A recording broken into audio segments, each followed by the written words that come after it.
Hello, everyone. One sec. It's a standing day.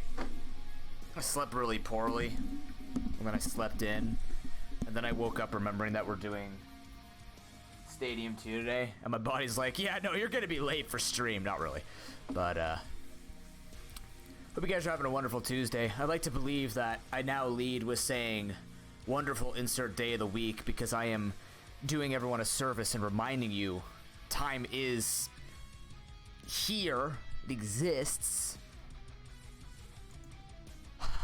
Chaos, Bowman, Hero, Nimbus, Link. Good to see everybody.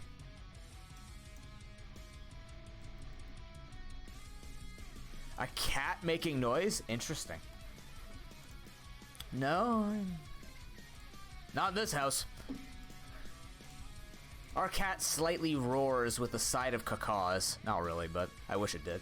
Because it would make sense because Milo is not a cat. Milo is a mini lion.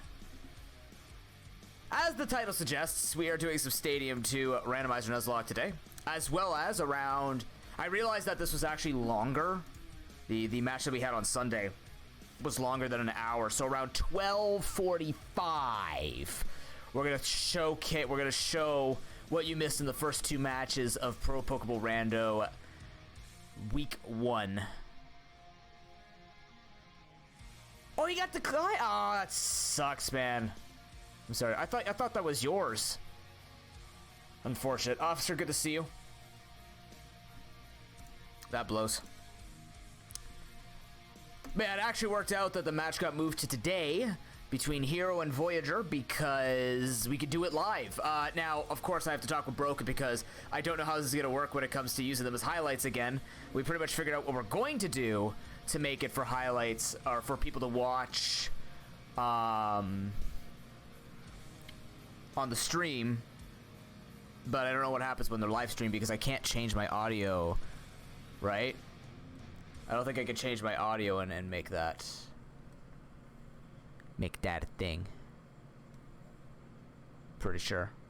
If I change the separate tracks, I don't think you guys can hear me, right? What happens if I do this?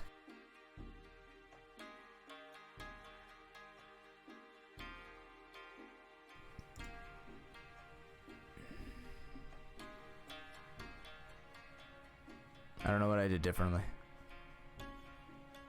Were you guys able to hear if I do this? Like, can you hear the music still?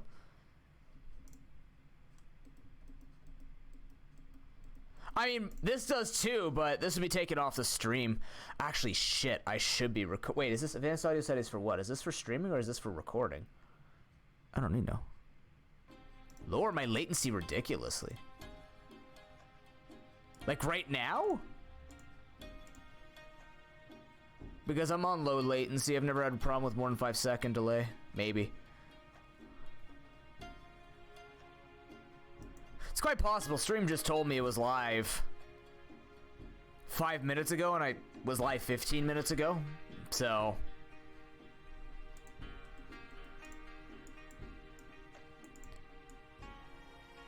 well, it's not just reactions to highlights, though, Hero. It's about recording it and using it for other videos. I really want to do some work and have Broken make some really good. I want to put in a lot of work. Oh yeah, I'm not doing the experimental. Knowing me, it'll explode my computer. Well, yeah, I know that too. But yeah, I want to give Broken the opportunity to have a lot of good videos to work with and make some good highlight videos as well as some end of season videos, stuff like that. So I'm hoping to get that working. But otherwise, you know, we'll make it work. Otherwise. All right, let me load up the run. Oh, excuse me. It's a surprise. Yeah. Load up the settings. Hopefully your week has started off well. Mine's been okay. We actually just discovered that they are finally in Ontario giving vaccines to people 18 and plus, but only in hotspots.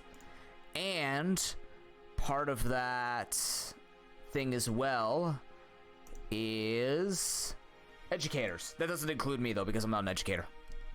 Tutors are not educators, as you know. Tutors are not considered as educators. We are freelancers, or just employees of a company that, you know, doesn't fucking teach. So they'll be giving that out to teachers and everyone who works in schools because it's higher. To be fair, it's higher density and stuff like that. I'm joking about being upset, but what it does mean though is I most likely won't be able to get a job for the next like 6-8 months with education, because if the teachers are getting inoculated or immunized first, obviously because they're the ones that have the job and they're working in there, you think they're going to let someone in who may or may not have gotten immunized? No. They're going to be picky and hire older people, which of course works for them because the system always works for the older people, not the younger people. What do you want me to say? on your yeah, the one on the browser doesn't last very long. It definitely does not last very long.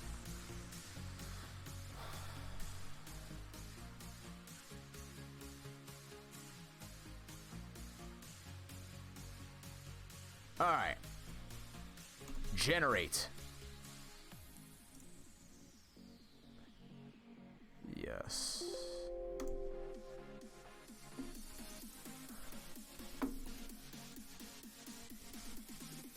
Nobody said zoom in.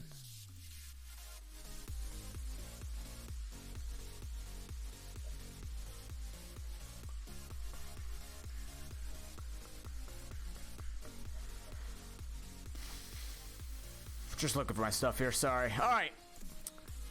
Let's get into this. Hopefully this works. You found something helpful? Hell yeah. Let's hope manual works on this version. I took a slightly older version of PokeLink to make manual work because I can't remember if Jess said the ones that he's given me work with manual sessions. Because I'm special. But, yeah, this week's gonna be cool. This week's we've got our ProPokeNoob random that's already in full swing. You're going to see the 2 battles that we did on Sunday on Discord. Today it's going to be done live at 2 p.m. You're going to be able to watch everything around 12:45 p.m. I'm going to put my feet up like a teacher does when they put on a video. I'm kidding, can't do that anymore. But back when your teachers were teaching you, put their feet up and enjoy watching the audience watch things. Nimbus, thank you much for that, host, man. Appreciate it.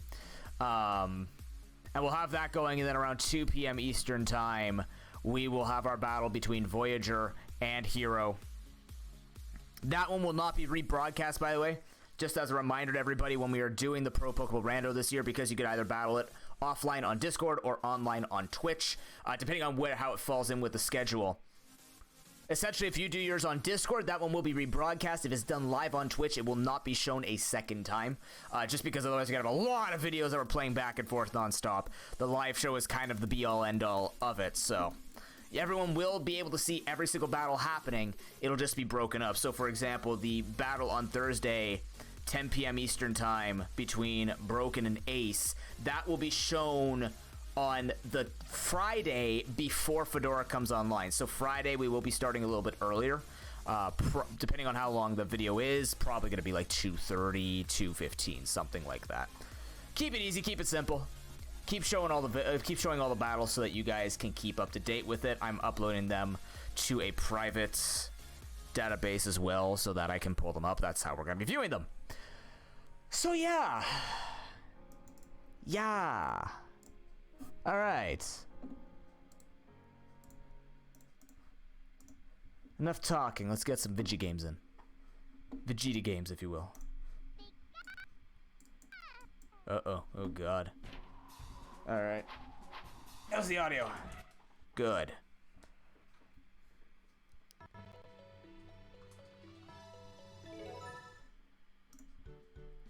Fun chaos. What?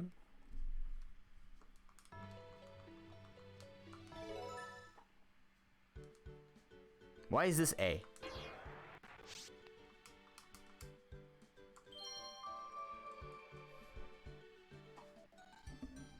This is A? I mean, I guess. Oh my God. I'm not used to Inverted controls. I gotta get used to this. We're gonna do Minish Cap. Yikes. I can always change it, but then I gotta look at the B and be like, that's my A button. I'd rather just get a straw. Alright. Chat, you know the deal. We're trying to beat this stupid Prime Cup. We could do this. I believe in us. Uh-oh. What the hell did I just do? Fuck. One sec. Sorry about that.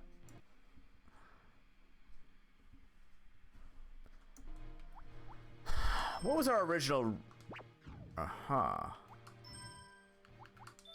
That was the one that died horribly. I remember that. Okay, you guys know how Stadium 2 Nuzlocking works. Call it the Pokemon. If they're good enough, they get used. If they're not good enough, well, that's life. That's just how it goes. I'm not gonna be upset about it because it's Stadium 2. I want the best of the best. Oh wait, no. Still get used to the buttons. Of course, it will be a first come, first served basis, so if you guys call it in order, that's how we'll do it. Alright. Zapdos has Dragon Rage. No, it's terrible. We'll do the basics. We'll do the basic checking. We got Lord Sparse, we got Special Dog Trio, we got Coughing. In that order, of course. Dunsparce, how you looking today? One day, man, one day. That is atrocious. Coughing. How are our heroes today? Acceptable. What are the items like? Crit, boost attack but causes confusion. Can use it on Pikachu, but I don't think it does anything in this game. Mystic Water. Okay, so we got Water, Poison, Ice. Oh boy. I think we can do better than that Coughing. Vaporeon. Has Fissure with Moonlight, but if it misses those, it's essentially useless. That's a risky one. This thing's garbage too. Damn. All right. Good start. Good start. This is what I expected. What's Pikachu looking like? Petal Dance Cross Draw? Eh.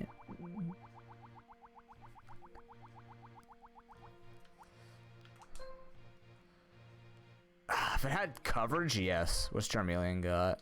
Damn. It's got spikes at least. What is with you guys? Just ground moves. Do something right. This punch, that doesn't help at all. Oh, well, let's see. Let's look at some of the strong ones. Here are strong ones, quote strong ones. Yeah, Gengar and a Raichu. Oh my god. Can't win this cup too easily, can we? Lovely. Raichu, Christ. Houndoom. Everything but the, like, uber legendaries are in this. So no Mewtwo, no Mew, no Lugia, no Raikou. Or, not no Raikou. No, it's, Ho-Oh. Houndoom, Houndoom. Houndoom. God. I'm gonna keep it. It's bad. Excuse me. But, Psychic Egg Bomb, I guess. See one of those runs again, isn't it? Alright, need other ideas. I'm just gonna start picking. What's Kangaskhan got? Never mind, I'm not gonna start picking. This thing's garbage. What about Kadabra? Nope. Starmie. Starmie's good. Hopefully. Starmie's a great Pokemon. Ha! Ancient Power Blizzard? Dude! Fine. There's... Wow. Quillfish. You know what? Oh, man. I don't even know, because Sizotox is great on it, but you got nothing to support that. I'll keep it for now. Just because we really need Pokemon. We need something. Something out here's got to be good, right? Wow, these things are actually garbage. Octillery, you're usually okay. Nope, not this time. Moltres, how you feeling? Aurora Beam. Wow, yeah. You guys are killing it today. Hyper Beam, Super Fang. It's gonna be like a triple threat of having to stall everybody out. What's Scizor got? Great stuff, man. Anything else? Any other fantastic ideas from chat? Nidoking, okay. Nope. How about Nidoqueen? No. Wow. Mr. Mime? Fuck. Porygon 2. What do you got?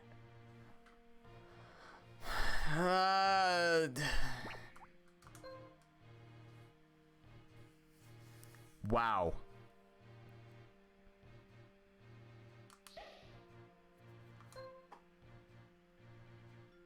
Fuck, man. Espeon. Let's take. You know, I'm sensing a pattern here, Link, from your decisions. Well, that's an Ekans. Espeon. Yikes. What the? I already checked it. Glider was terrible. Good to see you. Electrode? It's something. It exists. Dragonite? No. Rain Dance Flame Wheel. Love it. Hypno. I was actually thinking about Hypno as a backup. Yeah, no. That's Hypno. Oh boy. This is gonna be a great 3 hours. Executor. Holy shit. Kingdra.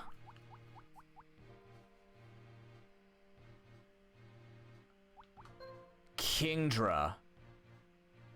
I don't know what the hidden power is, otherwise... Oh man, Shadow Ball, Metal Claw is like... Oh, Metal Claw's base 50? You know what? That's in. Mareep?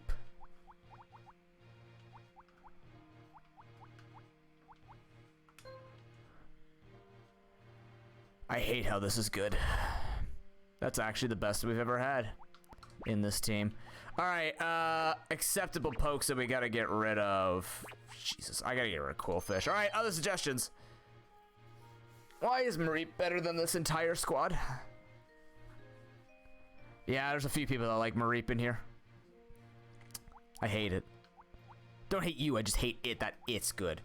Yeah, let's choose the other Pokemon this week. Yeah. You gotta be more specific, Bowman. What do you want me to say about PTCGO? I've got stories for years, literally. I played it for 3 years.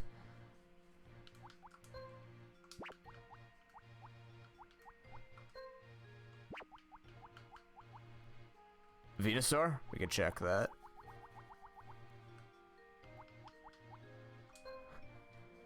No. Wow. Venomoth. No. Surprise you? Ah! Why is it Bone Rush and not Bone Meringue, man? Come on. Wigglytuff? No. Weezing? No. Wobbuffet. Yeah, okay. Zubat. No. Vileplume. At this point, chat, you could just throw out any Pokemon name and it could end up on the same fucking roster as Mareep. I could really not be bothered by this. Ursaring, come on. You know, if it had coverage. T-Tar, no. Typhlosion. Yeah, you know what? Magikarp. Let's just do it. Where is it? Where is this baby?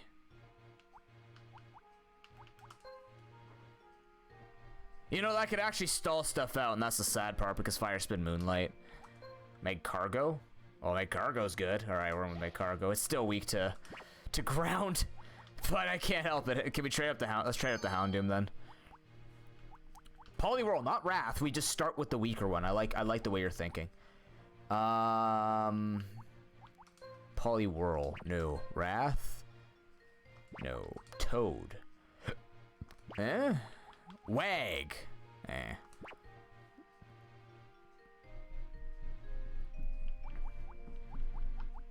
Pile of Swine. Onyx. Again, stick it to the weaker one. I like it. Not Steelix. We're just gonna check Onyx first. Yeah, no, that's terrible. How about Steelix?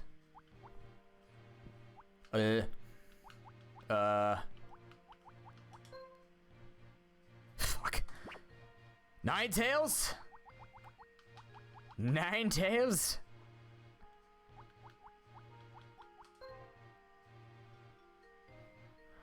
Scizor was not good. Shiftry story was banned. I never played against Shiftry. I can tell you about the tournament that Ox ran. That means somebody got super fucking pissed at and annoyed at because she... It was the absolute moment when she thought that she had figured out how to run a PTCGO tournament. And she did, but the format that she did based on the rules that she ignored from me talking about them actually just led to extreme imbalance. Where are we at here? You know, that's runnable. That's actually okay. Let's go. We gotta put items on. Okay, so we have water, poison, ice. Water, poison, ice. Okay, so water, poison, ice. Water, poison, ice. Water, poison, ice. Probably gonna give it to Starmie, honestly. Water, poison, ice. Cool. Water, poison, ice. Water, poison, ice. Okay, so we give the Never Melt Ice to you. Who gets the scope lens? Probably this guy. That's pretty stupid. Sleep pattern and start critting him for days. Make Cargo's time to rise, I guess. Who has a lot of physical attacks? You're actually gonna get the Berserk gene. That sucks. I don't want it to, but it's going to. Okay, let me put the items on, then I'll tell you the story. Okay, so it doesn't matter what you hold. It actually does not matter what you hold. You get Never Melt Ice. You get the scope lens. Here, you hold Poison Barb. You hold Berserk Gene. You can hold this little Water Mareep. Okay, I'm talking about the Kerfuffle Cup. I think it was her first or second one that she ran. Pretty sure it was her first because I was very opportunistic and jumped on things like that. I could talk about the Raichu incident.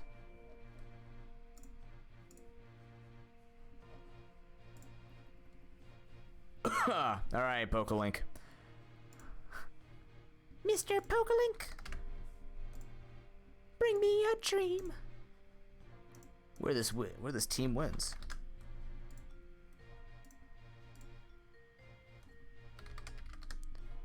Make Cargo.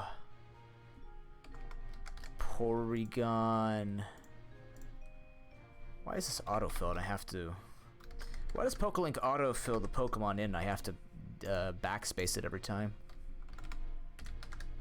Ah, there's the carry at the end right there. Hell yeah, Mareep. Representing.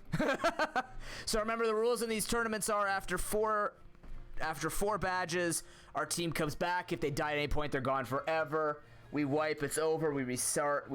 This one we can't even like save progress on. So should be good. Here we go. Register. Oh boy. No, don't continue registration. This is perfect. I will. Okay, let me tell the story first, then I'll get to the motivation. So this Kerfuffle Cup story. This was back like 2016 or 17 when Ox actually streamed, and she was running. Basically, her and I were kind of obsessed with trying to make PTCGO have tournaments because a lot of people complained that they couldn't. What? Oh, it's this button. Basically, a lot of people complained there weren't many PTCGO tournaments because it's very hard to run tournaments on PTCGO. So, this game is so hard to talk and think at the same time. Hold on. Weak to fire? Who's got fire? Does anybody have fire? Looking for fire. Good. Okay, no fire. What else are we weak to here? Water, fire. Water, fire. Good shit. Mm-hmm.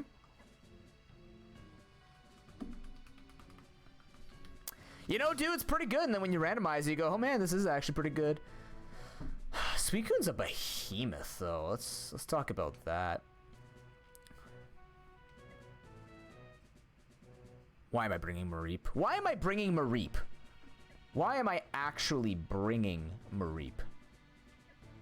What am I fucking leading with? I don't think I can lead with anything safe, can I?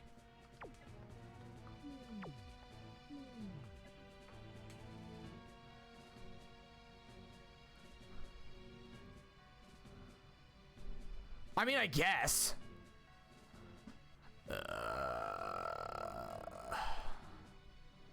Alright, I'm gonna go Suicune.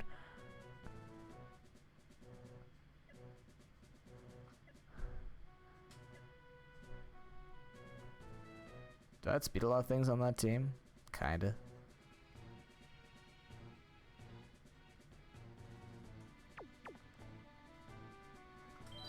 Alright, Meg Cargo. So anyways, she ran this tournament. The tournament was around, every Pokemon had to be, I believe, Gen 1.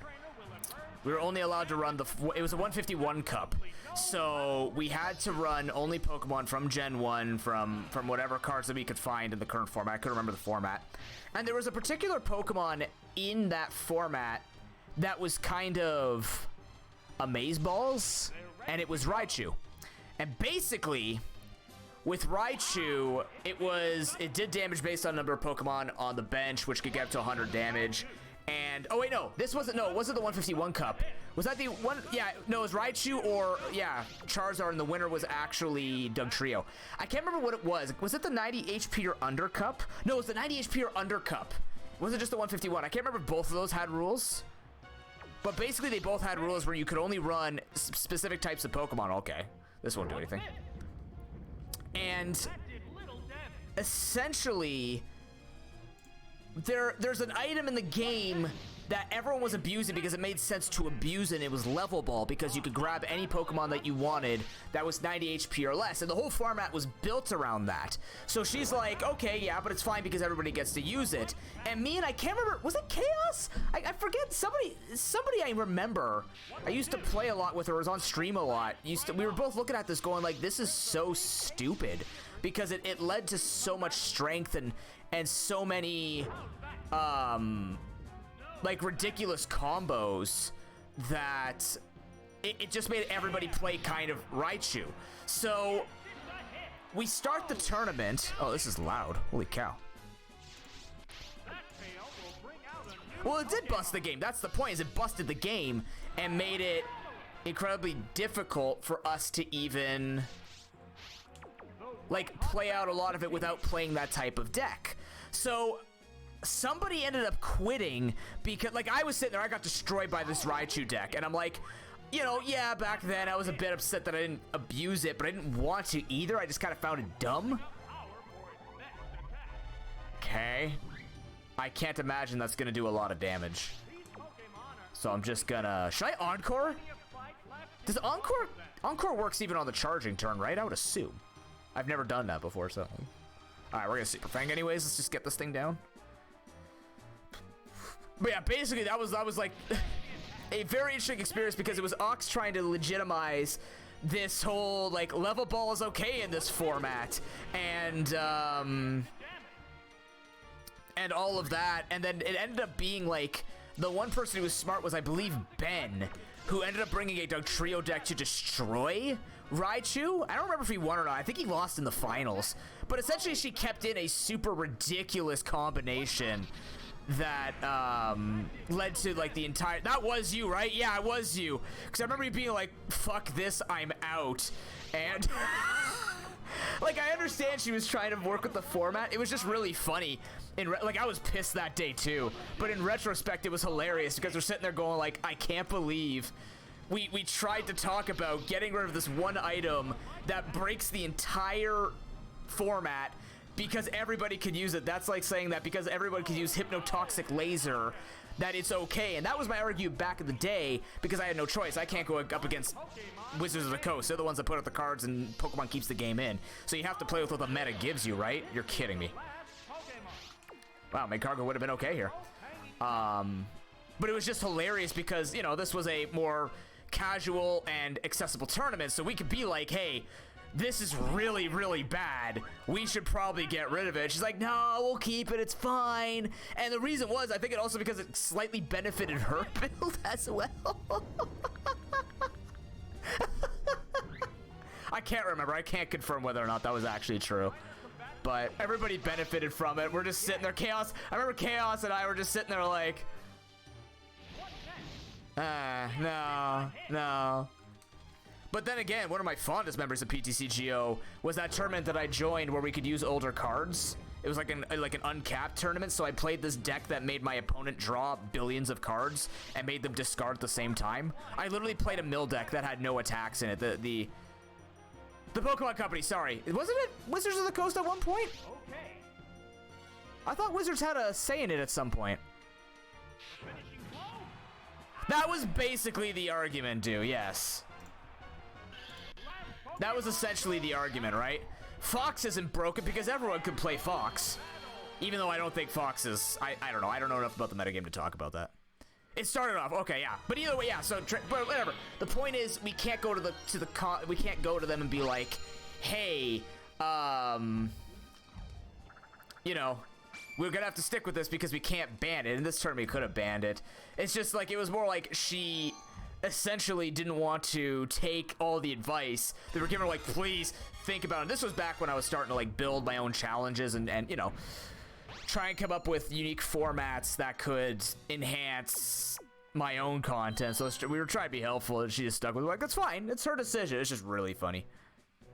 Harry Potter, dude, I still have that. I still have the Harry Potter, the first, the 2-player battle cards. I have them upstairs. That was a fun game. I don't remember how to play it, but it was I remember that game was fun.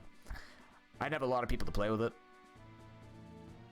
The E-Series? Oh, the E-Series. So that was Gen 3, I guess. Yeah, look at Pokemon now. Look how balanced and incredible the game is. When I look at the MTG metagame and I go, damn, this makes Pokemon look like a joke. Well, that too. I mean, I don't know if that's... I don't know enough about that to comment on whether or not whoever controls it matters the market. I think it's more... I always blame the consumer because at the end of the day, people who are scalping are the problem, not how many cards they put out, but that's just how I view it. It's probably a super jank view, but I mean, that's the way that I see it. I'm like, hey, this wouldn't be an issue if everyone just wasn't a fucking jackass. Why am I leading Mareep? I'm leading Mareep. That kills the whole team. That literally murders that entire team. Who else has electric attacks? Magcargo, you're in. I know you're gonna get blasted by a water move, but you're in. And Suicune, I guess. Remember when Yu-Gi-Oh was popular? Sadly, yes. This could kill the rest of the team too. No, I need Suicune. Electric attacks literally beat this whole team, and I'm leading with the Mareep. I don't know why I'm doing this. Oh, really? Interesting, too. I didn't know that. I mean, it was like my friend right now, right? With it's the meta, because it's the same thing why people talk about stocks. I was asking people, and I'm like, this exists forever. Now it's become accessible. Everybody's abusing it, but then the problem is, I don't want anybody to abuse or not have a choice at anything. Like, you should have access to everything you want to play in. But it just shows how broken a lot of the things that people use to make money are. It's just the reality, right? That's just the way it is. All right, let's see. Oh boy, hey, you're not a hoe. That's cheating. This could be bad. No, it's Mutinous doing no damage. That's not good. Well, if this was gonna hurt a bit, that would have did like 80 damage. That would have been impressive.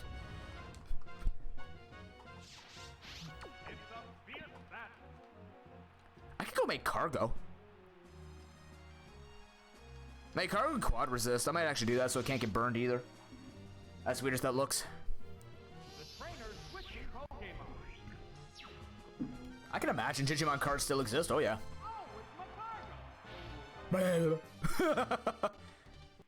So you got little things on the side there.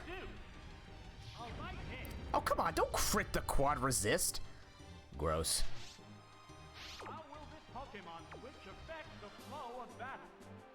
I'm going to sleep powder, actually. He's going to switch. Excellent. That's perfect.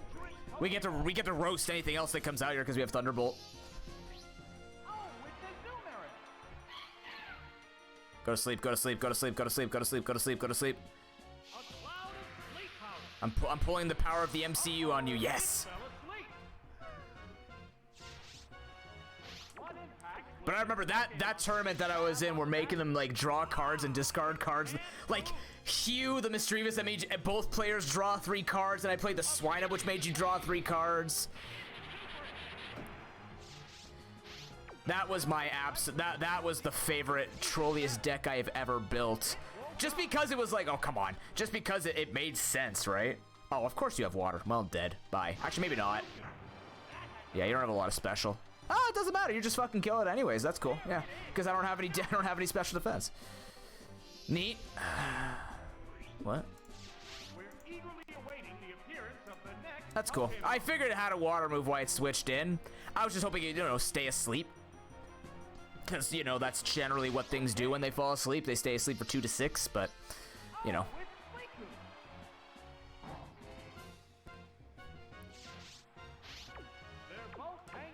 Did she steal your deck? I thought you guys were working on that deck together.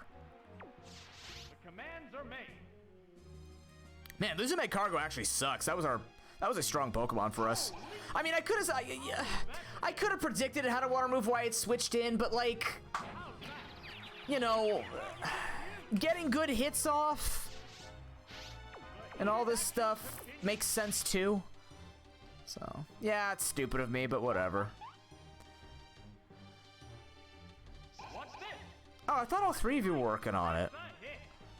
I don't know the history of Noctowl. I just know Noctowl was basically it was a deck that worked on doing damage based on cards in your hand or supporters or items in your hand or something like that. Extremely gimmicky, but fun. Like I had my own set of decks. I actually entered a deck in a creative deck competition and won it back when, for those who know the name Quando Ren 66 or Elo. He does a lot of, or he was doing a lot of Pokemon Go PvP as of late. Trainers in the hand, yes. Yeah. 20 times or something like that. Was it 10 times? I thought it was 20 times for some reason. But yeah, I actually entered a deck that was Kofagrigus Shaman EX back when it was the Gen 5 metagame. That was a fun deck. Because basically, Shaman EX did damage based on the number of prizes your opponent took.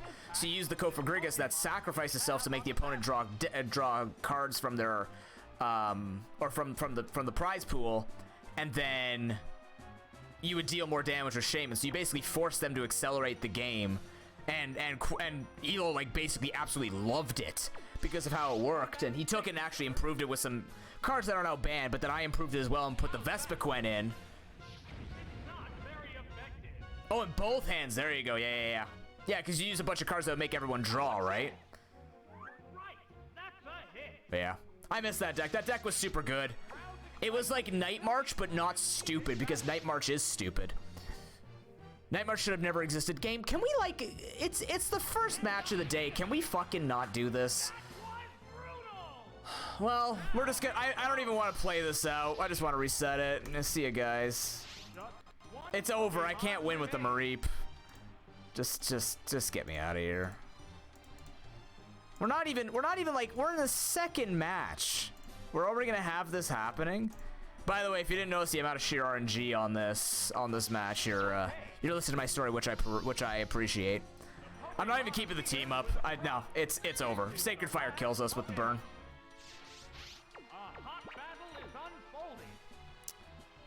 It's been fun. You could argue it was stupid of me keeping the Meg Cargo in on the Azumarill. I don't think it would matter. Yeah, like, what a fucking joke, dude. Holy shit. Just close this. I don't even want to see it. Crits all over the place. Hits a guillotine. Hits everything. Yeah. Typical Stadium 2. There's a reason I took a break from this. It's not even like, I don't even mind losing. It's just Stadium is, you could say it's just bias, but there's just so much bullshit that can happen in it, like more than normal, that is uncontrollable, that it just becomes frustrating. Not impossible, just very frustrating. You gotta get a good C going. Plus, I'm letting you guys still pick a Pokemon. I'm sure there'll be a day when I get fed up and be like, all right, guys, I appreciate your decisions, but I'm looking for the meta game here so I can win. Mareep is not it. I'm just saying. Oh, God. Again, that match could have played out okay. The team was fine-ish.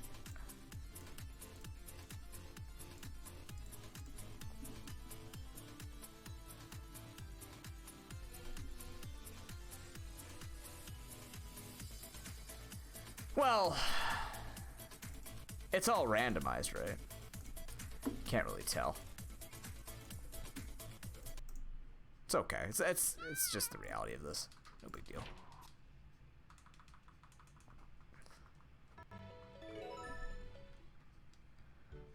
We've busted it open.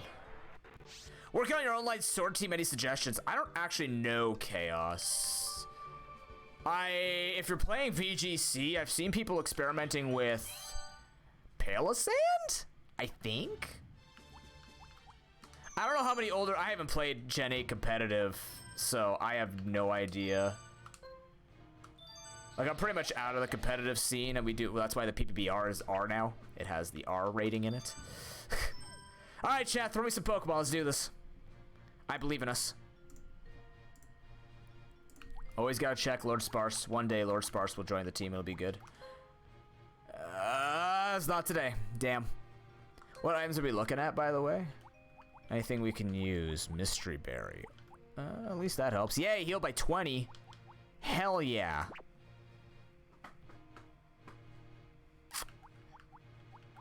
Oh, we gotta check the call. We gotta check Doug Trio and coughing as usual. Special Doug Trio? That is special Doug Trio. It's just not special enough, unfortunately. What about our coughing here? Oh, where's coughing? Coughing? Coughing? You okay? There you are. Coughing? Rip. All right, Ditto. Yeah, let's start off with the OPs, and then we'll work our way down to the weaker Pokemon, like, you know, anything. You know? Swords Dance, Wing Attack, Perish Song.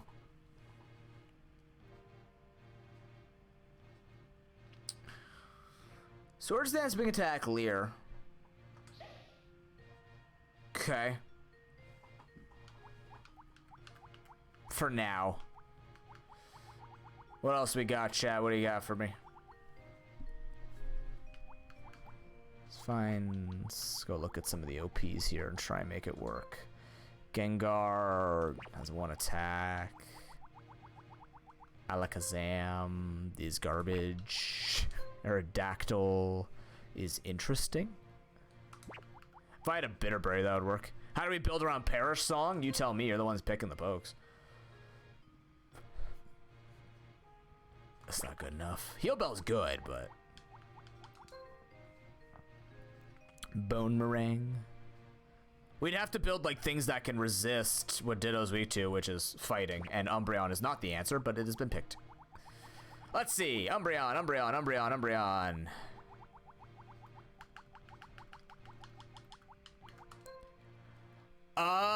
Has Whirlpool, but nothing to do with it, so rip.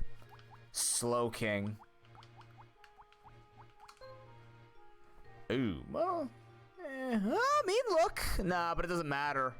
Because by the time the Perish Song kills, what do we got here? Super Fang, alright. Slowpoke, Shuckle, we're in. Would be the first time we've run Shuckle. Light Screen, okay. Nothing else, alright. Not working, cool. Neato, what do we got on the good old boy Scizor here? High Jump Kick Pin Missile, I'm in. That's actually good. Politoed, holy shit, wait a minute, Politoed, calm the hell down, Pollies. Whoa, yeah, okay, I'm in. Politoed's in. Pupitar.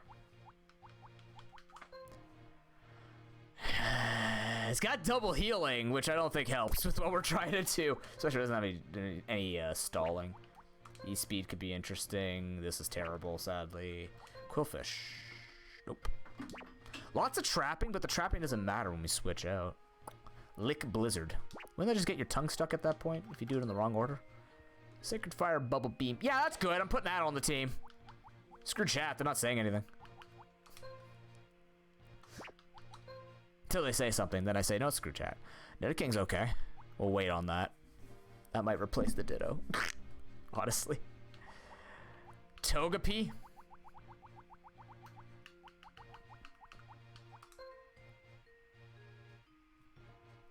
Close to being good. Its one weakness is that it's a Togepi. Muck. Curse? If it had 2 physical attacks, I'd actually take that. Slowpoke wasn't good. I looked at it already. Sadly. Not this time, Glider. You didn't call the OP baby. Unfortunate.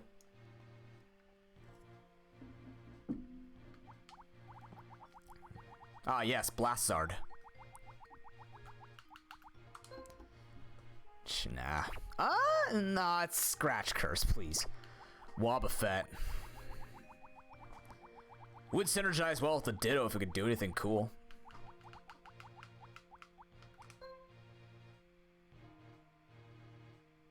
I wish. Oh man, Baton Pass Ancient Power, can you imagine? Raichu wasn't good, I already checked as well, sadly. Alakazam wasn't good, I checked. Man, Ancient Power Baton Pass is actually very tempting. It's such a low chance of it working by the time he's alive. But we like low chances, so we're doing it. Zing. No. That's transformed though. When you can't make a good team yourself, steal the enemies. Aeroblast, Megahorn, Guillotine? Holy shit, dude, calm down. You know, that's pretty strong. We'll check Ursaring first. Stomp, Karate Chop.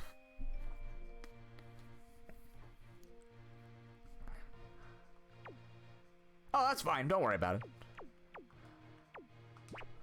That's acceptable.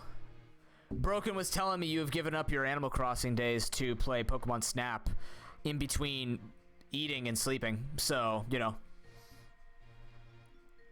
I'm amazed you have found time for The Sims. I'm just saying. I'm just going off of that. I called my girlfriend yesterday, and I'm like, I'm just doing a check-in to make sure in the past 72 hours you have drank water, used the washroom, and slept. Because she's almost done the game. Which is fine, because I've heard the game is not that long. It's like 20, 30 hours. That's not good enough. It's not a big deal. Hey, there's nothing wrong with binging games. What do you think's gonna happen when Legends Arceus comes out? I'm actually going to need people to pay attention to whether or not I am sleeping. Is that E-Speed Tauros, though? What the fuck? Also, I just noticed these base powers are based on Gen 6. Because Steel Wing was not that strong back in Gen 2, was it? Was it that strong already? 70, 90? I feel like that's wrong. What do you mean it lasts longer than Sword and Shield? The only reason why it didn't I've played a ton of hours of Sword and Shield Nuzlocked 3 or 4 times on 2 different accounts. Plus I played the DLC. I'm just waiting for it to randomize. Nah. We may actually go the way of this War Turtle. This looks really good. What are our items again? Water. Oh, just water attacks. Good. I can, but it's not good. I gotta talk with Officer again. I gotta make it work with him. I just haven't had time. Like, I've had other things I gotta get ready for. We've got the Wonderlock with Broken and Gamma we have to do. The Wonderlock Soul Link. We've got, like, Shadows of Adam starting this Saturday. Then we got tournament season. We got charity and tournament season. Like, it's not gonna be... I want to fit it in. If we can get it in ready time for December. Well, there you go, Glider.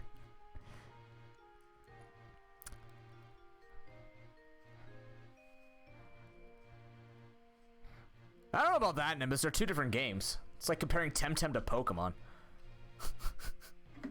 They're both great and terrible in their own ways. Yeah, okay. I'm going with this thing. Alright, so I'm just going to check. Is there anything with a water attack? Well, that makes it easy. Alright. Items. Ditto. You need... You know? Is this the Quick Claw Ditto?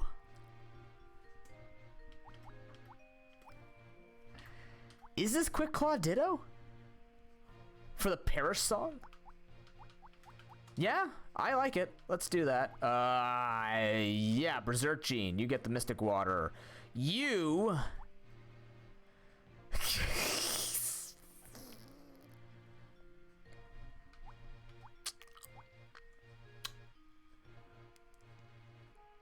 get the berry. You get the mystery berry. You get the berry juice. Okay.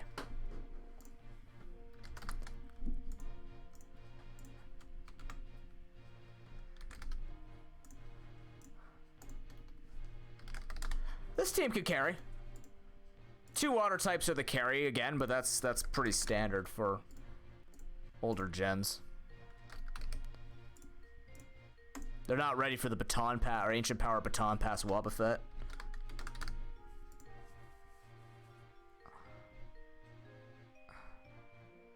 Why is the run dead though? It hasn't even started. I mean, yes, because it's, you know, Stadium 2, but it's not dead just from the get-go. We gotta at least play 2 matches, maybe 1. No, we're good without the registration. We're just gonna, let's do it. We got this. We got this, like we always got this. We win every time. Oh, we'll just fight Claire, sure. Boss AI, by the way. Bosses in this game keep their AI, and holy crap, our team sucks. Good. Doesn't mean we're gonna win, just means our team sucks. That's the only thing that means. I know you always take the piss. Everyone would always take the piss out of Sword and Shield, which is why I just ignore it and I go whatever. What's the command I have for people who say stuff like that? Not a bad way. I'm trying to remember what it is when people like get so passionate. I'm just like, nobody gives a fuck. Oh, by the way, guys, because we're in tournament season, you can do fantasy draft for the Pro Pokeball Rando. If you get every single coach correct by the end of the double round robin, you get a free tier 2 sub to the channel.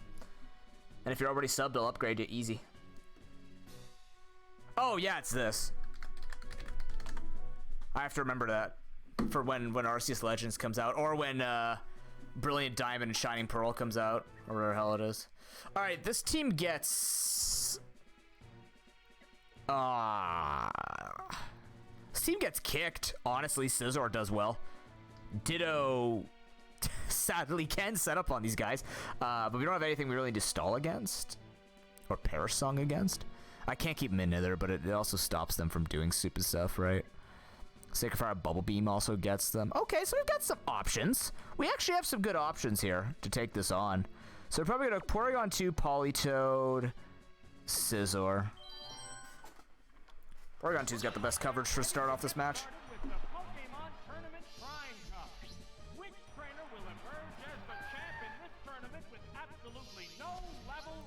To be fair, I only post that command when people are actually being like, no, you're wrong. Pokemon is immaculate only until Gen 2 hit. After Gen 2, everything went to shit because they had us have a radio in our pockets. Abilities ruined the game. Everything was perfect when everything was so boring and static, and every Pokemon was fuck off. To both statements. Jesus Christ. I was so happy when I wasn't playing Stadium 2. How do they handle Sword and Shield? What aspect? Because that could go anywhere. Let me guess. I'm gonna get parried and it's not gonna happen. Naturally. I could just call this stuff. Like, Stadium 2 is very predictable. It's extremely predictable. Well, I'm gonna Moonlight because we don't have to run.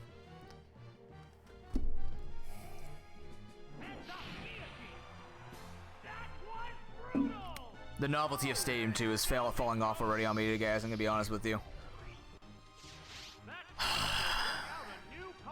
No kidding. Pokemon have been chosen.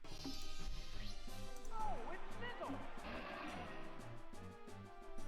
It used the item it was holding. What? It uses that instantly? I thought it used it when it got low. Okay, well in that case, nice. I guess.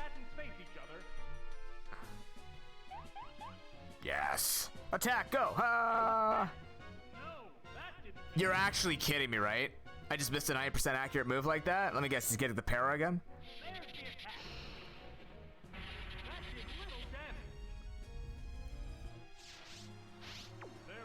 This is intended to be released on the 3DS. I'd be amazed if those graphics look good on the 3DS, to be honest with you. But I don't know anything about that stuff, so. Jesus Christ. He's actually gonna use it at that much HP. Okay. Oh, I should have recovered. Shit. I pushed the wrong button. Ah, this works. I'm just gonna miss again real quick. 1% chance. Oh, good. Look at that. I actually hit him. Wow, damage.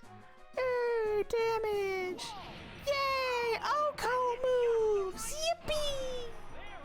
Whoa. told you. See, it doesn't even matter. It doesn't have to even make it to two fights. Can I ban Oko moves? They're really wearing off on me.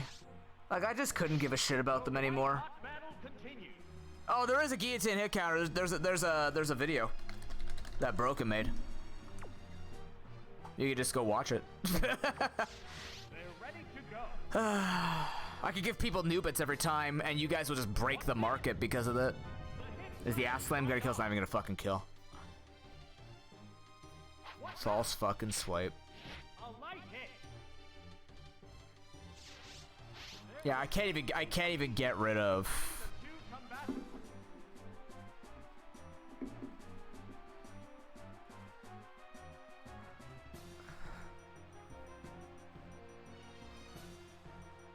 Try to see if I can get rid of them. Doesn't look like I can. Never can, really. What is considered legal moves only?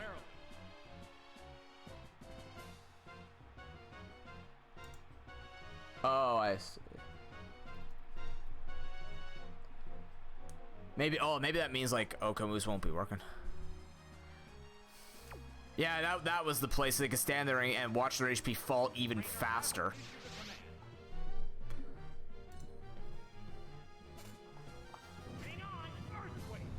Oh yeah, I forgot to switch out of Sword and Shield. So, what will be the next Pokemon?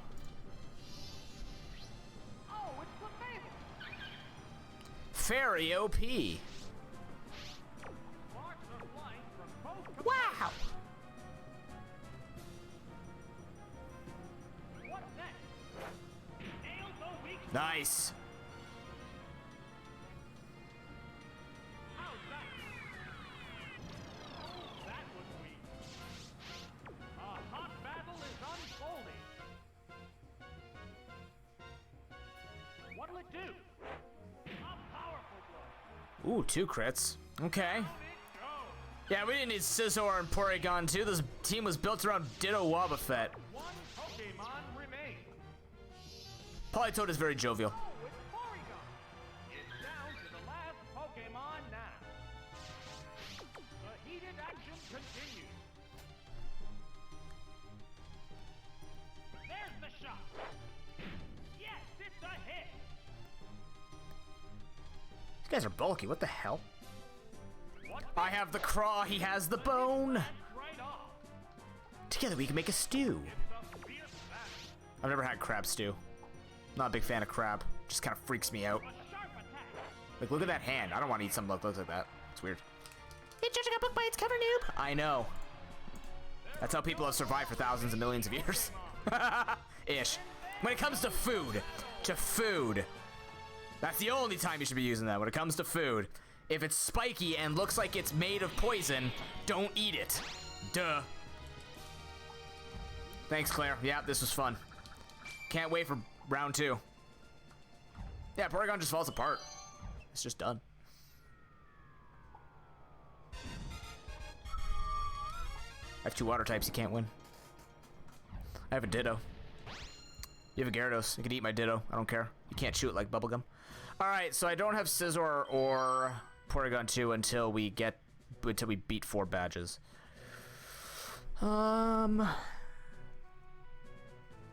Snake.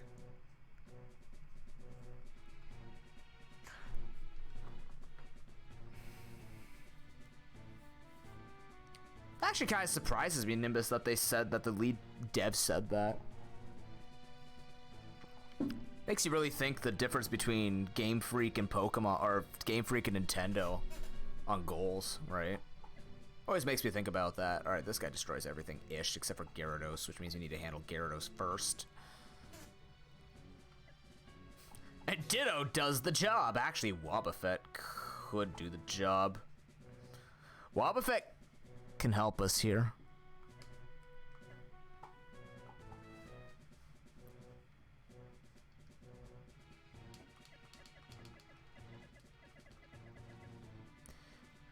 I don't know. Yeah, I don't know, man. I'm leading Wobbuffet, by the way. I'm not saying I don't know that. I chose Wobbuffet in this case. Second Honestly, I don't know what goes on with there. It's who knows, right? The only thing we do is I was actually talking with my student last night, and I was telling him, you know, there's a reason why I look at the Toronto Maple Leafs, and he was saying, like, this year they made it to the playoffs, first seed. I'm like, oh, cool, that's great. Are they gonna win? He goes, no. Then I said, why do I give a shit? And he's like, what do you mean? Everyone has to improve somehow. I'm like, you're absolutely right. But when I pay people millions of dollars, or when I see people get paid like $6 million a year, and you're telling me them making it to first round is good enough, that's not how this works, man. So it's the same thing. I want to say that about Pokemon, but, you know, I don't be picky as much. I just think of it that way, right? Is this randomizers to the public? Yes! Ice Brownie, welcome in. I can't give it to you, but you can Google it, and it's right there. You'll be able to find it very easily by Googling for it. Welcome in. But he was like trying to explain to me. I mean, it's fair, right? I'm very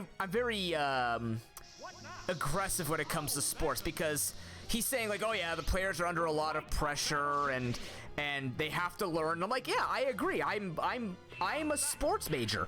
I majored in kinesiology and I work in sports. The thing is though, they get paid for that pressure and everything else. I want them to actually do something with it.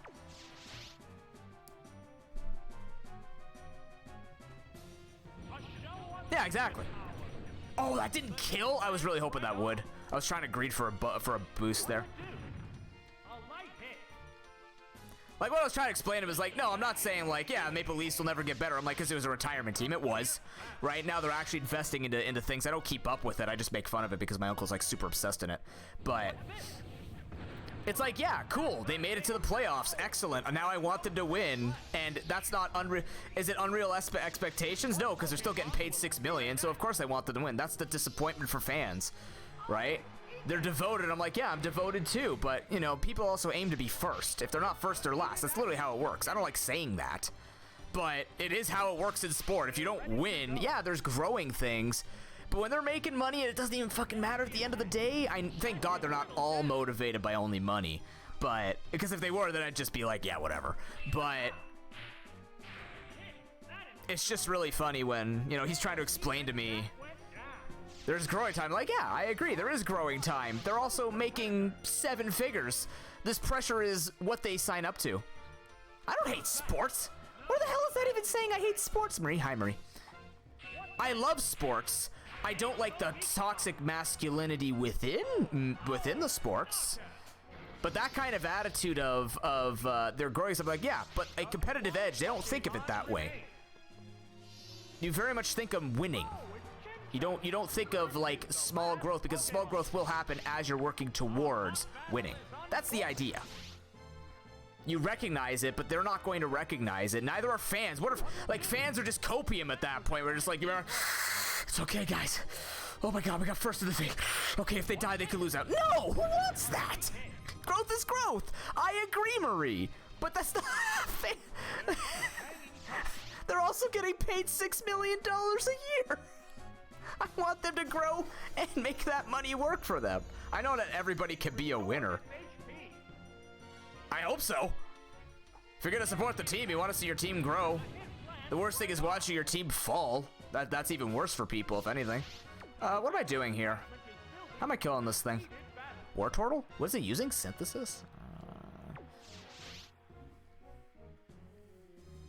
Coaches and development squads and everything are there to help people cope with that, and well, not cope with it, but learn from it, right? But at the end of the day, you ask a player, what do they want to do? Everyone says the same thing. They want to win. How many fucking crits are you gonna get? I'm asking for a friend. The friend being my chat. How many crits do you want to show my chat today? I wanted to have a fun time. I might have to actually guillotine this thing. It's only got 3 more synthesis, but I'm worried. I'm worried I can miss all 10 mega horns. Don't start proving that right. Good. Oh, that's good damage. Okay, we don't need to guillotine yet. Or at all. Maybe. We'll see. It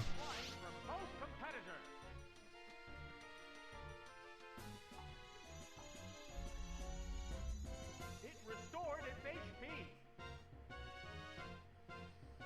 A sharp attack. That's it.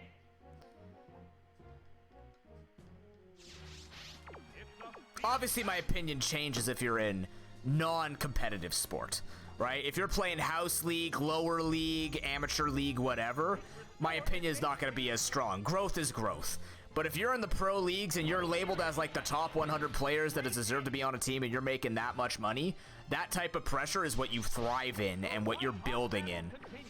Zone of optimal performance, everything building around that to try and make it the best for them exists, but that means the expectations also go up. Otherwise, we wouldn't get upset when we watch Italy in FIFA and be like, or in World Cup rather. There's a reason people get upset at their teams losing. It's not just because of the money, but it's like, hey, we're here to, oh my god, we're here to watch you become the best. And if you're not, that's the way it is. Somebody has to win, somebody has to lose. But I'm not gonna go to my like son's under 8 soccer game and be like, you'll never amount to anything, which is funny because that used to happen. You ask me about the number of fucking things that I've heard in house league and semi-pro as a referee. Holy shit. I'm the first guy to tell you I believe in every piece of growth outside of like top pro, because they have growth that they're learning through their own ways as well. But like, you ask me about horror stories, dude, the parents are the worst. Coaches are bad too, because especially if they are parents. If they're not parents, and notice like if they don't have their own kids, especially if they're on the team, they're not as bad. That seemed to be a consistent pattern that I would notice. But oh my god, like it's the stories I have, the things that I've heard. I'm never gonna forget that one time when this kid got smashed in the face with a ball, soccer. He got a ball to the face. The coach was yelling at me to like penalize the guy. I'm like, yeah, let me penalize the guy for kicking a ball and your player's face happens to be in the way of it. I can't help that. That's soccer. Trust me, we've all taken a dome to play or a ball to the places we don't want it to be in. And what ended up happening was he had a huge nosebleed, probably slightly concussed. So I had just finished first aid that year. This was about 3 years ago, 4 years ago, maybe? No, it would have been longer, 5 or 6 years ago. So, you know, what I learned is nose down. We have to like let it flow and stuff like that and make all this happen. The coach was screaming at me saying, "You're not a medic, let us handle this." You know what he did? First of all, he took a penny, like those practice pennies, took the practice penny, put it over his nose, and made him hold his neck back. And I'm like, Coach, please listen to me, okay? I trained in first aid. I have, if you want to see it, I have it on. No, that was when it wasn't printed off. They had to still send it to me. But like, I'm like, look, I'm trained in first aid. Please let me take care of this player. And he goes, no, man, you've done enough, right? Because he was pissed that my calls were terrible throughout the game. Whatever. It's hard to tell as a referee. I'm not gonna say I was a perfect ref, but based on the way this guy was treating his player, where he had him, okay, he had him sitting down, head back, and they were trying to ice it while he had the penny, which, by the way, other players were going to wear at some point. I hope he's washed. I'm assuming he's going to wash it, but he had a penny instead of, like, the wipes, because the other thing is I gave him, like, a wipe that he could do to wipe the blood off so other people didn't have to touch it. He didn't have gloves either, so he had him, like, holding with his bare hands. And I'm like, yeah, exactly. And the worst part is he looked at my thing. It was one of those, like, napkin things that you unfold and you wipe your hands with at restaurants. I had a very tiny med kit. So it was, you had to just unfold, and he's looking, he's like, what the fuck am I supposed to do with this? I'm like, Coach, calm down. And he's like, I don't know what the hell to do with this. Give me a penny, like, give me another penny. And I took it back. He threw it at me, and I took it back, and I'm like, I just unfolded it, and I go, hey, this is big enough. Guess what? His nose isn't the size of an oak tree. You don't need a penny. All you had to do was unfold it, you fucking Neanderthal. Like, what a fucking stupid moron. That was one of the worst things I ever experienced. The other thing was when I was in a U12 girls game, and someone shouldered right through, but they did, like, one girl went right through another player with her shoulder. I didn't see it because my back was to it, because it was indoor soccer, so it happens really quickly. And I can't use who again? Scissor or Porygon 2. So I didn't see it, and they were obviously pissed at that. I'm like, yeah, that's fair. You know, I didn't see a really awkward hit. So yeah, probably my bad. But I mean, that's just the way refereeing happens when you're by yourself. That's why you don't have referees do it by themselves. But what ended up happening was she had basically been floored, right? Like, it was one of those like straight to the ground, and We pulled her off the. I helped her off the field. Like everyone came on, helped her off the field. The coaches were pissed again as usual, right? Because their players are hurt. They, there's going to be anger in that, especially when I'm not calling it. Because I told them like, look, the play went like the ball went right past my head. I looked. I didn't see the shoulder go through because the angle that I was at, both of them collided. It just looked like they both hit each other. But apparently the girl had like kind of driven her shoulder forward, which obviously is like a red card at that point. That's too fucking aggressive. You don't need to drive your shoulder. Well, no, it would be no, the hit was pretty hard. No, was it on ball? Either way, if it was on ball, it would have been a yellow. But if the ball was there, so yeah, so it would have been a yellow. But either way, afterwards, she was still sitting on the ground. She looked dazed. Like, I'm not kidding you. Like, her face was just like she was staring like she was seeing a ghost. So I'm going, hey, coach, just to check in, how's she doing? And he was like, yeah, he's fine. She's fine. She'll be okay. Right? It was his daughter. And I said, do you mind if I do a concussion check real quick? I didn't know much, but I knew in kinesiology, I learned how to do like the finger thing, look at the eyes, see if they were looking all over the place. So I'm like, do you mind if I do a concussion check? I have a little bit of training in this. And his wife, who's there, who was the co-coach, she goes, yeah, let's do it. He's like, no, she's fine. Look, she's okay.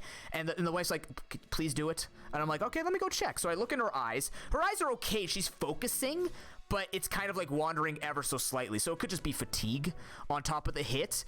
And I'm like, I'm looking at her, I'm doing this, I'm doing the eye thing, and she's okay, but it's very sluggish. And I go, you know what, coach? If the hit was that bad and I couldn't see how bad the shoulder went through, and I apologize for it, obviously, and I go, if it's that bad, I would go to the hospital and just get her checked. This is way before COVID time, so it's like, I would go to the hospital and get this checked. She goes, coach, or she goes, ref, look, I know my daughter, she'll be okay.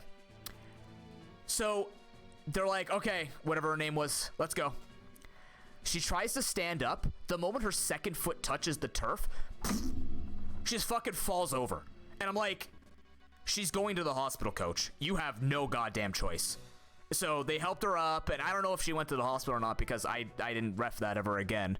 Oh yeah, she was like an 11-year-old girl who someone's shoulder just went through whatever part hit her, most likely the head.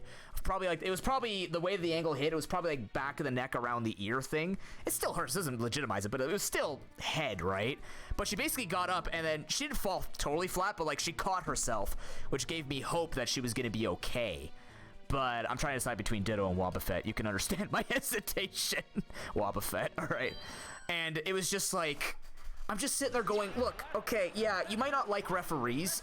Yeah, maybe you're burned because the calls were not in your favor and you're like, it's just the way it goes sometimes. And yeah, some of us can be shitty, but sometimes like, just listen to if I'm saying I'm concerned about the player, don't be a total Neanderthal, right? Like I can make mistakes and be like, yeah, put your head back. I would have said that before I went to first aid, right? Or other people might come in and stuff like that. And it's just like, maybe even listen to people once in a while. There was another time my girlfriend and I were out for a run. This is when she was training for the police academy. She was doing some of her cardio stuff, and there's a soccer field right by our house, and it's one of those. It was the U17 guys, I think, because that's when it get like the semi-pro in my town. Anyways, we're a very competitive team, right? We're a very aggressive and a very competitive team. It's good. But these guys get out of hand, and when the referees are it's not that the referees aren't the best, but it's like, when you stop calling plays because everybody's just being aggressive. You have to make a call like that as referee. I could go into how complicated that is. You stick to the rules, but sometimes, like, if everybody's just going to be breaking the rules, you either have to keep doing that and then you're going to get roasted for it and make your refereeing harder and people are going to hit harder, or sometimes you have to just make that judgment call like, okay, you know what? It's an aggressive game. Start calling things that are slipping away from that. That might sound like you're not following the rules, but also it's going, you have to maintain an element of control. It's no different from having a classroom where you have a classroom where it's like the kids are chatty. You can either try to keep them shut up nonstop, or you just keep them to a minimum volume that's going to be good enough so you don't have to like sound like a drill sergeant, right? Because that affects people too. So we're passing by this. We were running laps. Oh, thank God I switched. Jesus. Oh, because I was expecting it to hit. But we were running laps, so we were watching this team, and I was taking kind of like small like jogging breaks going past this thing, and there's just this one slide through. This guy 2-foot takedown right through another player. That's a red card. Not even on, like, even without it being on ball, a 2-foot takedown from behind, like, that's red card instantly. Instantly. So, slid right through. This kid does, like, an unintentional somersault. Bam, right on the head. Everything's hurting and stuff like that. And I'm still staying even if I fall asleep. That's fine. We have to stay in. Zap Cannon's a threat. Oh, this guy, see, even this guy's floored by how much RNG. So, this kid's on the ground, and I'm running by, and I'm sitting there, and all we have are the coaches yelling at each other, the players about to fight each other. So here's this kid on the ground who's literally completely incapacitated, can't move. You got fucking other players in the back letting out their anger, because apparently on the field is the best place to let out the anger so they don't fight in the parking lot after, because violence solves frustration. That is actually a conversation I've had with one of my students, and it's really sad. But, to each their own. I could talk about that all day too. But at this point, it's like the players are out of control. I know the referees because this is my town, so I know the referees. So I'm running by, and I'm just noticing, I'm just like watching. Obviously, I care about my league. So I'm just, I told my girlfriend, like, look, I got to run back and ask them and see what's going on. So I ran back, tried to talk to one of the parents that were not in the middle of the fight because the parents were about to start fighting. So the coach is holding back the parents. The players are fighting on the field. And I go to one of the parents. I go, hey, do you guys need any help? Do you want me to call? And they go, are you a doctor? I go, no. Then leave us alone. I told him, but I'm trained first aid. Yeah, we don't care. Get out. And I'm just, I was floored. To the point where I was going to call it in. I didn't because I'm just like, fuck it. The referees have to do it. I don't want to take away their power from them. But I was about to call, yeah. Like, I was about to call it in and be like, hey. Oh, no, I did call it in. I did actually, I wrote about it. I wrote them a letter because I didn't want to call it in and made it anonymous. But I was like, that stuff needs to be reported where if you have the parents, the coaches, and the players getting that much out of hand and like obviously what are you gonna do? You're 3 referees against a body of what, 40, 50 people? It doesn't matter if they're all lazy fucks who don't look like they exercise. You got bodies. Look at zombie movies. 100,000 of them are gonna beat 7 super soldiers, right? All you gotta do is run your face into it and you're good to go. So obviously it's becoming dangerous, but like I've seen things, Marie. I've heard slurs yelled at me. I've heard like stuff that's reportable, obviously. It's all reported. I've had a death threat. I had a death threat where I actually had to sneak out with a coach, where I had to walk up to the other coach because it was a parent. They're like, yeah, I'll meet you in the parking lot, when I kicked them off the field because they were just yelling at me nonstop for my calls. And frankly, in that game, I had actually made a really... No, that wasn't the game that was really poor call. There was one game where I just like completely messed up a rule, which was embarrassing, but I mean, it happens. It happens at the pro level. It happens at the level where people make millions of dollars. Welcome to being human. Welcome to not having automated rules, right? That's just the way it goes. I don't know what to do against this guy, by the way. There's a lot to deal with here. I need these zap cannons wasted. He's got 2 more of these. That's bad. Oh, boy. But, yeah, I've had so much stuff happen. It's kind of ridiculous. I'm gonna hope on the miss and try and earthquake this guy. I gotta get this electrode out of this fight ASAP. I can't keep losing pokes. I've had good moments with refereeing and in sport, but it's one of those things where if you were to tell me you were a curmudgeon-y old person and said, yeah, toxic masculinity in sport on both ends, I will agree with you because I've experienced it firsthand. I still experience it firsthand. I think my hot take on taking people who make 7 figures and giving them a little bit extra pressure on winning is not going to reach the levels where you'd be like, wow, noob, wow, how inconsiderate of you. Yeah, okay, sure. Because, you know, me watching 6-year-old girls getting screamed at saying they're going to go nowhere in life. That was oh my god. There was a game I was a sideline, right? Holy shit. Did I get crit? Game, we were having so much fun. There was a game where I was a sideliner. I was an assistant referee. And he had literally told... I could have lived that, I think, without a crit. That's why I'm upset. I have a feeling I would have lived that. Electrode has special attack, but not that much special attack compared to the bulk of Politoed. But there was a game that I was playing. It was like you 13 or 14 guys. And he's going to hit the last zap cannon, isn't he? Is this the last zap cannon hitting? Of course it is. Oh, that was fun, guys. We tried. Yes, it's going down. We tried. Just one Pokemon. I have a feeling this is gonna be the 3 hours all the way up to the Pro Pokeball. Has been chosen. The Pokeball opens to reveal its Pokemon. This But Pokemon. One Pokemon. yeah, there's this one game where like the guy was like their team was getting destroyed, right? And Like that. on the sidelines when they were doing their halftime, I was walking away, and he's like looking at the coach is looking at his roster. He's going, boys, you're here to go above, and this is how you're going to play. You're going nowhere in this profession playing like this. And I go, that's growth right there. Yep, that's the growth we strive to see at the pro level, right? That's exactly what I want to hear. I'm kidding. That's fucking stupid and completely disastrous.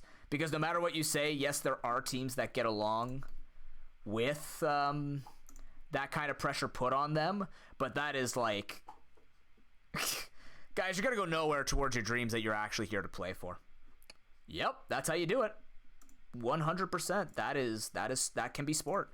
There are some sports where it's just like, I want to go back. I used to make fun of that one U9 team where the girls were all dancing on the sidelines like cheerleaders and just nonstop being fucking loud. And then someone taught me, yeah, that's a mental tactic to get into the opponent's minds. I go, that's brilliant, obnoxious for me, but that's brilliant. It kept their spirits high and they were winning. And everyone would be upset, like, why are they winning? It's like, because they're fucking geniuses. They're annoying you and they're all happy. They're winning. That's their strategy. That's strategy. Why do you think they're so far away in pro leagues or on opposite sides of the field so they can't hear and see it? Because it gets to people. How does Electrode slash with his teeth? Cuts him on diamonds, you know? Like, it was so obnoxious as a referee, too. But you can't stop it because, hey, if it's working, I'm not going to stop him, right?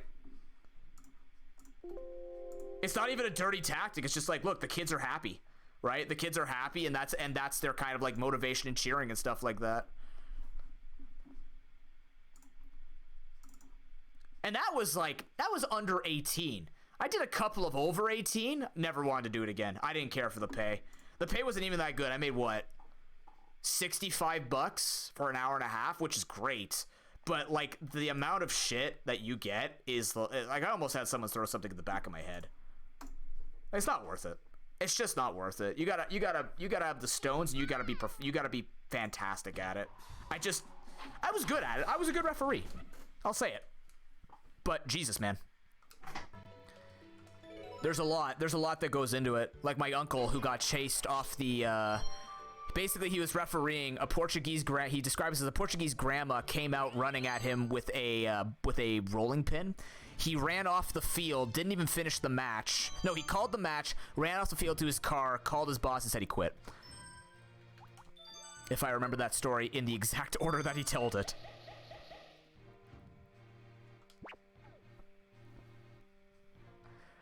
Yeah, that gets to people, Marie, because they're like, how are you winning? It's no different. By the way, start calling some Pokemon, please. No, but here's the thing too, Nimbus, because if they are there for fun, if they're going pro, I don't expect them to be like, if you make it, you make it, because that's their career they're trying to work towards, right? So there will be an element of pressure, but there is a such thing as toxic pressure. Putting pressure on your son and going like, this is your life, we need to make this happen, is okay if they're fueled by that. But literally being like, it's this or you're jack fucking shit in the universe is disgusting. You can't exist like that. Nobody learns like that either. That's not even bad. I'm going to keep that. Gliscor doesn't exist. I can do Gligar.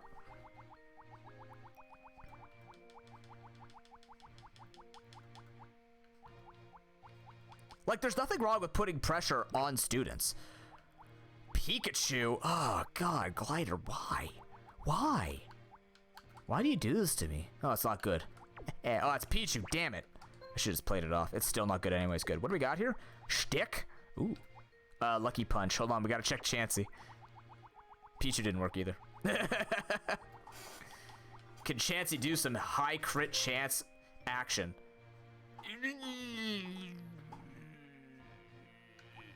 Kind of? I'm going to keep it.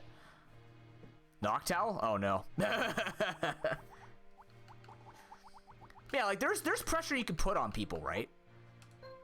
Not everybody learns. Oh man, that's a tough one. That would have been good. Super Fang, Hyper Fang would have worked, but we need coverage. It's not Ember.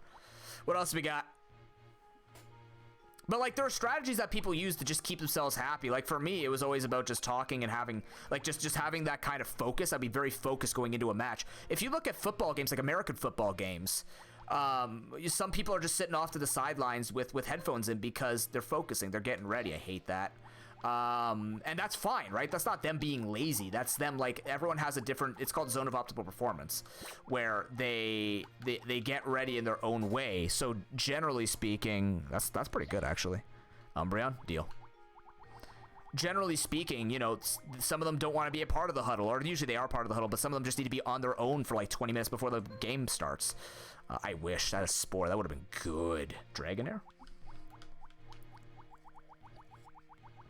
I'm not against the pressure. I'm against the pressure that's like, this is not working for your child.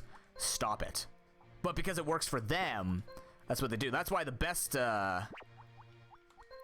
coaches are the ones that can adapt. Oh, that's not bad, actually.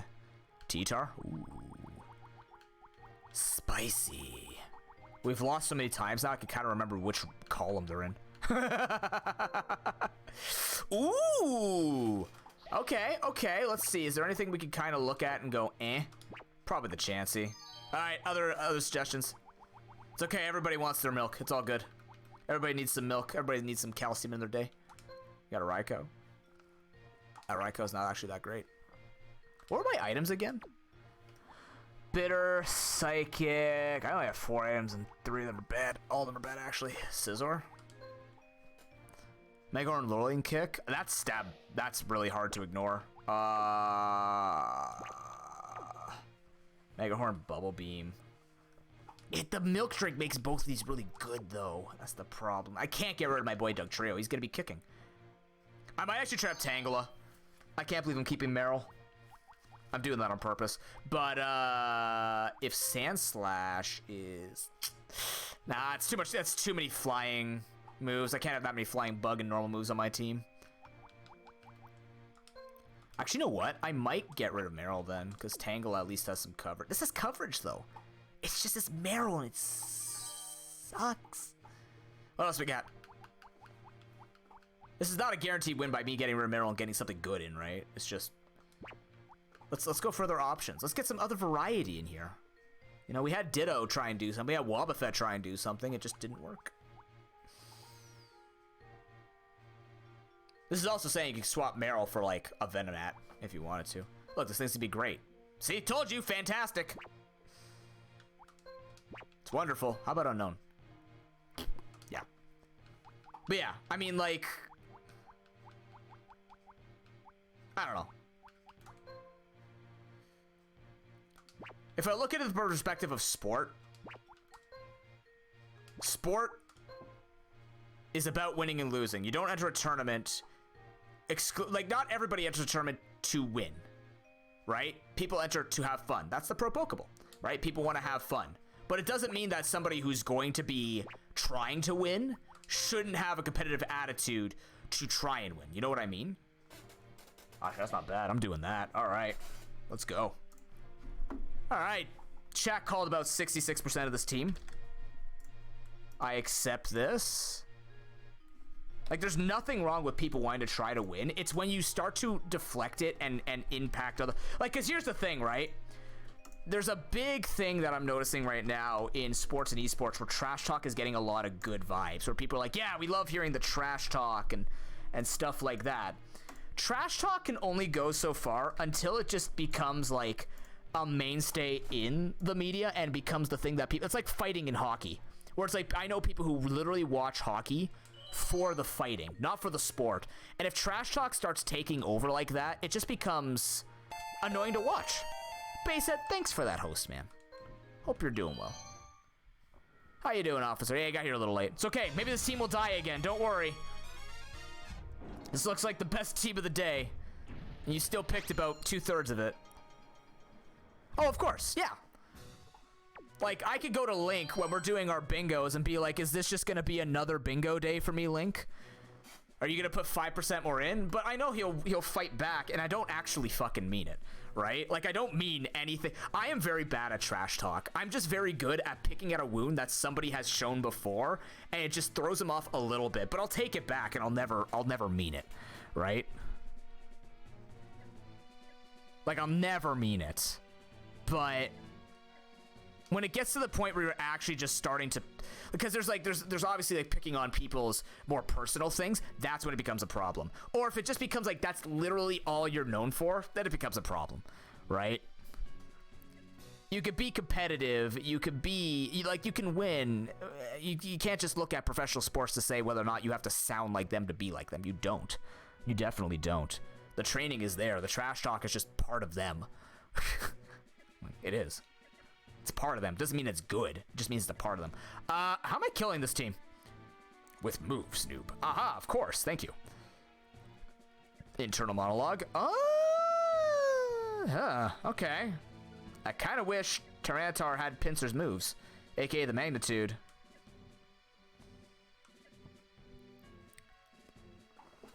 Huh. Okay. Yeah, it's a bit risky to bring Tangela. But Tangela can actually take him out. I want to lead Pinsir. I'm just worried about Magmar. Because the magnitude rolls low. The thing destroys is probably the fire move, maybe. Okay, maybe we'll lead T-Tar, Pinsir, Tangela? Tangela actually feels really good. We have to figure out what that hidden power is.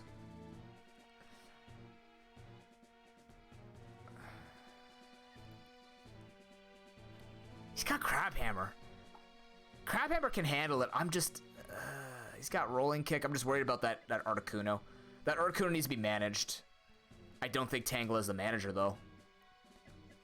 Alright, we'll bring Scizor, but I'm not happy about it. The only reason why I don't bring Dugtrio is I don't think Dugtrio could kill these things fast enough before it gets destroyed. I'm preserving our boy. But yeah. Similar to the Ed podcast that I did with G2A, I could talk about sport culture for a very long time, but from a different perspective as a referee and as somebody who studied in it, right?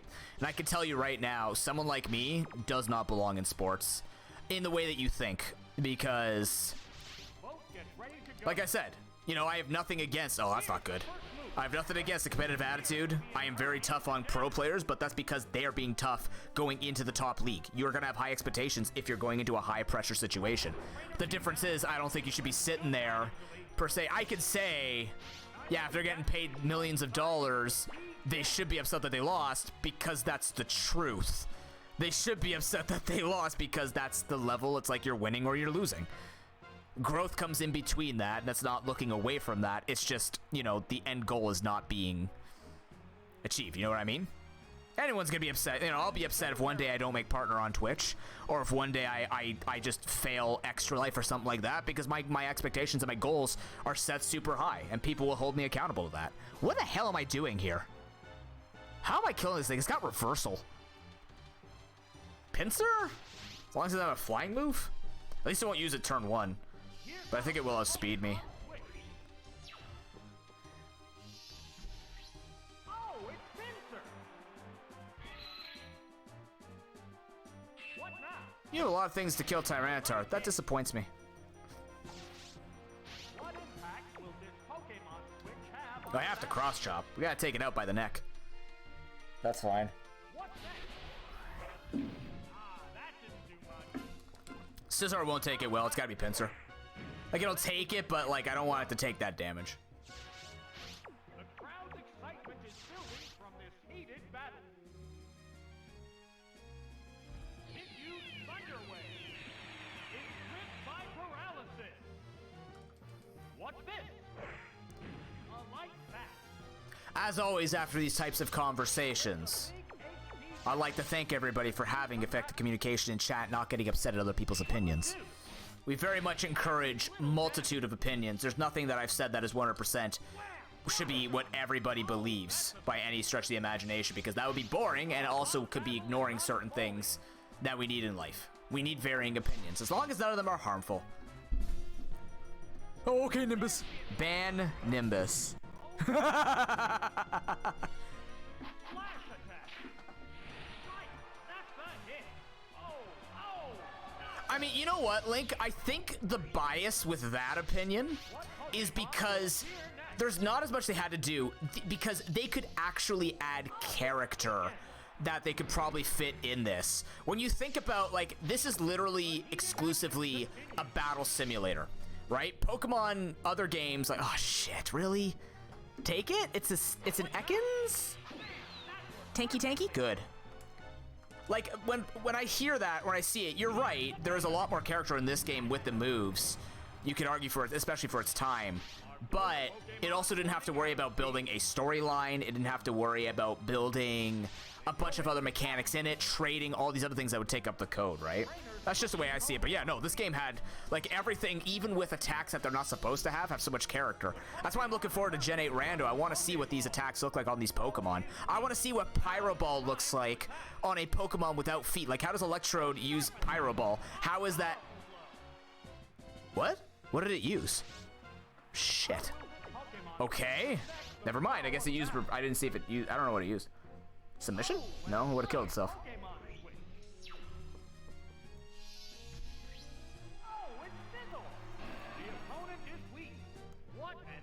Jump kick. Yikes. It's a snake. Slither kick.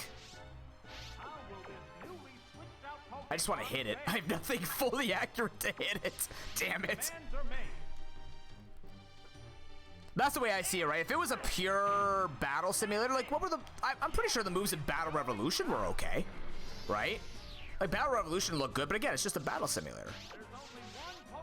I mean, yeah, but there's more stuff in it. Do you actually know do you know the allotted amount of space that every aspect of the game takes? Because if you do, then I'll believe you, but otherwise, I mean, we won't know until we actually compare to see what they put emphasis on. Game, I swear to God. I will swear to God. Oh my God, please. Can I make it to 4 battles today? Just 4, I'm not even asking to win. I just want to make it to 4 today. Oh, nice murder, hell yeah.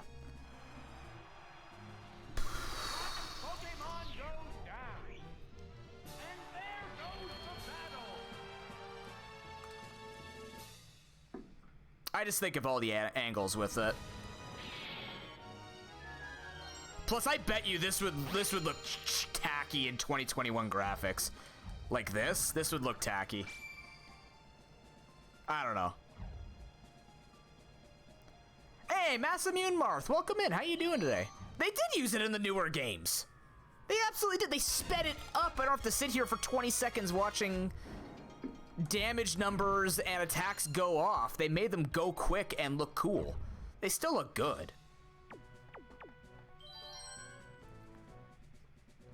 Doge. Okay, that team is really weak to Scizor, actually. Right? Yeah, that team's pretty weak to Scizor. We lead Scizor. If Growlithe comes out, we'll go to... oh boy. Yeah, that is a problem, isn't it? Mega Horn, Bubble Beam. Actually, oh man. Okay, Dragonite hands off here. Double kick. I don't believe in double kick to take on the Rhydon. I think we bring Pinsir? Tangela?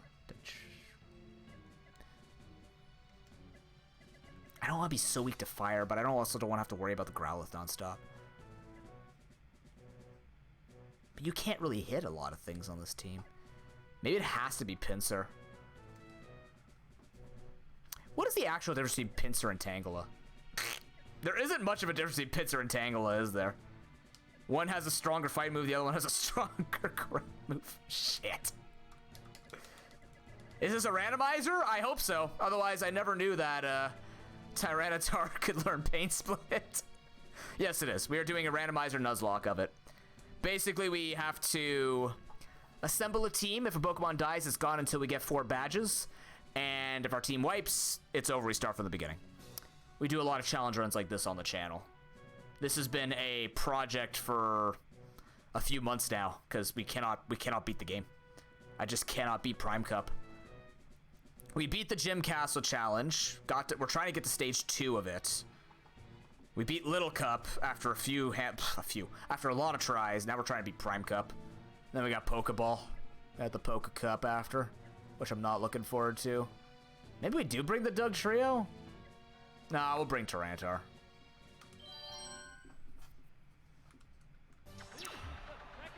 Yep. Once you clean up all the stupid names that are in this randomizer, we get just Mimi names, which is better. It's an improvement. That's not a Pokemon I want to see you lead with. We do have Stab Megahorn, though. I can't assume you have a fire move. Oh? Or any move for that. Oh, what? Flying? That's okay.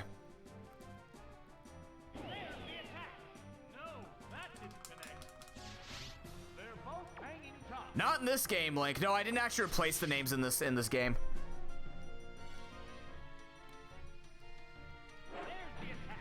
Oh, come on.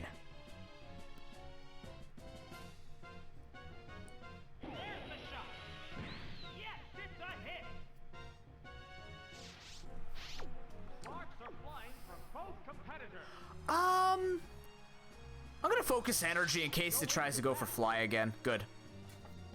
Focus energy's not broken in Gen 2, so we're good. Broken in a bad way, no less. It's getting primed for action. Yeah. It's a fierce battle.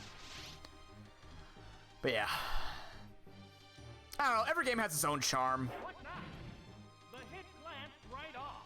Literally, the only gen I have gripes with to an extent where it makes it very difficult for me to want to go back and play it is Gen 4 just because of how slow it is.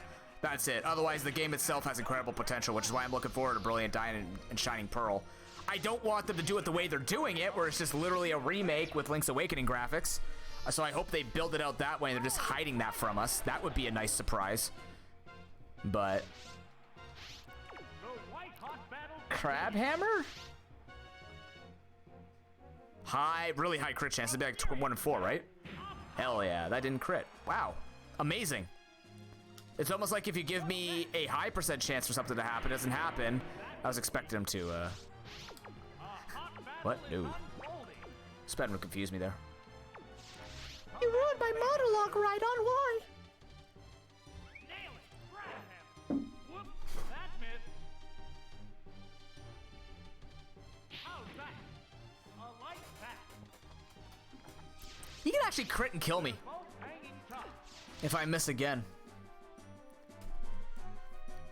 There's the attack. I mean, it kind of, it's the pinchies. Yeah, big meaty claws. Yeah. He's got the pinchy pinch. Just one Pokemon Oh god, I'm never saying it like that again. Jesus. Oh, it's Porygon. Okay, I'm gonna. I have rolling kick, but I feel like I need to switch. I just have that inkling that I'm gonna take a lot more damage than I want to. Trying to charge Karate Chop. I need to preserve these pokes. This is actually a team that can make it somewhere. Chat picked well this time, for the most part. A couple of adjustments at the end are gonna help.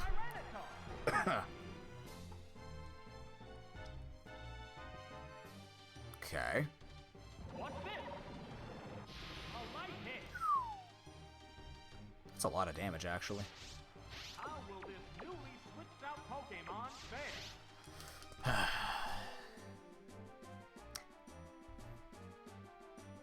What now? It appears to be impervious to damage. But yeah, I reserve all judgment. Oh god, no, please. Furious attack. I reserve all judgment for Gen 8's animation capabilities until I play the randomizer of it. Because I need to see how things use stuff like Pyro Ball, Moongeist Beam, Flurcan. I need to see how they do it, right? Gen 6 and 7 shows you some of that. But like the super involved moves, I need to see how they use them. Yeah, I'm not staying in there. I'm gonna get destroyed. Oh, this thing has Ice Beam. No! This thing has Ice Beam. I lose. I lose. I can't kill it in time. I could Perish Song it and just try to live, but I have nothing to live with it. I gotta go for damage. Shit, I should outspeed though, right? So I can Milk Drink maybe? I wish it was Roost, but you don't have Roost in this gen yet. Be enough damage to kill it in 2 hits. Not enough. It's actually not enough. That's sad. Fuck, really? Oh, man. I should have rolling kicked. I should have actually rolling kicked. Yeah. That's fair. So, what will be the next The thing is, I just didn't want to switch, take another Vital Throw, because then 2 Vital Throws probably kills Scizor. So, that's okay. Actually, no, I shouldn't have Rolling Kick Shift Mega Horn. It does more damage.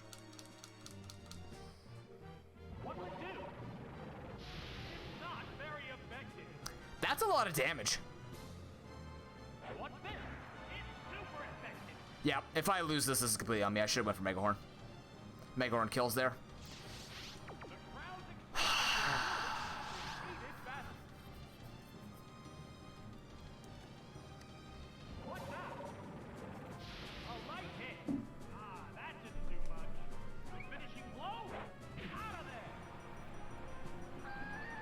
Good. Not fully punished.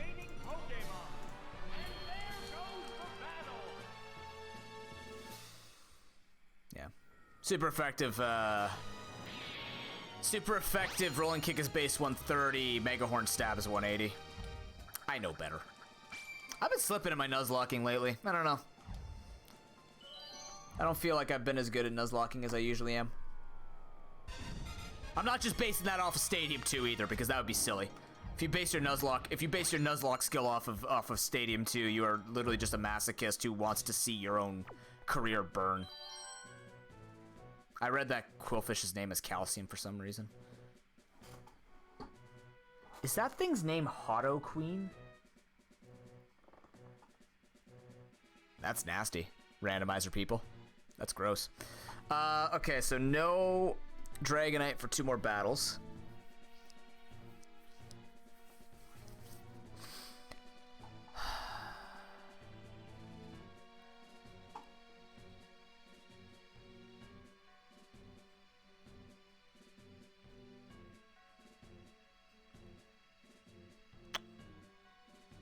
Okay.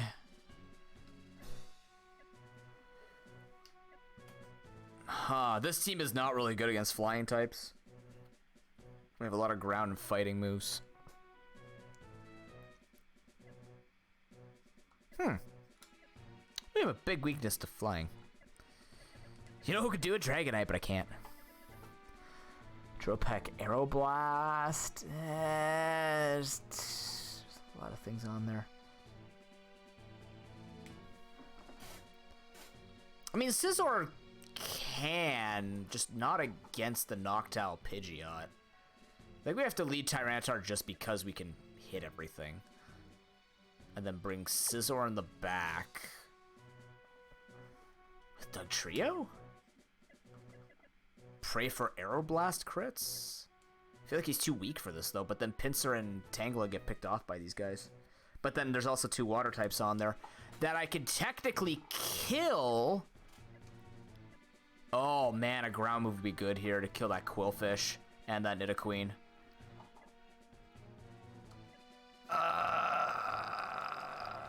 Which person weak to all this is gonna be a problem? I'm actually gonna go Tangela, I think. I don't know if this is correct, but this is what we're working with.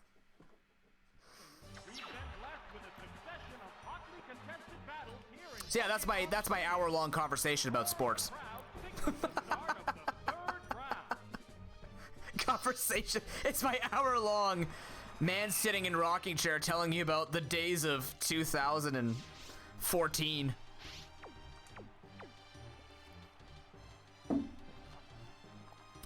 That could be in the cards at some point, Massimin.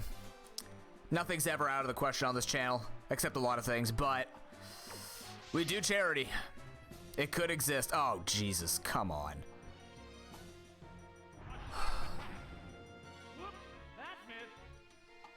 Oh, I know it's coming in instantly. I stayed in on this too. That's kind of silly of me. That did little damage, you're right. You just never know what it's gonna use, right? Tangela has the defense to take a dynamic punch. None of these things can really fight. Oh man, I need to get Scizor in. They're eyeing each other warily. You're right. My team all female too again. That's so lucky.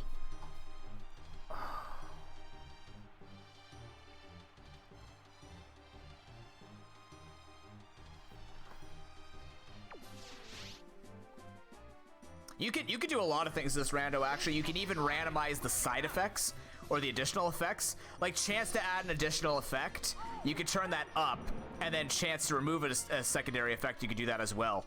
And you can make like poison powder put people to sleep. You could make this as wild as you want it to be.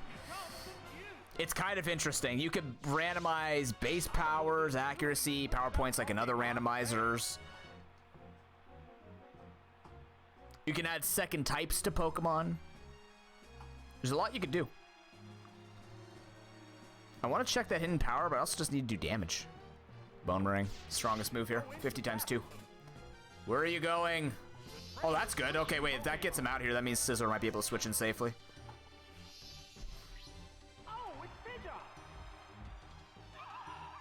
Did you just switch in a flying type knowing I was using a fucking ground move? How? How? Cheater. It probably has a flying move, that's why. Back to T-Tar. I would love to see an Ice Punch paralyze somebody. The inferior status, of course.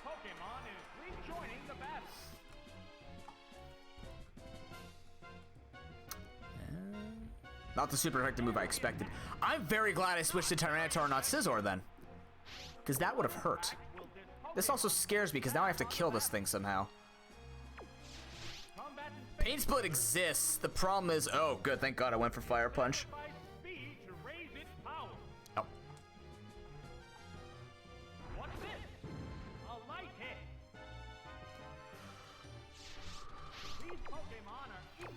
I can go for the para, but I think I just need to damage race this thing. God in heaven. Yeah, that did have to hurt because it's Pokemon. It has to hurt. That's how it works. Commentator. Does anybody know the commentator's name? Is there a name that he goes by? Or is he just Stadium Commentator #1? Because nothing can beat this.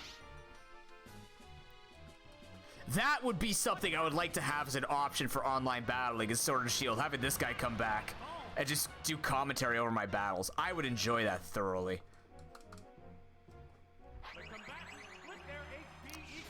Do I live? Do I have to sacrifice? Fuck. Actually, Massamune, I do know of somebody by the name of Siohane who is doing a Stadium 1 hack that is adding that stuff in Gen 7 mechanics. It is doable. I'm almost curious if Tangela can manage a Surf plus Fire Punch. Scizor should outspeed now, right? Let's go for Surf. Fuck, how do I have to go for the para, right? I have to go for the paralysis? I have to go for the paralysis. I have no choice. I need this thing down. I need this thing paralyzed. Yeah, there's a lot of people in the modding community who are doing good work with these older games. Sometimes I'll try them. I'm not a big ROM hack type of guy. I'm very much just a randomizer, sort of roguelike producer of these games. I like to come up with challenges, either borrowed from other people or just ideas from my own mind. You know what's very weird is Megahorn does as much damage as Crabhammer, base power wise, and it's stronger. I'm going for Megahorn. Alright, speed, just hit the Megahorn, we should be okay. Might kill, actually? No, that didn't connect. Well, we lose. There's the attack. Bam! That worked perfectly. Unless this kills. And if it doesn't kill, you know exactly what happened, chat. Pokemon just decides that you lose today. Imagine being a competitive Pokemon player and losing to an 85% accurate move. Couldn't exist! By the way, Crabhammer would have done that much, too. Because that's my way stronger attack than Crabhammer. Just one Pokemon remains. The Pokemon emerges from its Pokeball. This is the last. This was the strongest team we had today, and if we can't win with this, I don't think we could win with anything.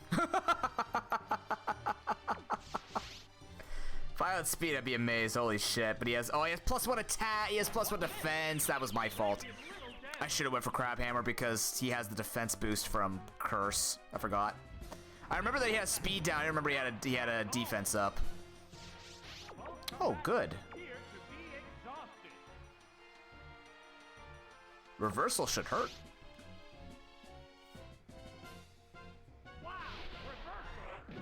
I don't think...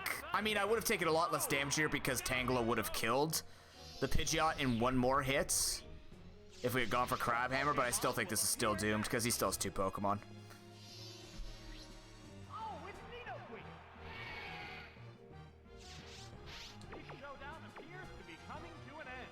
Shut up, commentator. It's not over until... Yeah, okay.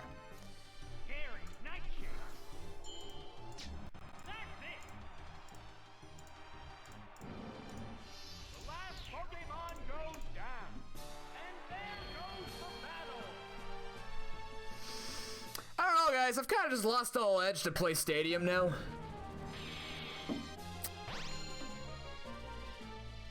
I don't want to just start picking my own teams because that's lame, but I'm also just getting really upset that this shit's happening like this nonstop.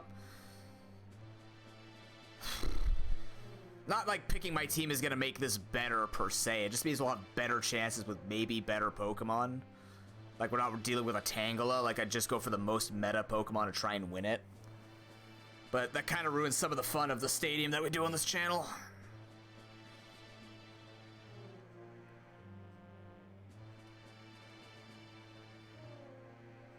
Time is at 11:50. Let's go, but this run would bring us to the tournament commentary, but I guess not.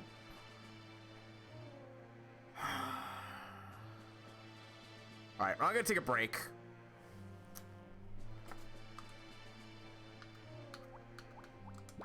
When we come back, I don't know. We'll try... I don't fucking know. We don't have enough time to continue a run, do we? We can just play the mini games! Yay!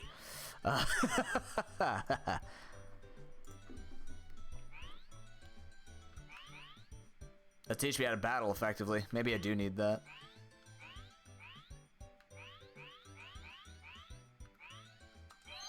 Man. Maybe we could try Poke Cup.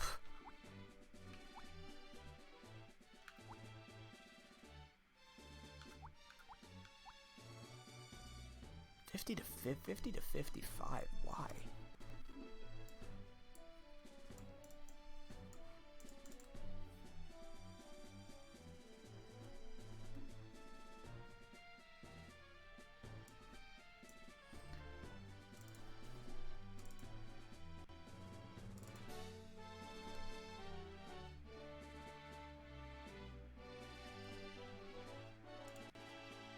All right, we'll take a break. Hold on. Sorry.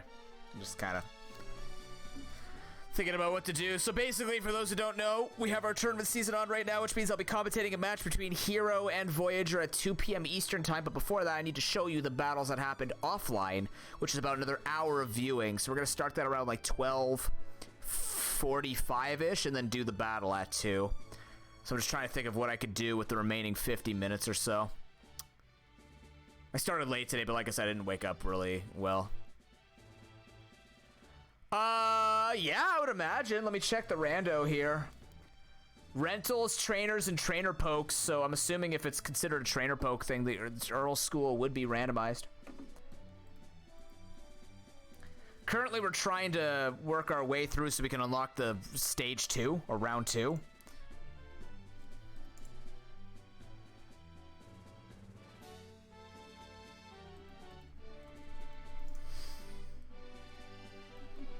Alright, well, either way, we'll decide when we come back. We'll see. I'm just going to take a small break, stand up, stretch, grab some water. So just you guys do the same. If you do enjoy, make sure you hit the follow button up at the top, as well as follow the other stuff. I tend to have some witty one-liners on Twitter probably once in a while, as well as a lot of good videos coming out on YouTube. Also, if you are interested in more exclusive content where I literally have a series where you give me internet clips and I commentate over them like they're a sports event, over on the Patreon is how you make that happen. Thank you, Bot, also showing off that I do teach people on-camera charisma skills. If you'd like to get involved with that, I have a plethora of jobs and skill sets that don't earn me any jobs in the world, so I have to make them myself. See you after the break, guys. Thank you very much for watching. The sad reality, but it's true.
We're back. Thank you very much for your patience. Ugh.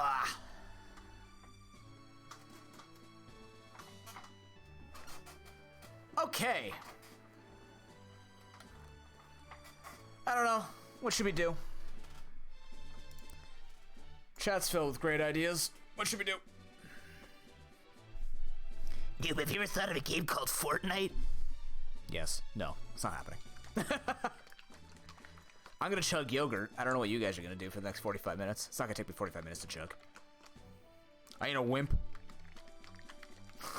It's also yogurt. Actually, funnily enough, I have never once in my drinking years or before, because I never drank before it.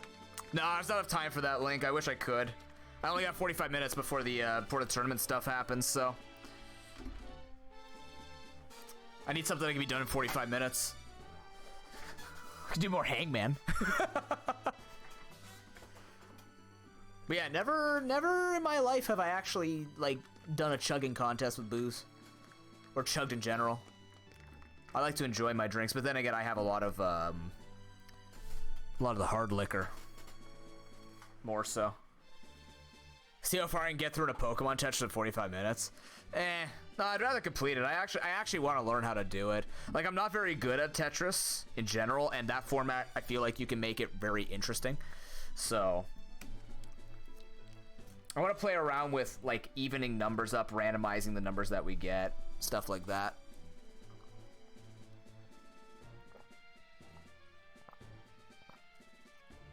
Actually, no, that wouldn't work very well. But then it'd be the same thing all the time, so you have to randomize the number.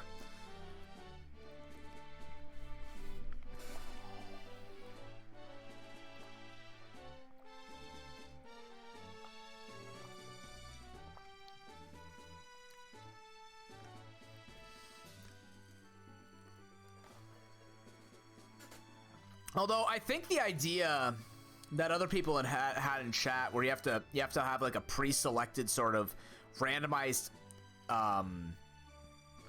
thing that you have to put in, would be cool if you make the board smaller. Because I don't mind the whole like puzzling it out and stuff like that, but I could see how that could get stale after a while of you doing it. So if you had like a randomized piece that you had to put in, like you have to fit this in, that would be interesting. And you just do like 3 of it. I just need a program that could do that. Hey Link, you like making programs for this channel, right? You want to make me a you want to make me a Tetris piece puzzle?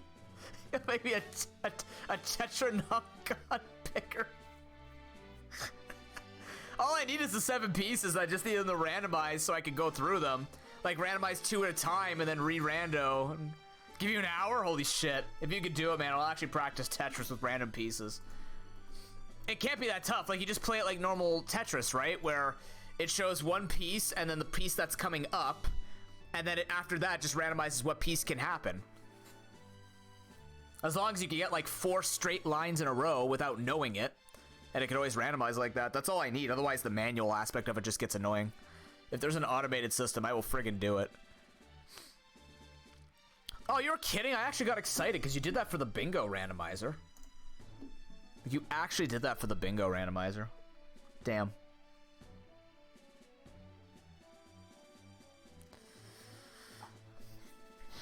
Let's see.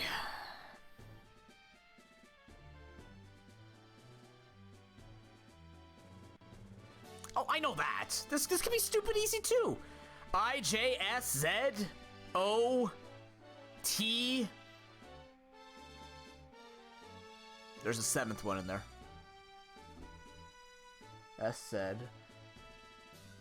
I-O-T-J-L. There we go. Oh. Well, no, the logic is just random piece, then random piece that's not the first piece. Or no, it could be random piece after that, and then rando between the 7 afterwards. As long as it's not just like sequentially the 7 pieces show up before it re-randomizes. It has to re-randomize every time and just have 2 shown at the same time. Because in Tetris, you can get 2 pieces in a row anyways. You can get multiple pieces in a row, to my knowledge. I think. Unless there's actually I would assume there would have to be some kind of complex logic to make it work. But this is Pokemon. We're not actually playing Tetris. We're just filling in a bingo board or a catch-em-all board. There just have to be 7 random pieces showing 2 at a time. Yeah, just wanted to give a random piece, but I could see 2 at a time, so it randomizes 2 at a time, and then once I do that one piece, I click it off, and the number 2 piece becomes number 1, and then another piece of the 7 come through. I don't need a logic. I just need a randomizer picker. That's it. I just need a piece randomizer device. I'll pay you $2 in a Subway for it. Like a Subway sandwich, not a Subway itself. You don't need to own a Subway. I'll gift you 1 sub, which is worth $2.50.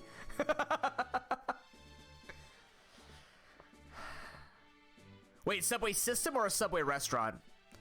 I've actually, I still like Subway restaurants, but there's this place that makes like burritos and stuff like that. I usually don't eat burritos and stuff like that, but they make a really, really mean veggie burrito, and it filled me up for a day and a half, or like half a day. It was great.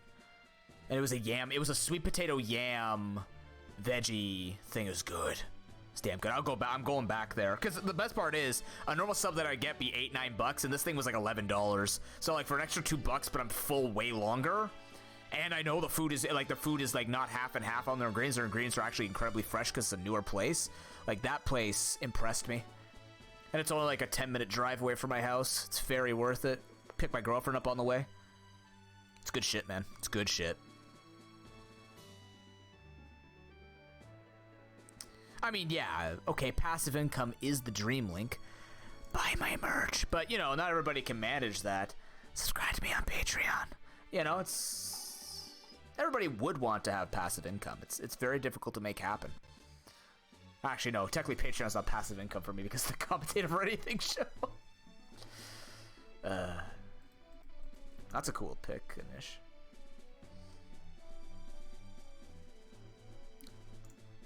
Yeah, I think Stadium has I think Stadium's kicked my ass enough today that I'm just I think we definitely have to play it in smaller bits like this, like 2-hour bits. I don't want to.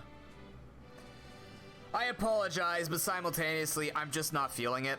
Really, I'm not feeling the RNG and the decision making in Stadium. It's very tiring. Officer was correct in assuming it would go from well, he thought it would be like bits and pieces of streams, but it will have to be bits and pieces of streams. It'll be a thing we go to when we have a couple of hours left.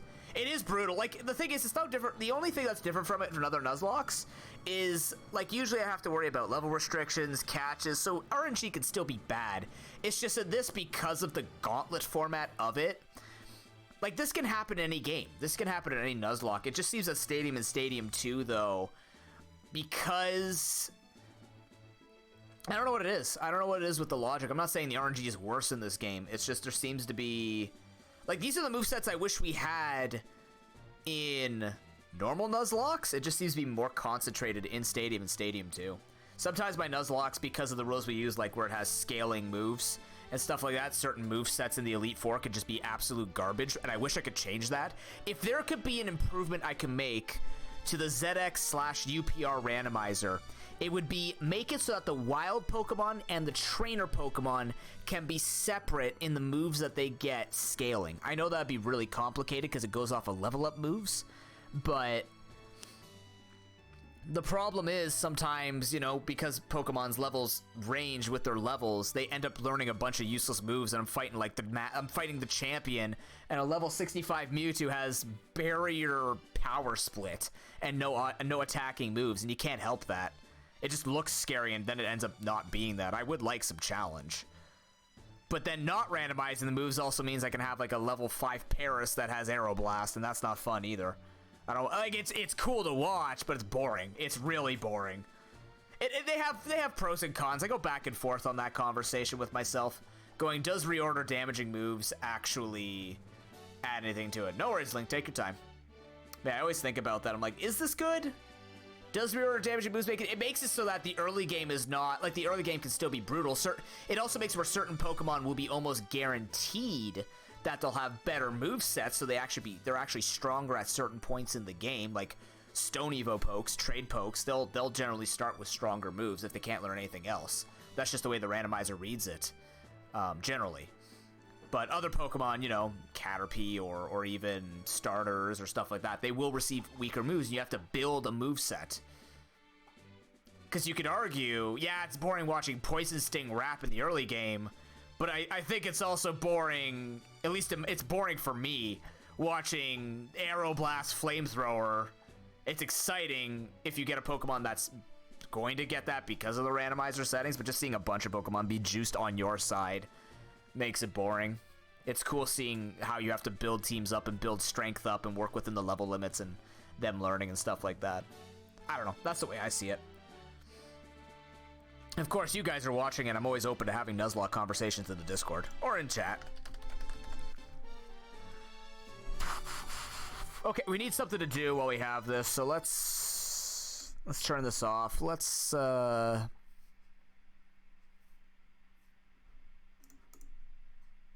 this sucks not having another Nuzlocke on the go. Ultra Moon I can't go back to until I get that bot working. I just want to have that bot working while we do it. Maybe I'm being overly picky.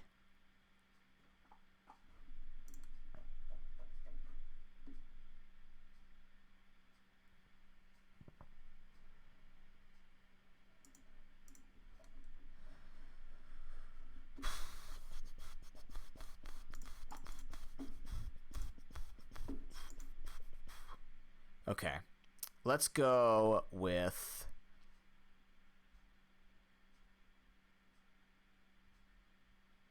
We don't have a lot of time for anything, Jesus, man.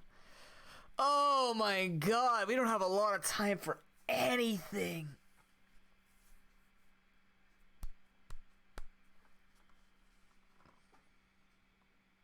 What if we just watch the Pro Pokeball right now? What if I just threw it on? And then we just have that kind of workup time to the battle between Voyager and Hero. Actually, we're going to do that. Because I have some things that we could talk about while we're doing it. So we're going to catch up with the Pro Pokeball. It is a tournament that we have running on the channel right now.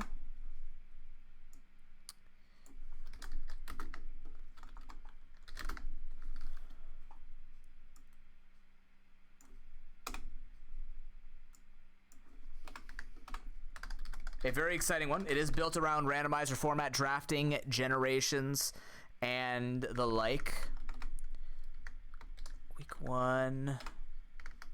I'll put week 1 here. Okay, so we'll do that. Let's go. I have to change some of this.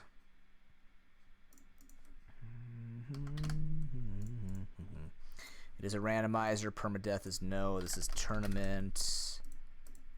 It'll also give me some time to prepare the match today. Hard mode, playing with viewers. Playing with viewers and match commentary, because I do that. There we go. So this is the way it's going to work. Basically, I'm going to play back the video. It's about an hour and a bit long. You're not going to have no content. I will be in chat. Obviously, I'm going to be here. I'll throw in some extra commentary that I find maybe here and there with the stuff that was going on. But essentially, you guys are going to be watching what happened on Discord on Sunday. And then we have our match between Hero and Voyager at 2 p.m. Eastern time. So let's switch over to that. We're going to make that happen. I'll prepare everything else for today, and we're good to go. It was a bit of a disaster, got to be honest, for me. Because I had a lot of things that I still needed to prep. And it just didn't go very well. But, now we're gonna be good, so yeah.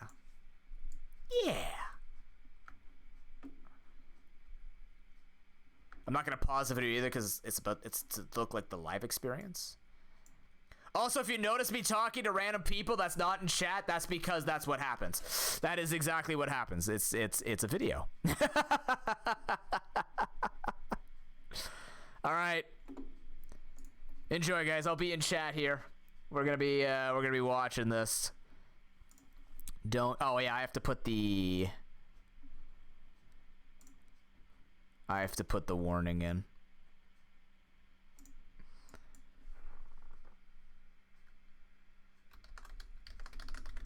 No, actually, no. I'm not gonna put a warning. Let's just have people burn with that. Okay, enjoy. Not many people even heard half of that because I didn't unmute myself on the actual recording. Yeah. No, this is all staying in. This is the video. This is the actual video. Hello, everyone, and welcome to the Pro Pokeball Rando. I am ProPokeNoob, and I am extremely out of practice. Also laggy, and I see myself twice. That's weird. That's weird. They're both weird, and they're both me. Welcome back to tournament season. It has been an entire year since we have run the Pro Pokeball series, and this year we're bringing it back with a little bit of a different twist. 8 participants will be going through a randomized format. Well, they'll be picking and drafting generations in order for them to battle through in a best-of-3 double round robin. Our coaches are ready to go. We also have a slightly different format this time. I'd be wondering, Noob, why aren't you talking to me in Twitch chat while simultaneously like you're on the screen and you're in the chat? Well, the reason is battles can be both on Discord and Twitch, so welcome to the first battles of this tournament being on Discord. Nothing wrong with that. It just means we're gonna have some content where I can put my feet up, relax, and I control myself in Twitch chat. I think that's gonna be the most fun I can have. But let's go over some basics that you guys need to know. Coaches will just be drafting and picking in advance. They're going to be choosing between Gen 1 and Gen 8. They get to ban 1 Gen, and then based on a format that you don't really need to understand right now because Week 1 has no implications with the standings until they start getting lower and higher seeds. People draft a best-of-3. It is 1 point for every win, and yeah, they have a mulligan system that they both get to do. I forgot to make the mulligan button. Damn it. It's okay. We'll do it. Writing it down. Hold on. Mole button. Yes, I would like to introduce our coaches. Like to go through all of them in no particular order other than the fact that they're all going to be organized in a certain extent. So let's move over to the new graphics. I did it, guys. I have new graphics-ish. I don't have real intros because I can talk about certain people that I know. And I don't know how much Pokemon knowledge they have. I can't talk about the teams that they draft. I'm just going to come up with a lot of bullshit that's going to make them have the coolest background stories they actually didn't know that they had. So let's go take a look at this right now. The first coach will be taking a look at, she is the best mod on the stream. She is the best Pokemon player in her house. She is also a proud owner of dogs and a really wonderful dude who has a wondrous beard. And if he's watching this, he knows who I'm talking about. She is here to win the competition. Coach of the Golden State Gliscors, Marie X. Lupin. Moving on to the next coach, someone who I haven't met other than through streaming through PokeLink? No, through Waffles tournament, has already gone through 1 tournament, is here to make it a 2-time. Make a name for themselves. The name is high. It's Ace of Bade as an independent coach. Don't worry about all the other information. I didn't have a real intro done with this. You'll get one eventually. Don't worry. The next coach, you know him as the editor, as the worshiper of the Church of Cascoon, representing the Cincy Cascoons, broken but alive. I like how I didn't even throw like friend, entertainer, streamer. Good dude overall. Also works extraordinary hours that he just shouldn't have to work, but does. There you go, broken but alive. That's a way better intro. Moving on, a man who almost scared me today saying he was gonna need 2 hours for me to wait for him, but a returning Pro Pokeball participant. I believe this is his 4th tournament or something ridiculous. Moving on from draft to generational battles, coach of the Chicago Night Owls, Eventual Coma. A man we will be watching to see whether or not he can finally get his title after years of working towards one. And that also applies to our next coach here, a man who made Trick Room look so good it was a bounce house for all the ages. Coach of Ice Cold / Icy Inishi / anything you want to call him, who made himself a logo that's really weird. Initiator. Next coach, stand-up dude. Plays a lot of Zelda. Now he's here to show that he doesn't just need randoms in Zelda to look fantastic, but he can do it in Pokemon too. Underdog extraordinaire, man who's gonna blow you away without you knowing it, carrying his own story to his name, Hitting Hero. Did I practice these in advance? No, not once. Why would I do that? Oh, I'm glitching out. Hold on, I gotta make this better for myself. Their presence is so strong, one would say their name is actually just a full journey. Coach of the Manny Marshadows, Voyager. And last, but definitely not least, in fact, they're first today, and they're first in their own first tournament, I can assume. Everything going first, including their belief that they can win this tournament. Coach of Kara event, Cass / Nagito. I never learned how to say your name, so we're going with Nagito. Or Cass, whichever one. There you go. Those are your 8 coaches for the Pro Pokeball Rando. It is going to be one hell of a tournament. I am very much looking forward to the new format to give you guys a little bit of an idea of what we're going to be looking at here. Because they're going to be going across the generations, we kind of need to understand what we're going to be going into. We've got anything from janky Gen 1 mechanics all the way up to D-Max, G-Max, and Gen 8. It's going to be working around seeing what preferences players have, because every participant probably played in different generations of Pokemon are just going to random it like a D8. I don't know who could have possibly done that in this tournament. But basically, it's going to show whether or not they can work in multiple environments given random teams that you might think, hey, noob, isn't that a giant amount of RNG? And I'm going to say, yes. But like all things on this channel, it is about the management of the RNG. It is about making sure that you understand your right to mulligan, 1 per series, whether or not you can make that team work, what are your offensive carries, what are your defensive options, what is your win condition given to you, or has Showdown just said you're gonna lie down and take the loss today? But nonetheless, there is a lot that they can still control, and knowing the game mechanics in each generation is going to be extremely paramount in order for them to shine in these best of 3s to going into the playoffs. To explain the format once again, it's a double round robin. Top 6 will be going on to the playoffs. Same thing as before. We'll get into more details later. If you'd like to take a look at that, you can do exclamation PPBR in Twitch chat. And everyone in Discord's like, huh? Yeah, PPBR in Twitch chat to see more about the rules. Don't worry about all the tentative things around it. They know what they're doing. We know what we're doing, and I'll make sure that you're going to understand exactly what we're going through. Like the first battle we're going to be getting into today, the series between the Golden State Gliscors and Kara event. They have opted, once I bring you over to here, because this is really hard to manage, they have opted to ban Gen 8 and Gen 3 respectively, with Golden State Gliscors having the double, as we decided on the first week. Because nobody has any rankings, generally lower seed would be the one to pick the double. But because we don't have any of that, whoever's name was on top of the bracket gets to pick the double. And that was the Golden State Gliscors control today. Leading off with Gen 1, a very bold decision to want to go into such a wild and radical generation. Tons of weird mechanics with crits, lots of broken moves. Amnesia is disgusting because of the mixed special attack, special defense split. And then trying to finish off there with Gen 6. The interruption in the middle being with Kara trying to get a point, trying to get a match in Gen 5, a very balanced metagame. So we're going to be going from very wild to very balanced in terms of the randoms format. They have informed me that they have the match up.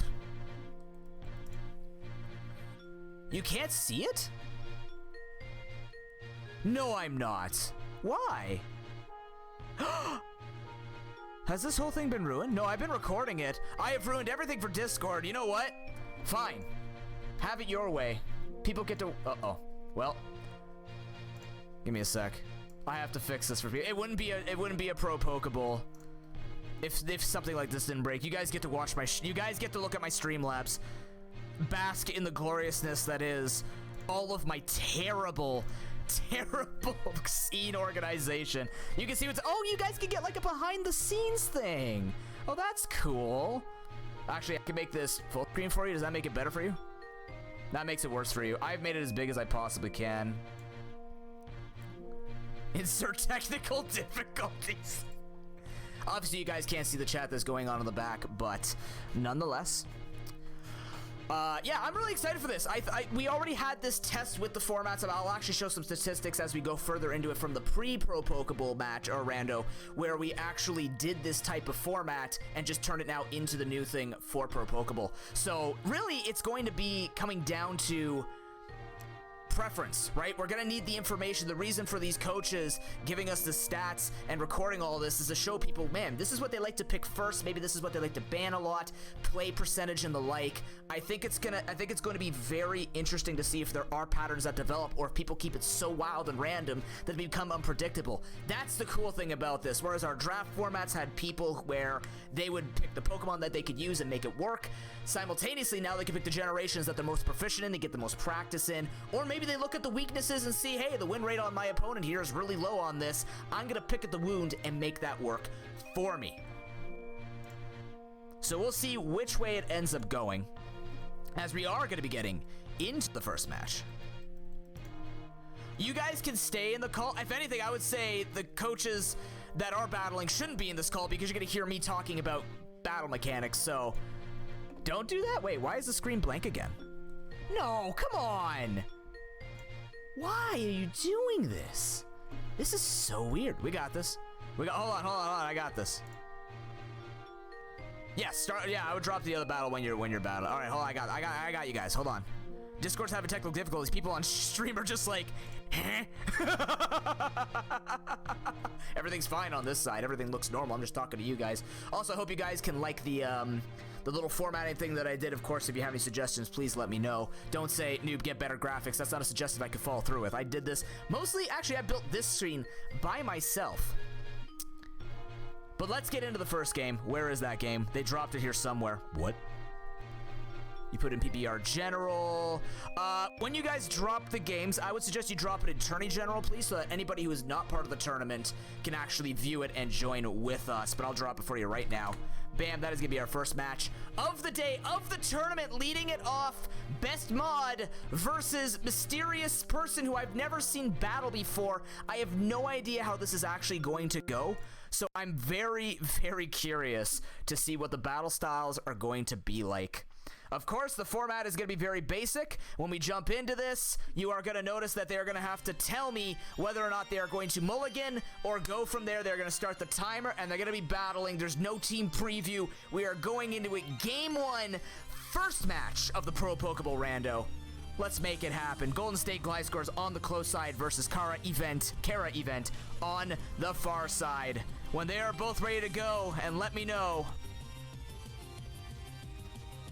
we will get into it. Of course, they are given a good amount of time to look at their teams, see whether or not they want to get rid of it, make anything like that work for themselves.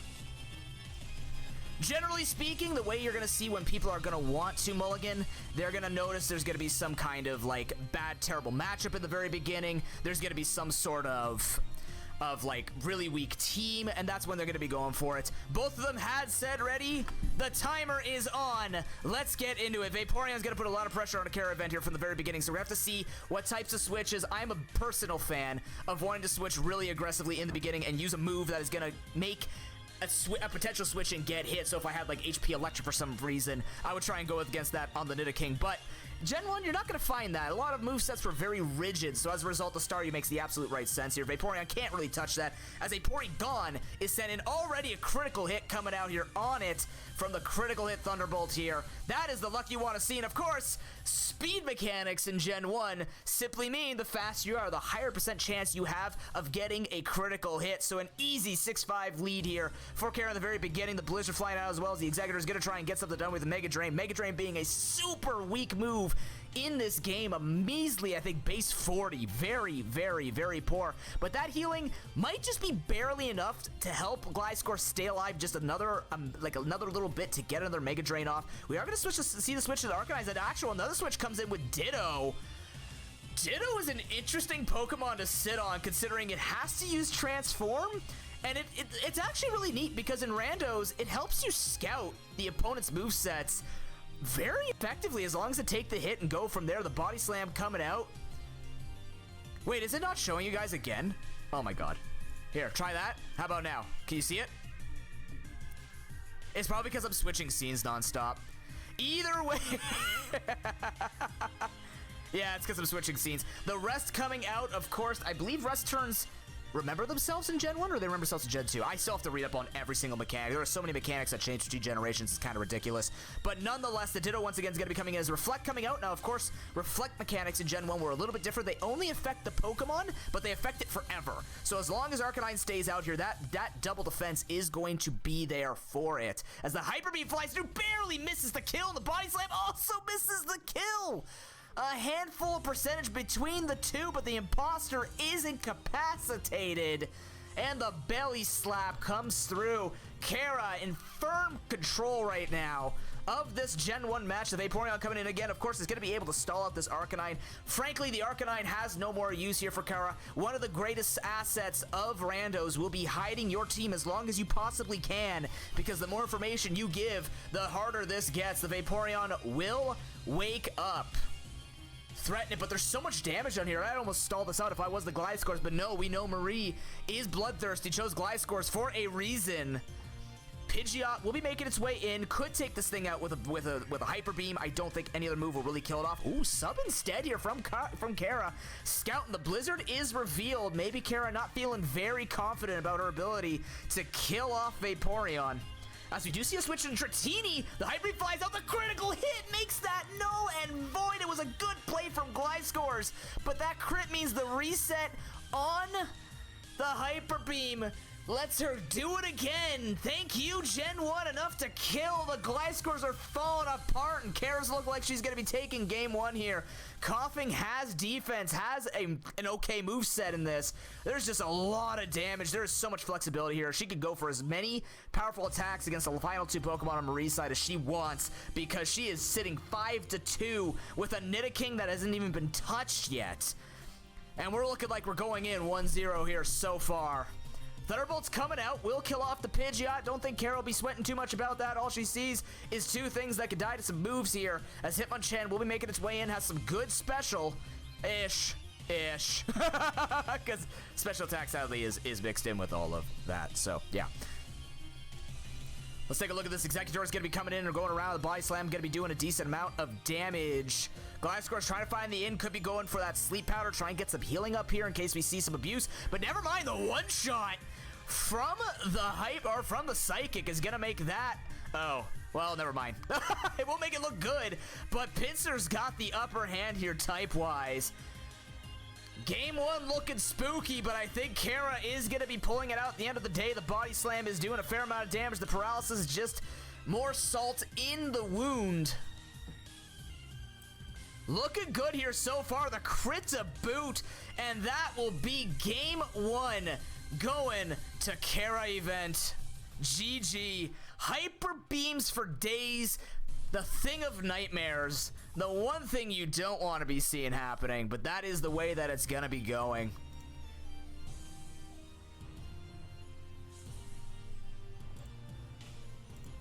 And that is just the sad reality of Gen 1, is stuff like that can happen and become very, very, very problematic when Hyper Beams start scaling out of control. You just have that much damage going in. That's just a lot for them to handle, right? Hyper Beam is a really strong attack, is benefiting from stab and everything else, and the resets, it just throws people off significantly. So game 1 going over to Cass. There's a lot that I have to do because I don't have any type of thing, and I'm trying to make it look good. And look, things are changing without you. I was so close. I was so close. Yeah. Excellent. Yeah, good. Where's my thing? Excellent. Yeah. But that's gonna be a good start for Kara event. Every point matters in this. It's gonna be very tight because it matters on game wins. It doesn't matter on 2 zeros or 2 1s per se. It matters on total numbers of wins. So even just taking that one out there is gonna be more than enough. And you want to start your season off strong. You want to be starting with some points. Of course, there's some implications of lower seed getting more choice and stuff like this. But if you're gonna win the tournament, you don't need to worry about more choice. So that will be going over to Cass. And going into the next match, we're looking at Gen 5, a completely different look from Gen 1, because let's just say mechanics actually work as intended. We're gonna be jumping into that right now. Once it loads, that is my computer. Eventually. We'll wait for them to both give the okay. I have a feeling already based on this match, based on what I'm seeing right now. I don't know if Cass wants to keep this one.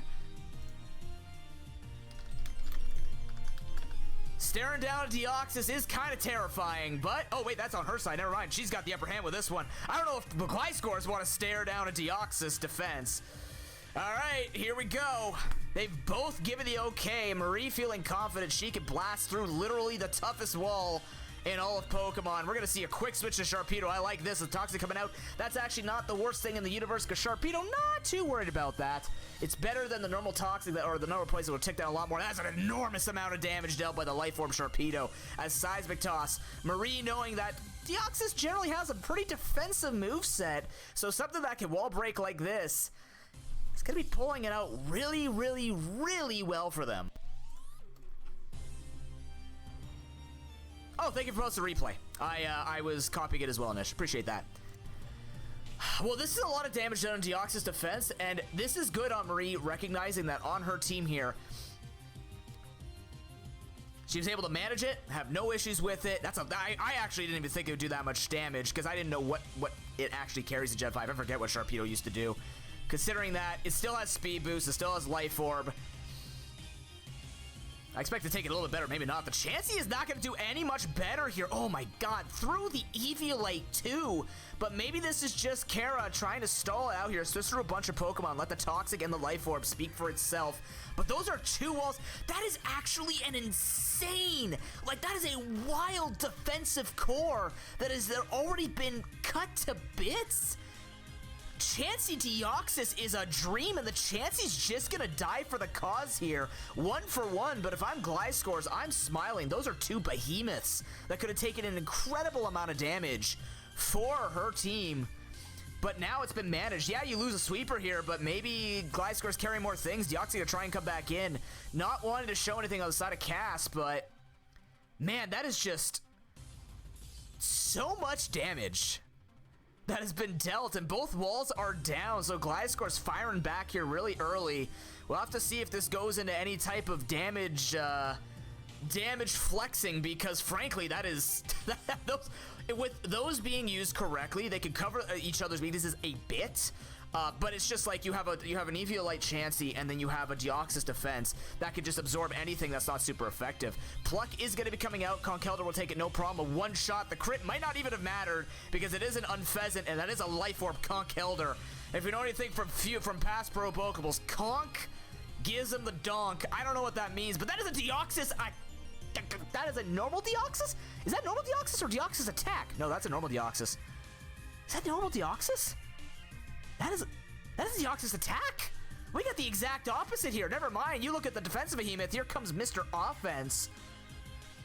That is so damaging here. Like, starting with 3 offensive Pokemon here for Gliscors is spectacular because the defensive options don't matter when you just have Pokemon that can two-shot everything in the metagame. And Marie can play really well around this Deoxys defense.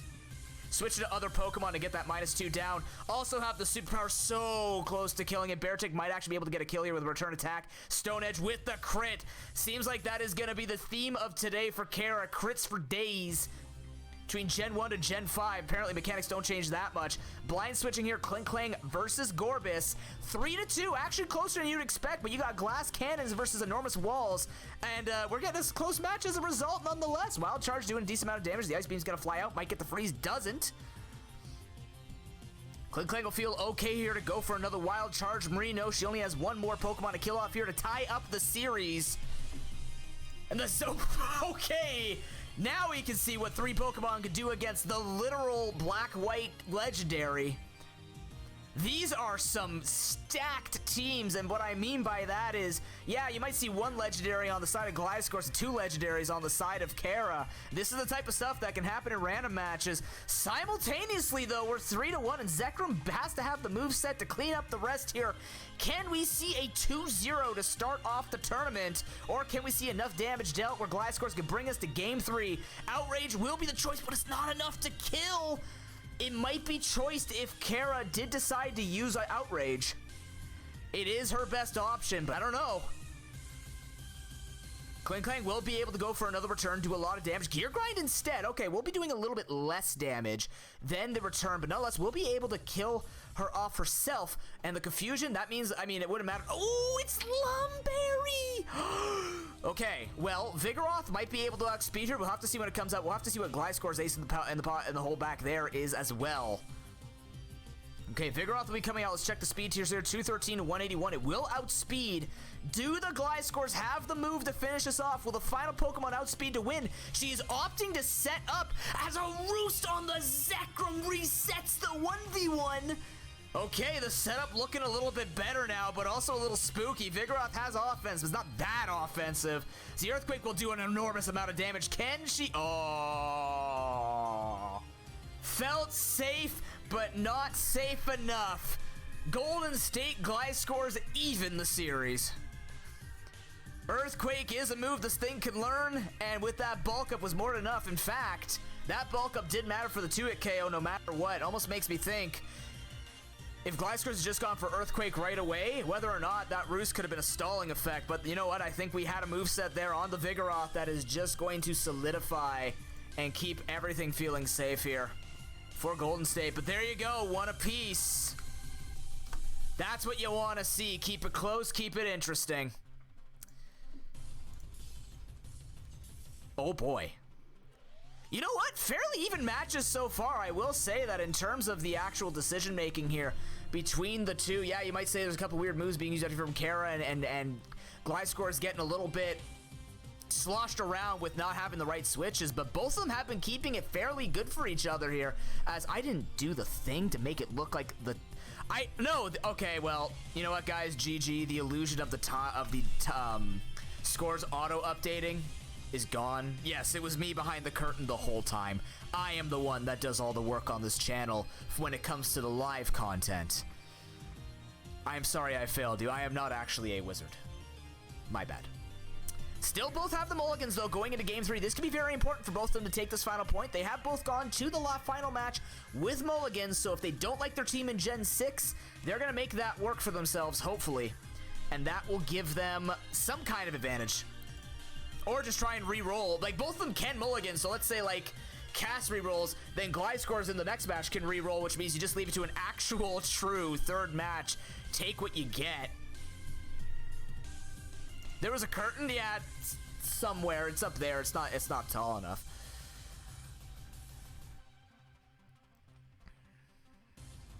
Chuck's defensive moveset. Yes, thank you. Thank you. Sometimes it can carry off, as I think they would sometimes actually carry Psychic or something like that. I can't quite remember what you used to run. I believe that was the standard sort of thing to do with Toxic and Seismic Toss. That's standard on a lot of things, but yeah. Nonetheless, we're going to be jumping into the Gen 6 match, the one to tie break. Let's take a look at whether or not our coaches will be keeping their teams. If I'm Kara, she has said ready. She is okay to face down a Zapdos lead. This could be dangerous. If this thing starts sweeping your team, you have made that decision. We're going to see here waiting on the Gliscors to make that call, whether or not they're going to keep or mulligan. If I'm looking at the one-on-one here in the beginning, I'm looking good, but we don't know what the rest of the team is. Gonna have to wait for that one.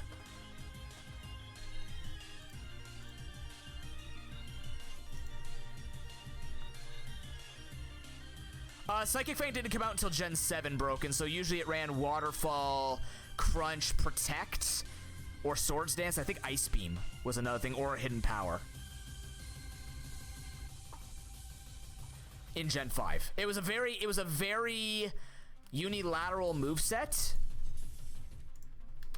It was a very unilateral moveset, but a very powerful one when it got the job done. Could also use Swords Dance. I can't remember if I mentioned that in Aqua Jet. I used to run Aqua Jet on mine with Speed Boost just in case I needed priority to beat other people out. But here we go. They both kept. Let's see what happens. Pachirisu instant Volt Absorb.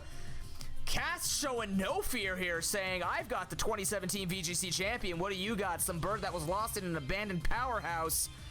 Powerhouse? Yeah, it's a house now, not a plant. Screw that place. Nonetheless, Gigalith going to make its way in. We could see a Toxic or a Super Fang fly out. The Toxic is opted for on the Gigalith. Great start here for Kara.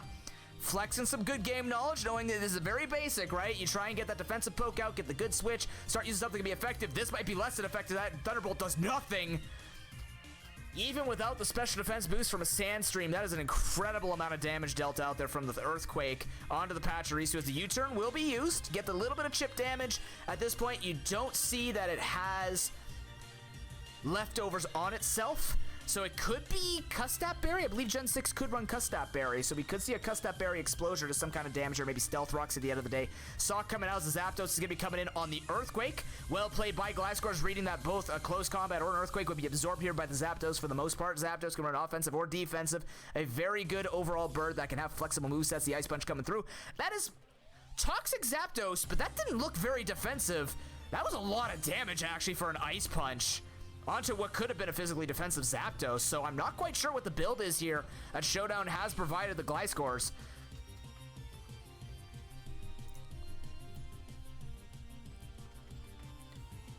This could be fascinating. The poison is down, but it's not going to do as much as an Air Slash could have done or something like that, so we'll see what the Golden State decides to do here. There's still tons of battle, tons of Pokemon to reveal. Sound dipped out? Oh no. Oh. I've been reconnected. Apparently my internet cut. That was cool. Where am I here? Yeah, we're good enough. Earthquake's gonna be coming out. I don't know what happened over here, but it looks like Zapdos was defeated. My bad. I don't know why the internet cut out. Probably wind, rain, something, who knows. The recording should be fine though. Miss Maggie is coming in. This is good switching here. Gliscor's having answers. This is actually very even. Both teams having answers for each other, although Gliscor's needing a little bit more answers than what Kara has had to reveal so far.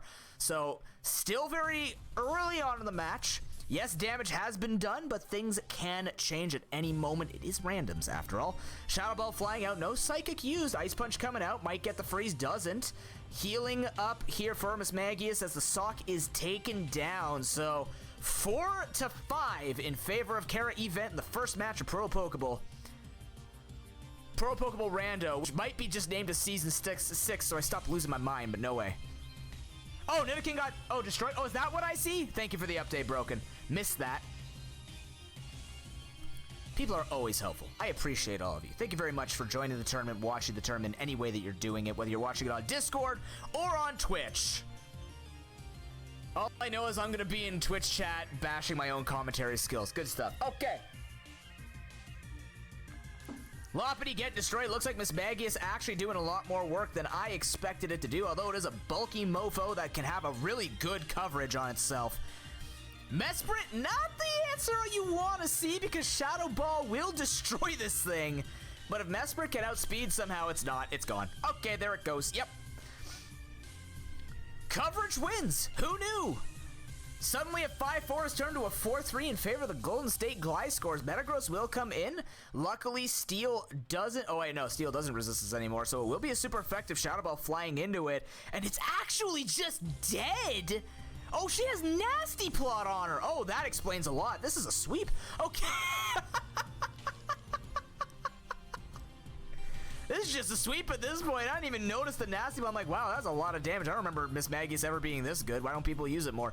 That would explain it. Barbaracle now has to look at it as like, hey, I led this. I don't need to come back out and clean this up. What happened to the rest of my posse? It doesn't matter because you are gone too, sir. An incredible just sweep by having the right time to Nasty Plot. And that's going to be a 2-1 going in the favor of the Golden State Gliscors. GG.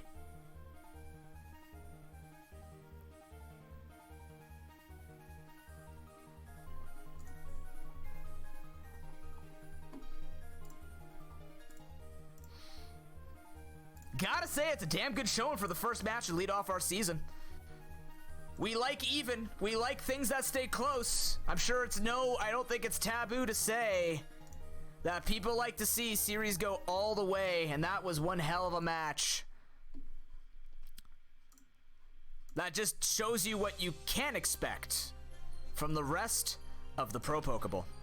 Where am I here? Well, I have so many things open right now. It is like, man, I do need a tech crew. Why did I do this to myself? Do you need to be in call? No, you do not, Coma. Oh, wait, he's probably not here. No.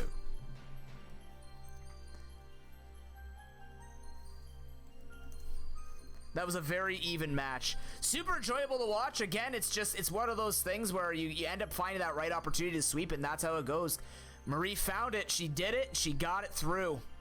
But it does mean now you can see how both play, and both played it out fairly well, made the right switches, tried to answer the best they could, and now you're seeing where Showdown Randoms takes over and what sorts of things to work with. Obviously, Kara seen the team saying, hey, I can answer that Zapdos in Game 3, but can't answer them as Magius. Can you see that coming? No, but Marie also recognizing that, hey, even if there is an answer to something that looks favorable to me, I have that sweeper in the back, and that's what she made it work like in the reverse sweep in that match. We're going to take a quick 2-minute break. When we come back, we're going to have our next match of the day, because it's a double feature recorded for all of you and on Discord, between the Chicago Night Owls and Ice Cold, Icy Inishi. He said to call him Ice Cold, so I'm calling him that. We'll see you after the break. Thank you very much for watching. Commercials, lol. Skipping. Okay, there you go. Enjoy. Welcome back.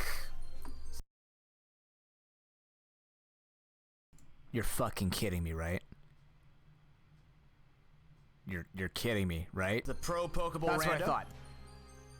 For game number 2 on this fine day, I can't say a specific day because it's a recording. Second match of the day is gonna be between, where am I here? Hold on, wait, click on the stuff, click on the good stuff.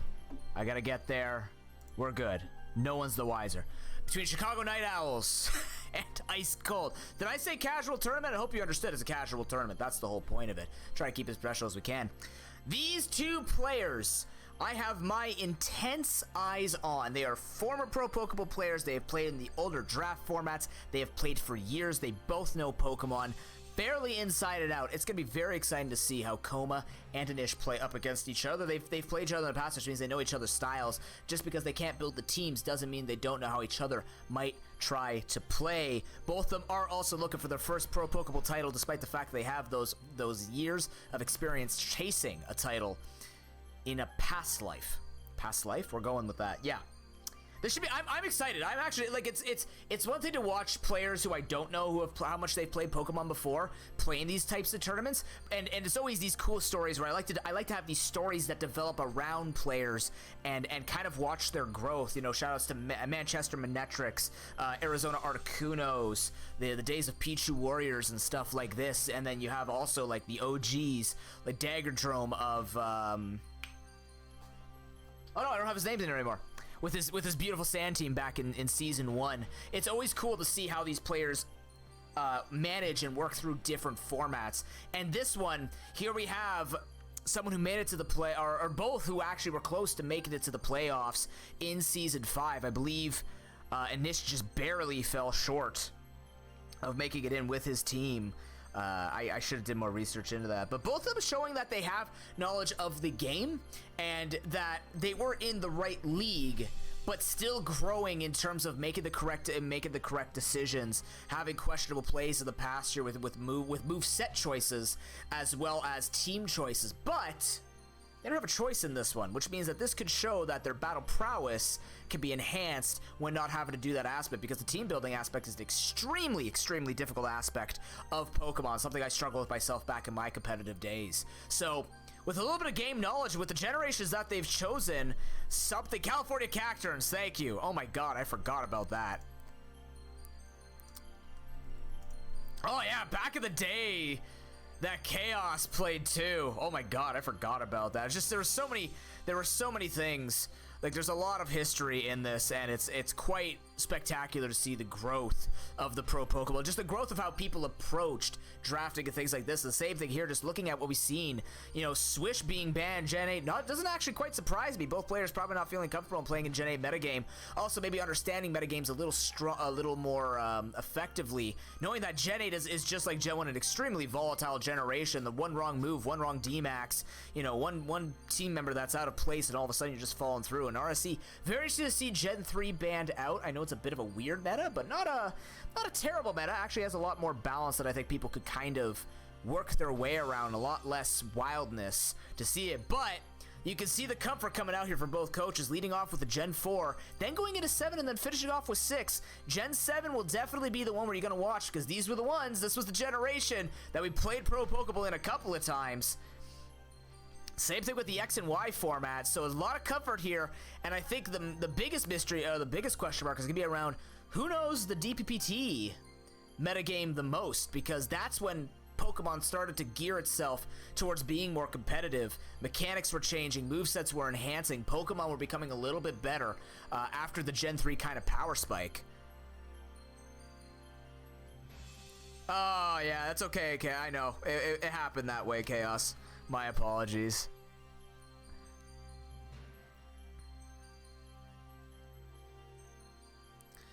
But, yeah, this is going to be exciting, because I believe that everyone can do well in this tournament, but with the history that we know of Anish and Koma going for that championship title, what a statement it would be. It might be a weird statement to say, man, moving from drafting to randoms is what they needed, but what's more interesting is, well, now that we can double down on their play, can they prove that, yeah, we had trouble building teams and the draft wasn't in our favor. Now, give me that opportunity to just show that I can battle, and we could go from there. And what better way to do it than to jump into the match, give them that opportunity. Let's take a look at some former Pro Pokeball players. Already having some banter saying not going to be listening. Anish with the mute on Koma, making sure nothing goes wrong there for him. Either way, let's get into it. Game 1, Gen 4, between Ice Cold and the Chicago Night Owls. Hold on, I got to do some switching here. Got to get some music fixed up. If anybody's willing to be, I've said this multiple times, but yeah. You know what, we're gonna stick with Gen 7 music today. Let's go with that. Awesome. See, for example, I was gonna be smart, but then it didn't work, and now I gotta do this. Look at that, all fixed up. Bam.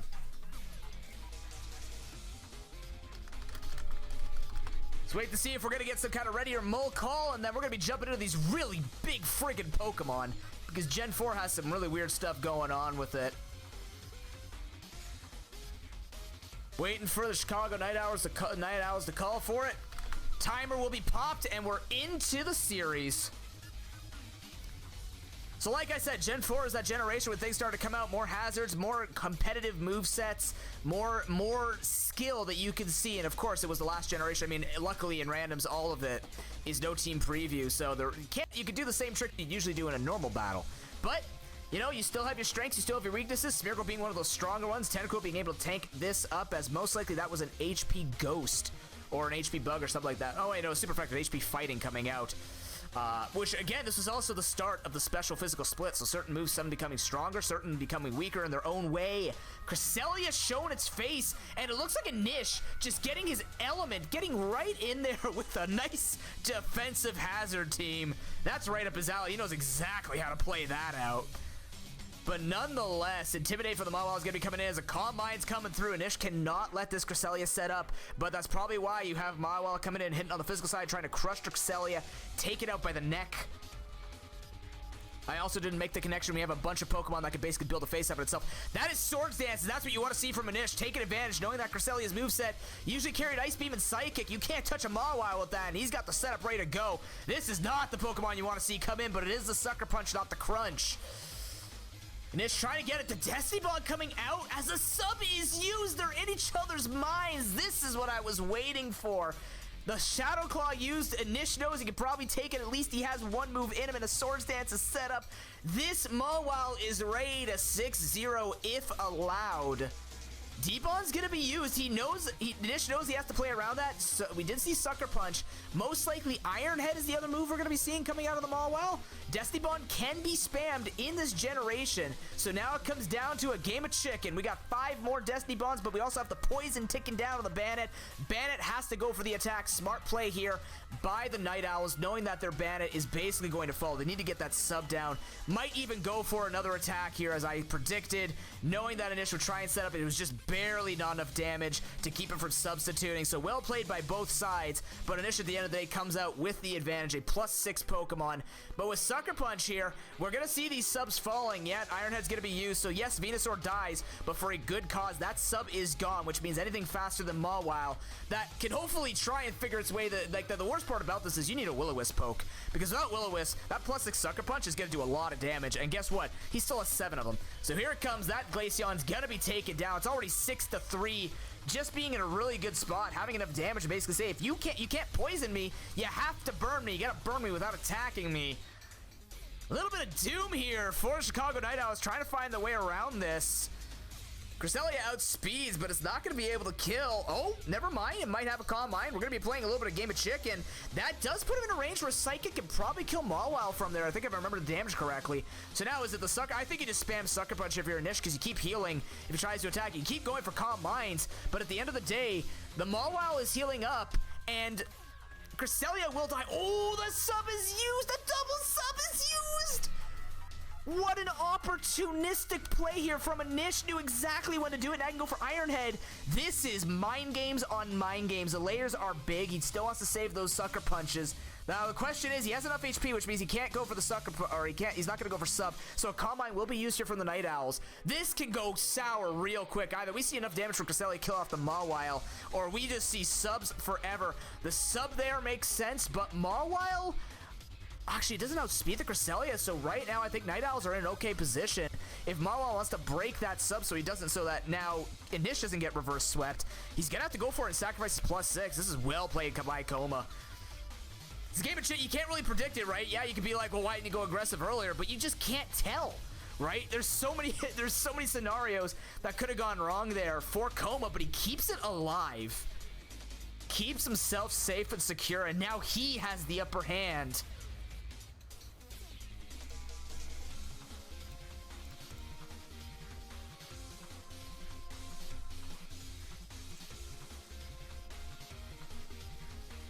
What is it gonna be for these players? I would say that even though the damage has been extremely done here, maybe Anish just has to give up on the +6 Mawile, considering that he's already killed off 3 Pokemon. He still has the rest of the team he could try and manage. He is gonna opt for it. The Ice Beam is used. Mawile is down. The reverse sweep is alive. But the question is, does this Cresselia outspeed the rest of the things on Anish's team, based on the assessment potentially that Ice Cold was taking to try and figure out what he could do on his own team here to manage this thing? It's going to come down to, can you keep this Cresselia from outspeeding and one-shotting pretty much everything? That +3, if it's resisting, it's going to be very unlikely, right? Psychic plus Ice Beam is good enough coverage that you're going to need a very special type of Metagross, basically, to take these hits without dying. You're going to need a really bulky Pokemon. So far, Anish just sending in that Smeargle to die, maybe trying to get something there. That would have been really dangerous, though, because, in fact, if the Night Owls had opted to go for the sub, I have a very unique opportunity to do this. Marie with the 39-month resubscription. Thank you very much for the resub. Appreciate that. Okay, back to the show. And that Smeargle didn't have Whirlwind or Roar.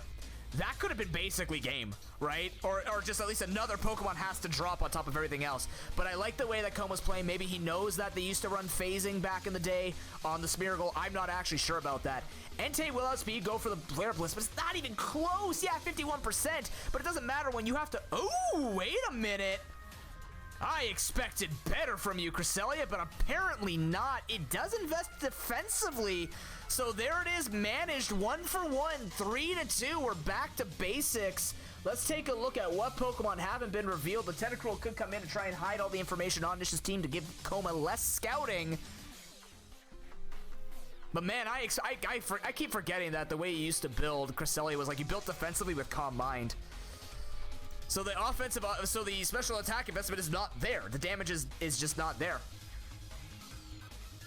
I don't know if it's necessarily Entei was especially bulky. It's usually built offensively. It's just the fact that Cresselia doesn't invest in a special attack. It usually invests into HP and defense, and then it just relies on its incredible bulk to whittle everything down with its coverage. Fortress versus Tentacruel. Okay. You could see a Surf Fly out here from the Tentacruel. I don't know if it's going to be carrying an HP Fire. The Sceptile's coming in. Gyro Ball does a decent amount of damage, but this might tell you an HP Fire is sitting on that Sceptile. This is a weird switch otherwise, considering Sceptile Stab can't do it, and there it is. HP Fire, no Akaberry, that's down. It comes down to Fire Chicken. KFC versus Idishi. Which is coming out on top with those Stealth Rocks? You're already halfway there. The Roost will have to be used if Coma has a chance of stalling out 3 Pokemon.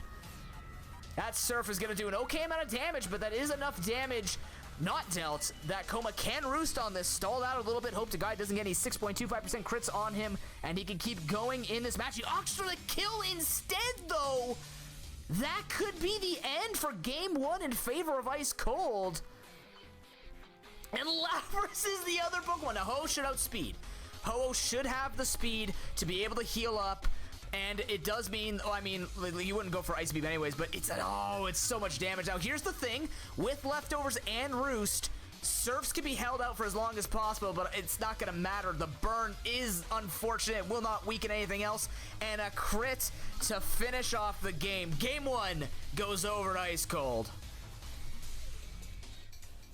Very close match. Could have actually gone either way. Unfortunately, there's just too much damage there coming from the Lapras for the Leftovers plus Roost to be able to stall out all those Surfs. On top of the fact that he would have had to, he's already used some of his Surfs to stall out the other attacks. A bit unfortunate, but well played by Anish. I would say the big thing to take away from that game was hiding that information, making sure that Coma didn't know that 2 other types were in the back, so having the Ho-Oh as the ace was important for him. But yeah, both sides had some decent pokes. I think not seeing the HP Fire coming could have been a bit disastrous there for Coma, because a switch like that doesn't look very normal because Sceptile can't really do much to it, so. But nonetheless, a good start to it. Now we're going into Anish's element, where we are going to be jumping into that Gen 7. But, you know, I'd say Anish's element, both these guys played Pro Pokeball in Gen 7. They know how to play in a best of. They've seen each other play through these over and over and over again. In fact, I can tell you that Anish spent nights after night after night telling me about all the replays that he watched, about everything that he used to do to prepare for these matches. So now, you're looking at a man who's literally basically an encyclopedia of knowledge, and he has chosen this generation to jump into. Coma's got to beat him at the game they both played once, but knowing the background of it, they're both great players in Gen 7, but I know Anish has Gen 7 in and out, so I don't expect them to make any mistakes, and it would be really, really, really ironically hilarious if this man actually came out with, what's it called? If this man actually came out with, like, a Trick Room team or something like that, even just a Trick Room Pokemon would be really funny.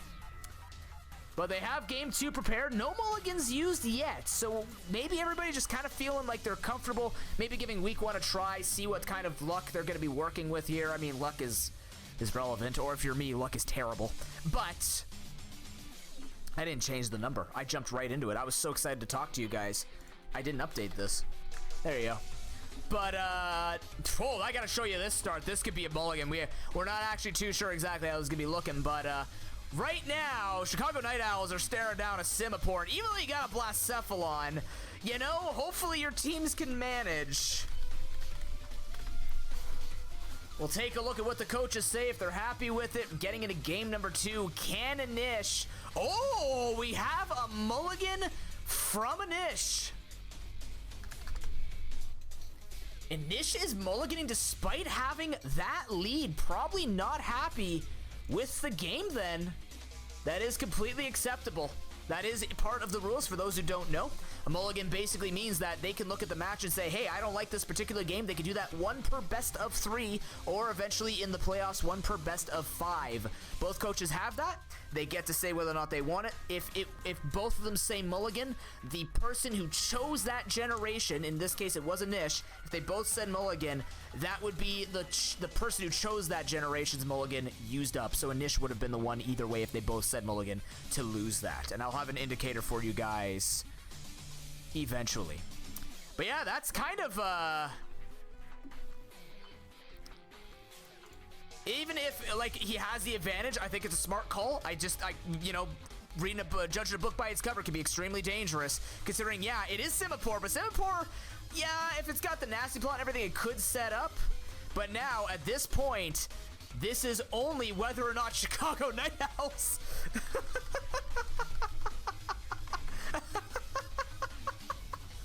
Well, I think Chicago Night Owls got an upgrade all of a sudden. Blacephalon, sure, they have to be ready because Inish's is ready. I was asking only for Coma, Inish. Sorry, I wasn't asking if you want them all. But they're in, and this is the match we're looking at in Gen 7. Giratina versus Kofagrigus. Now, of course, they're both weak to each other, and they both can set up in their own right. The difference, actually, no, they're both extremely bulky, and they're good in their own way.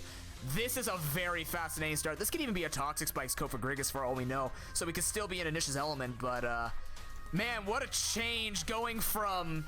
hey, my Simipour can kill your Blacephalon, maybe, but my team behind it blows, versus whatever this is going to lead into. I couldn't even tell you where to begin to look at this. I would need to know the opponents or each other's teams to advise on this, because there is so much stall. The other thing is, both these Pokemon can incapacitate teams beyond all imagination. You could have Nasty pull out Calm Mind on the side of Kofagrigus. You could have Shuffling Giratina over there with Rest Talk Shuffle. Like, there's so many different ways both of these can go. It could be Will-O-Wisp Pain Split, as we're seeing from Broken here, called as well. Calm Mind is the Giratina moveset. Shadow Ball is the choice. Inish opted for the offense. Does get rid of the special defense. Actually, not the worst thing in the world. Brings Giratina back into 2-hit KO range from here. But gotta be careful, because Giratina could be very well that stall set with Rest. It could be Rest Talk, Calm Mind, single attack. We don't exactly know how this can go. I can't remember exactly what Giratina would want to do. I didn't play enough Ubers in Gen 7 to know. But what I do know is Giratina can turn this game around by itself, similar to Cresselia in Gen 4.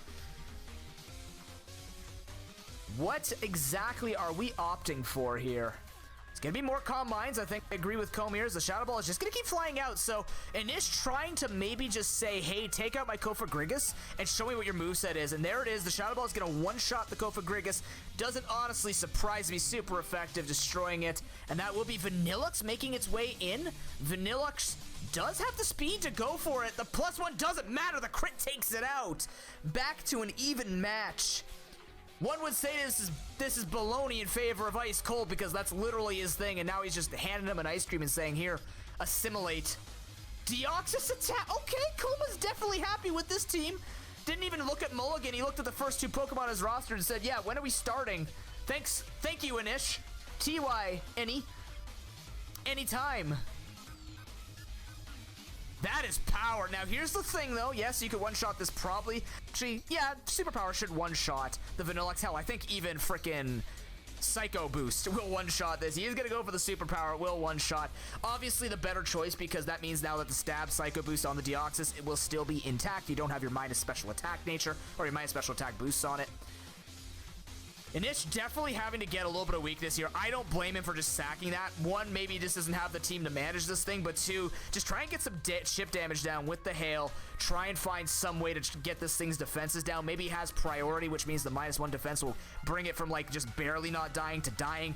Garchomp is going to have to face the music here. This is Gen 7. Z moves exist. Megas, I think, exist in the randoms as well. I can't remember. This could be Mega Garchomp, but, you know, an ice move is an ice move. Let's take a look at what we're going to be staring at. There it is, Mega Garchomp coming in, Earthquake coming through. Kyurem taking that quite well. We've gone from KFC to what happens when you leave your burger patties in the freezer for too long. This team is absolutely stacked and completely not paid and sponsored by Raid Shadow Legends. If Inish wins this, I mean, they both have, like, yeah, you might look at Vanillux, Kofagrigus, but I mean, having these types of Pokemon, first of all, I hope this, for his sake, usually randoms are pretty good at not giving you two Megas, so that is a Mega Garchomp, but this will be an okay Houndoom set, most likely Life Orb or Choice Specs, but man, the stark difference in just the sheer power on each other's teams. There we go, there's the balance of Olga, perfect. Okay, whoa! Alright, the only way this game was going to be made balanced is if Chicago Night Owls started with one less Pokemon, and we got that wish. You know what? Probably works in Chicago Night Owls' favor, because that was the fodder he needed to bring back in a Deoxys attack. Has to be cognizant of Sucker Punch, though. Sucker Punch will destroy this thing, and exactly as intended. Houndoom gets the kill. Doesn't need Destiny Bond. Just needs priority, and that's the worry when having a glass cannon like that, Poke. no matter how much damage it can do, it is literally made of the wafers that you can find under your parents' cupboards. Sylveon will make its way in. Has the advantage. Your Sunflora coming out. Calm Mind will be used here by the Chicago Night Owls. Coma knowing he can probably set up the, even if he's not going to move first. I mean, like, you know, Fire Blast would have done an okay amount of damage before the special defense raise, so this might be a little weird that Anish switched out, but also not wanting the Houndoom to die means he might need this thing for later. The Mammoth coming in, we got the full team. In fact, this looks like a very icy team here for Ice Cold, but the double here making it sure that HP came out and was super effective, so maybe HP fighting, but not do a lot of damage. Hyper Voice, Pixelate will destroy him. And now we're at 3-3, and arguably Chicago Night Owls in a better position, have a little bit of extra damage here from the Calm Mind. Will be able to tank probably one Earthquake from Mega Garchomp. Probably. And then Pixelate Hyper Voice will basically destroy the Garchomp. I'd be very surprised if it lives. Basically. Essentially. Ideally. If you're a Chicago Night Owls fan, remember the fantasy draft is still live all week. If you want to do an exclamation fantasy in chat. Oh, he barely lives it! I can't believe he lived that, and the hail is gone! And Nish has to go into Houndoom to outspeed and finish this thing off. He doesn't need to go for Sucker Punch, luckily. He can go for anything. Even Dark Pulse will kill off the Sylveon.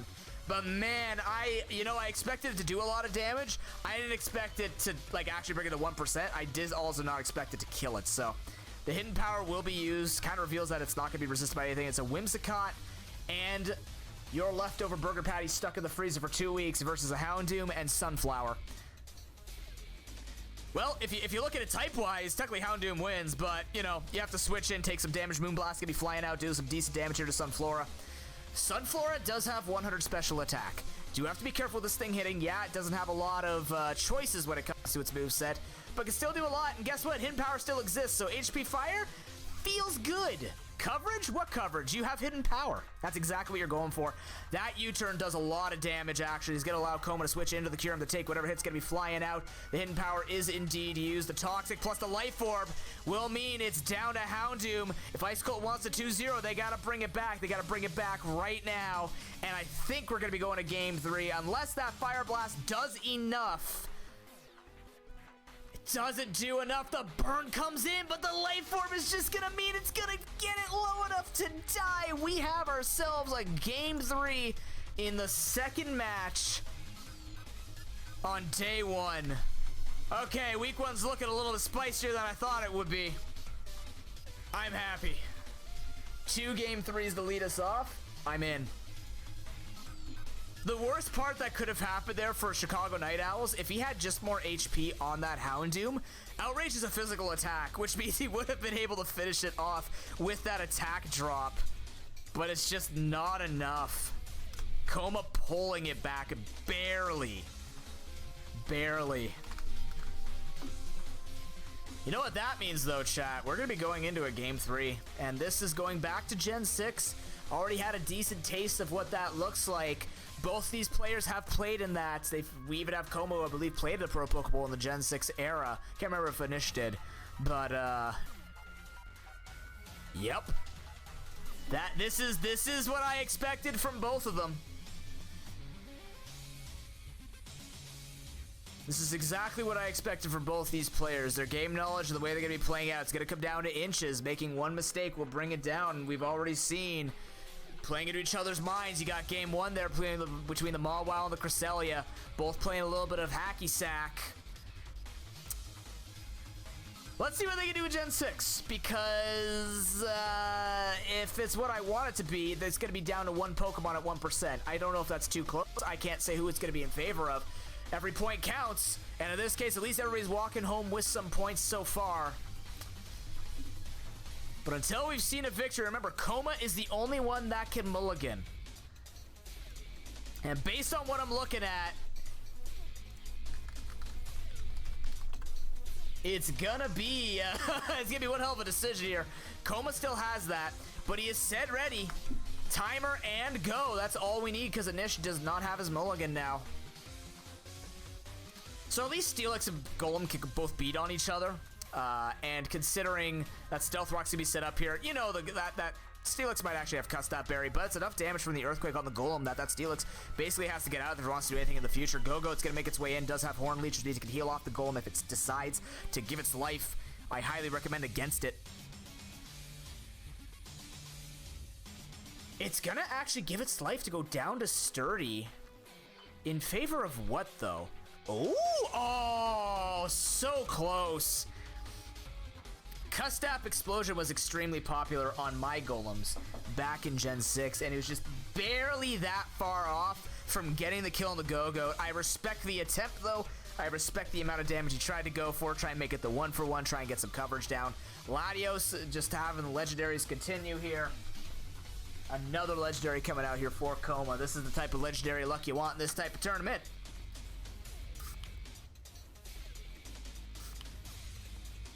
I like to... Oh, God. I like to personally thank my sister for this bee pollen, which helps with sore throats. I was talking about it on my education podcast that I was on with G2A, saying that I'm really notorious for blowing my voice out. It's only been an hour.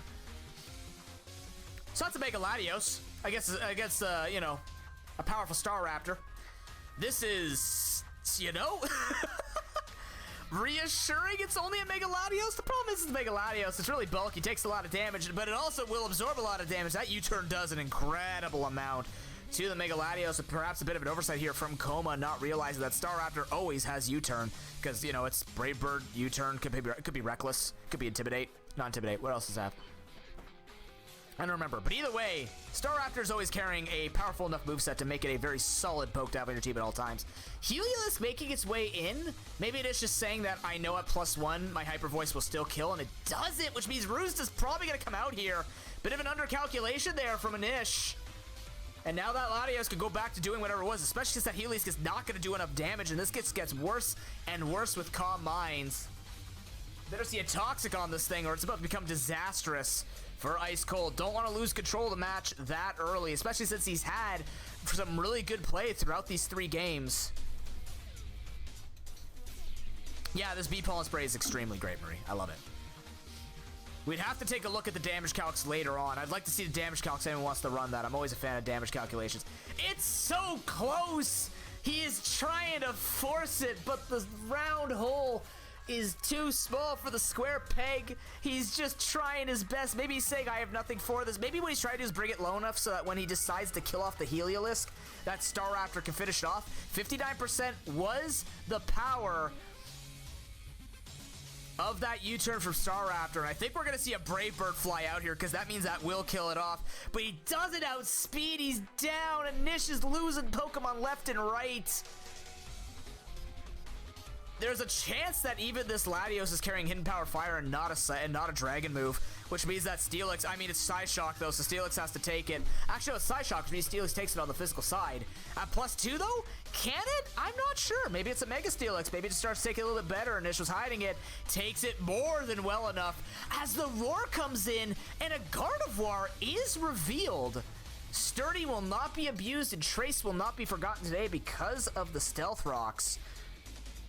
And Nish knows he can't kill it from there, so if you can't beat him, get him out of here. That's my favorite thing to do in tournaments. If I can't beat the person, try and get him out. I don't actually do that. But, you know, Nish can also just whip out the exact opposite and just whip out a Primal Groudon, which, by the way, is chunked in half by a Focus Blast from Coma. That is almost most certainly... Nope, that was Life Orb. I was about to say Choice Specs, but... Oh, he misses the Precipice Blades, but he goes for the Moon Blast, forgetting that Groudon's a Fire type. Coma could have just put the nail in the coffin, but now Anish can throw a bunch of Rock Nails back at the Gardevoir round 2. Imagine playing in a tournament and losing to a 50% chance. The light has faded. Go-Goat is sacrificed. That is kind of ironic that a goat has been sacrificed. Steelix is coming in too. I'm not quite sure what Anish is looking for here. Mega Steelix just to show that he has it. Maybe trying to get some Life Orb chip here. Primal Groudon still has to be outspent. I think Anish might just be rolling over and saying, I can't win against this. There's too much speed. Never mind, he wanted to go for the guaranteed Fire Punch kill in the sun, which I think he had a little bit a while ago, but just wants to ensure it. 4-2 though. Chicago Night Owl is still sitting on that Mega Gladios, which could feel comfortable setting up here with that Levitate, knowing that Groudon will have to go for Stone Edge. Oh wait, no. Does Precipice Blaze ignore abilities? It might ignore Levitate. I can't remember, but either way, maybe that's why I didn't switch it, because it's not bulky enough and it would be killed off. Rotom is the last Pokemon as Aqua Jet's actually used. Interesting that Coma went for that, forgetting that Intense Sun would have made that completely null and moot, or null and void, and Inish would have been completely fine. Maybe both of them forgetting that's how Intense Sun works. This could be Inish coming back with both of them making that little bit of a mistake, but the Ice Beam's not going to be enough. Not going for the water move there either. Barely missing the kill. The Thunderbolt will take out the Samurott. Two really weak Pokemon versus a Glacier and an enormous... I don't even know what to call it. It barely lives, but he goes for Earthquake and forgets Levitate! They're both... Oh my god, the mistakes! This is giving Inish a fighting chance. Can't tell if BMing. What the hell is Coma's team? He can still win it, but it's just like, imagine if he didn't make... These mistakes become concerning. That's not even going to matter because Groudon will only take 12% from the rocks. You risk a crit here and you suddenly start throwing everything back in his favor. Will take it down. It will be Mega Latios versus a Primal Groudon. No matter what, hits will matter. The one hit will be good enough for the Mega Latios. I think it will outspeed. So this should be Night Owl's battle. But man, can't tell if thinking 4 turns ahead in chess or was actually playing battleships, because that got closer than it needed to be. But the Latios will outspeed. A 2-1 victory over the Chicago Night Owls, and that is a start. If you're looking for a championship, that's the start you want.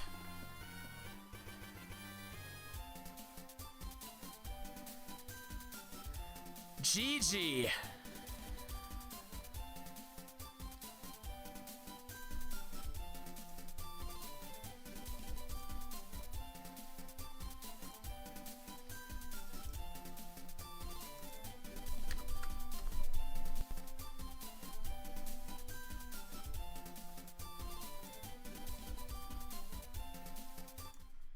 Those are great battles to start off this tournament.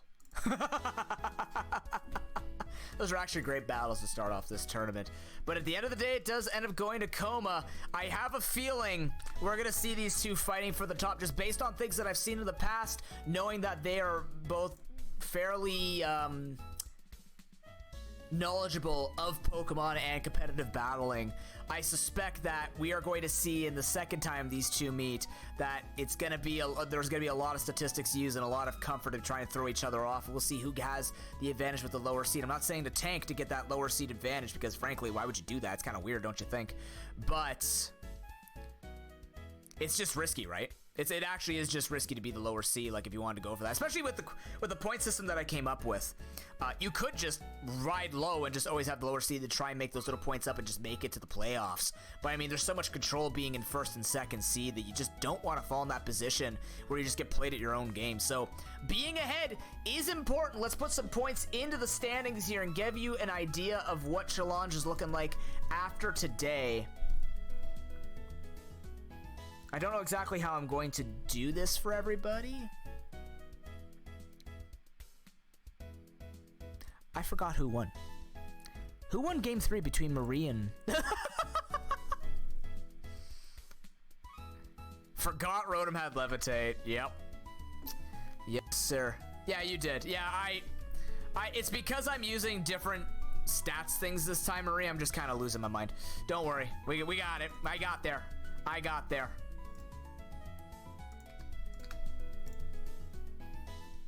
I can still make attachments. Wait, can I still make attachments? Oh, I can. Good. Okay, so what I'm going to do with Challenge is I'm actually going to do attachments for you guys so you can actually go back and either watch it through your coach sheet here, or you can go back and find them on Challenge as well. But let's get a quick look at what the... obviously, these rankings don't mean anything, and of course, players will not know what the rank is going to be going into week 2 because you need to wait for the entire week to be finished off. But we have a couple of matches that are already being set up throughout the week for you guys to play. But at the end of it all, you are indeed going to see... Thanks for making a noise, because, you know, I love my I love everything that happens with that.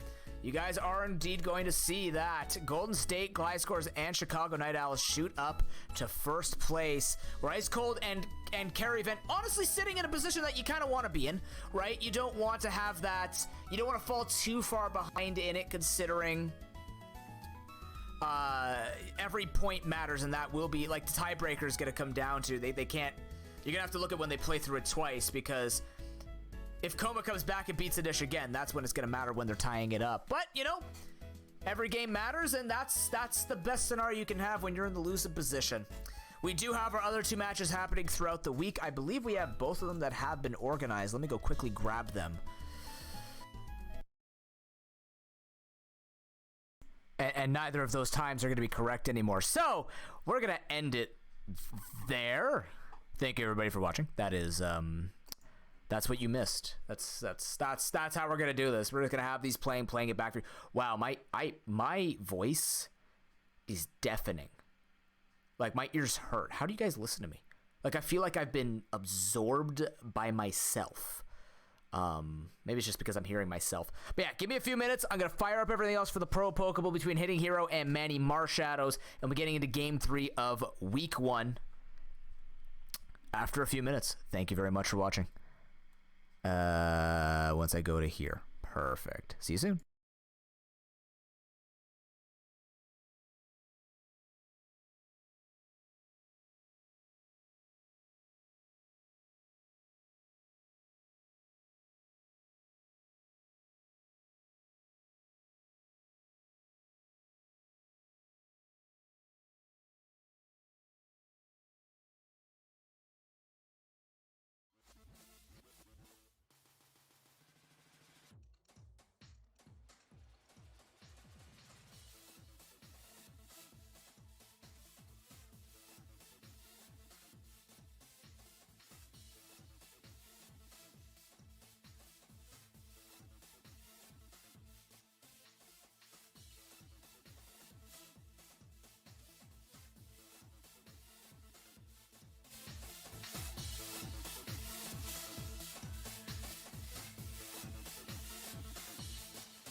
everyone, and welcome to the Pro Pokeball Rando. Week 1, we are back for Match 3 between the Manny Marshadows and Hitting Hero. Yes, I did change shirts in between when you were watching where I am now. Thank you everyone for joining me. For those who watched the battles beforehand, that's pretty much going to be the format where you're going to be able to catch all the action live, whether it's recorded or live on Twitch. And today, we're live. We're going to be witnessing 2 new coaches we've never seen battle in this tournament before. I'm very excited to see how they're both going to be playing. Based on what I've seen, I know they've both played Pokemon. They both talk Pokemon, but you know, it's a bit of a mystery here between the 2 coaches. One thing I did want to touch on, though, before we get started today, because we have a little bit of time, the match will be starting in about 20 minutes or so, is I actually wanted to bring up some statistics. What the hell? Why are you still on? Stop that challenge. First of all, that's the score. We should be talking about the scores between the 2. Why is that a different size all of a sudden? Huh?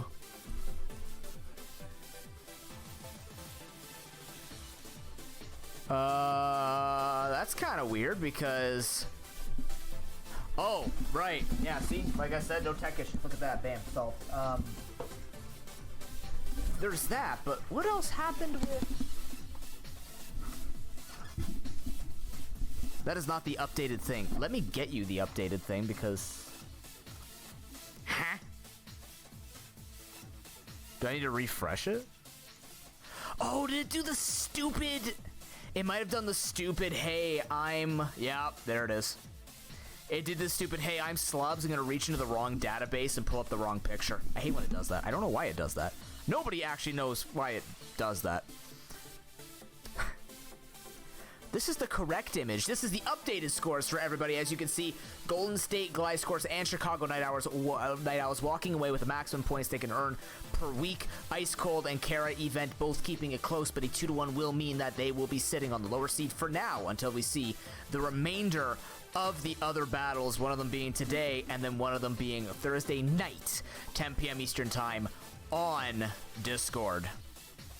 Can only get better from here, Hero. It's absolutely true. And that will be showcased today between these 2. Now, just to bring it back to some statistics that you can't really see, I wanted to take a look at the generations. This is the played and banned. The first row here is the play that you can't see right here. This is the play, the amount played in the pre-Pro Pokeball Rando to see how people would enjoy it. And these were the generations banned. And what struck me as fascinating is there was a big amount of energy, both played and banned, around Gen 1 and Gen 4, as well as Gen 6. And I think we already discovered from the past couple of series that Gen 6 seems to be one that is going to be on people's minds for trying out and playing out, even seeing Gen 6 here. So it might be the culture, the inclination for our players in this particular season to know a lot about Gen 6 and to play that one out. Also a good amount of no, you're fine with the stream thing. It's going to be interesting, right? Like every culture will be slightly different depending on the age of the players, depending on when they played a lot. I know Gen 6 is touted as a very balanced meta, right? I would say meta, or the, I would say picking Gen 6 with the Megas in it wouldn't be as stable. But still, they wanted to make it work. I mean, the thing is, though, Hero, you picked Gen 5 with the die, not Gen 6, so my point still stands that you just chose Gen 5 as your battle. So Gen 6, Gen 1, and Gen 4 getting a lot of attention. This will matter more as we go weeks on, but for now, we're going to see what it amounts up to, because getting points is going to be important now. Falling behind is not going to be the worst thing in this tournament, but nobody ever said you win by falling behind. No tortoise in the hair here. We don't want that kind of treatment. That would be fairly ballsy, but doable if you wanted to and try and make that happen. I just don't think it's the I don't think it's the way you go with it. Voyager, Hero, if you guys want to start early, you more than are welcome to get the Gen 6 battle going. The Gen 8, Gen 7 ban also tells me that there is most likely a bit of... Oh, wait a minute. Uh-oh. I tried to... Wait, didn't I size this correctly? Did Slobs just not remember anything that I did? Apparently not. Yeah, because that's all... What the fuck happened? Uh-huh. Give me a second. Apparently Slobs literally just got rid of all of my formatting, and I didn't even change a setting. That's pretty cool. But yeah, so far, ProPokeNoob Rando has looked very promising. Very exciting matches, saving another best of 3 today. Yeah, you want to see people crush him, but it's just so much more fun when you get more battles, more things to commentate over. Of course, you want to keep up with all the information that you are looking to get out of this. Make sure you are paying attention to the Discord where you can see the official battle schedule, as well as pay attention live where I am talking about the battles non-stop.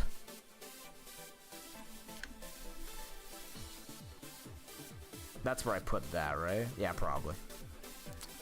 Fun. All right. Why these aren't even locked? I don't even know. But yeah. Let's get into it. Let's see what they're going to be looking for, what they're going to want to make happen. Make sure when you guys make the battle that you post it in chat so that people can watch it.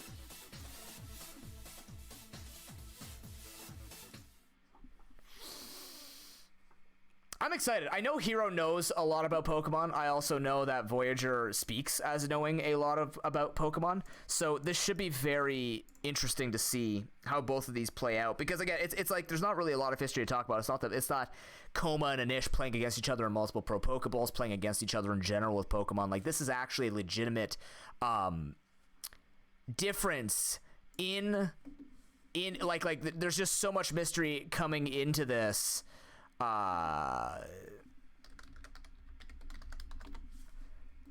When it comes down to the battling, right? And that can be scary. That's what you generally do on the ladder. So really, how bad could it feel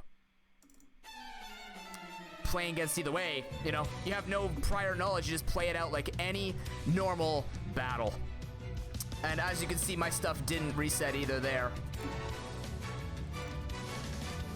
Shh. It's okay, computer. We'll figure it out one day.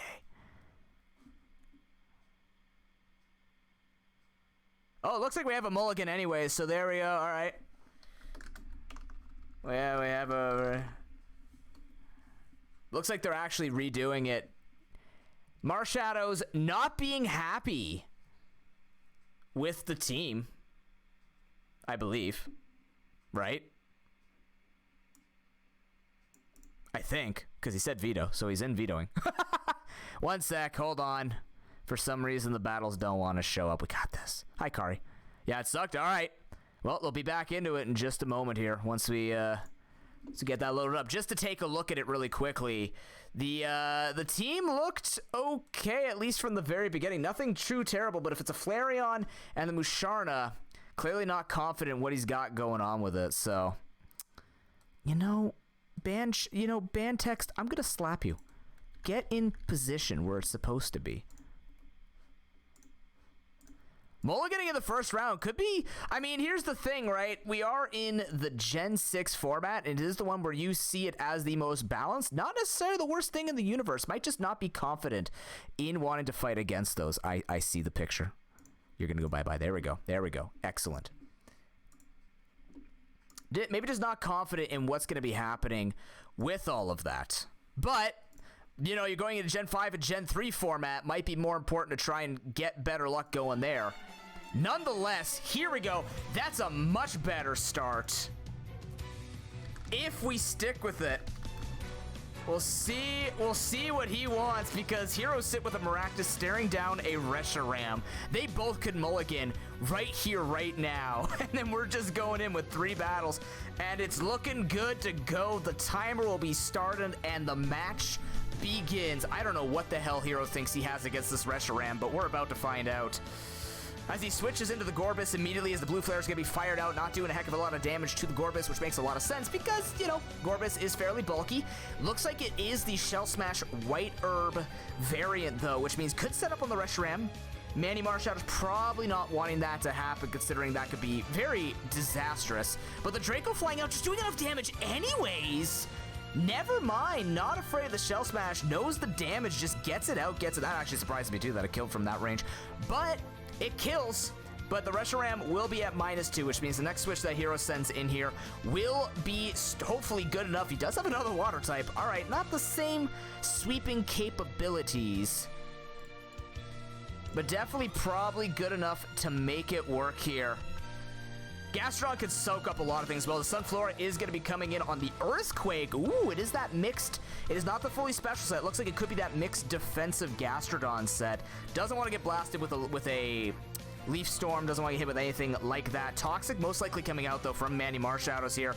So sending in whatever he wants to send in. Hero could technically send in the Maractus to just absorb the status, absorb anything that Voyager wants to do here. Will be the Hidden Power Fire. Incredible prediction coming out here from the Manny Marshadows. Makes a lot of sense. Too afraid of it. Those are the types of plays you want to see. The return fire of the HP Fire.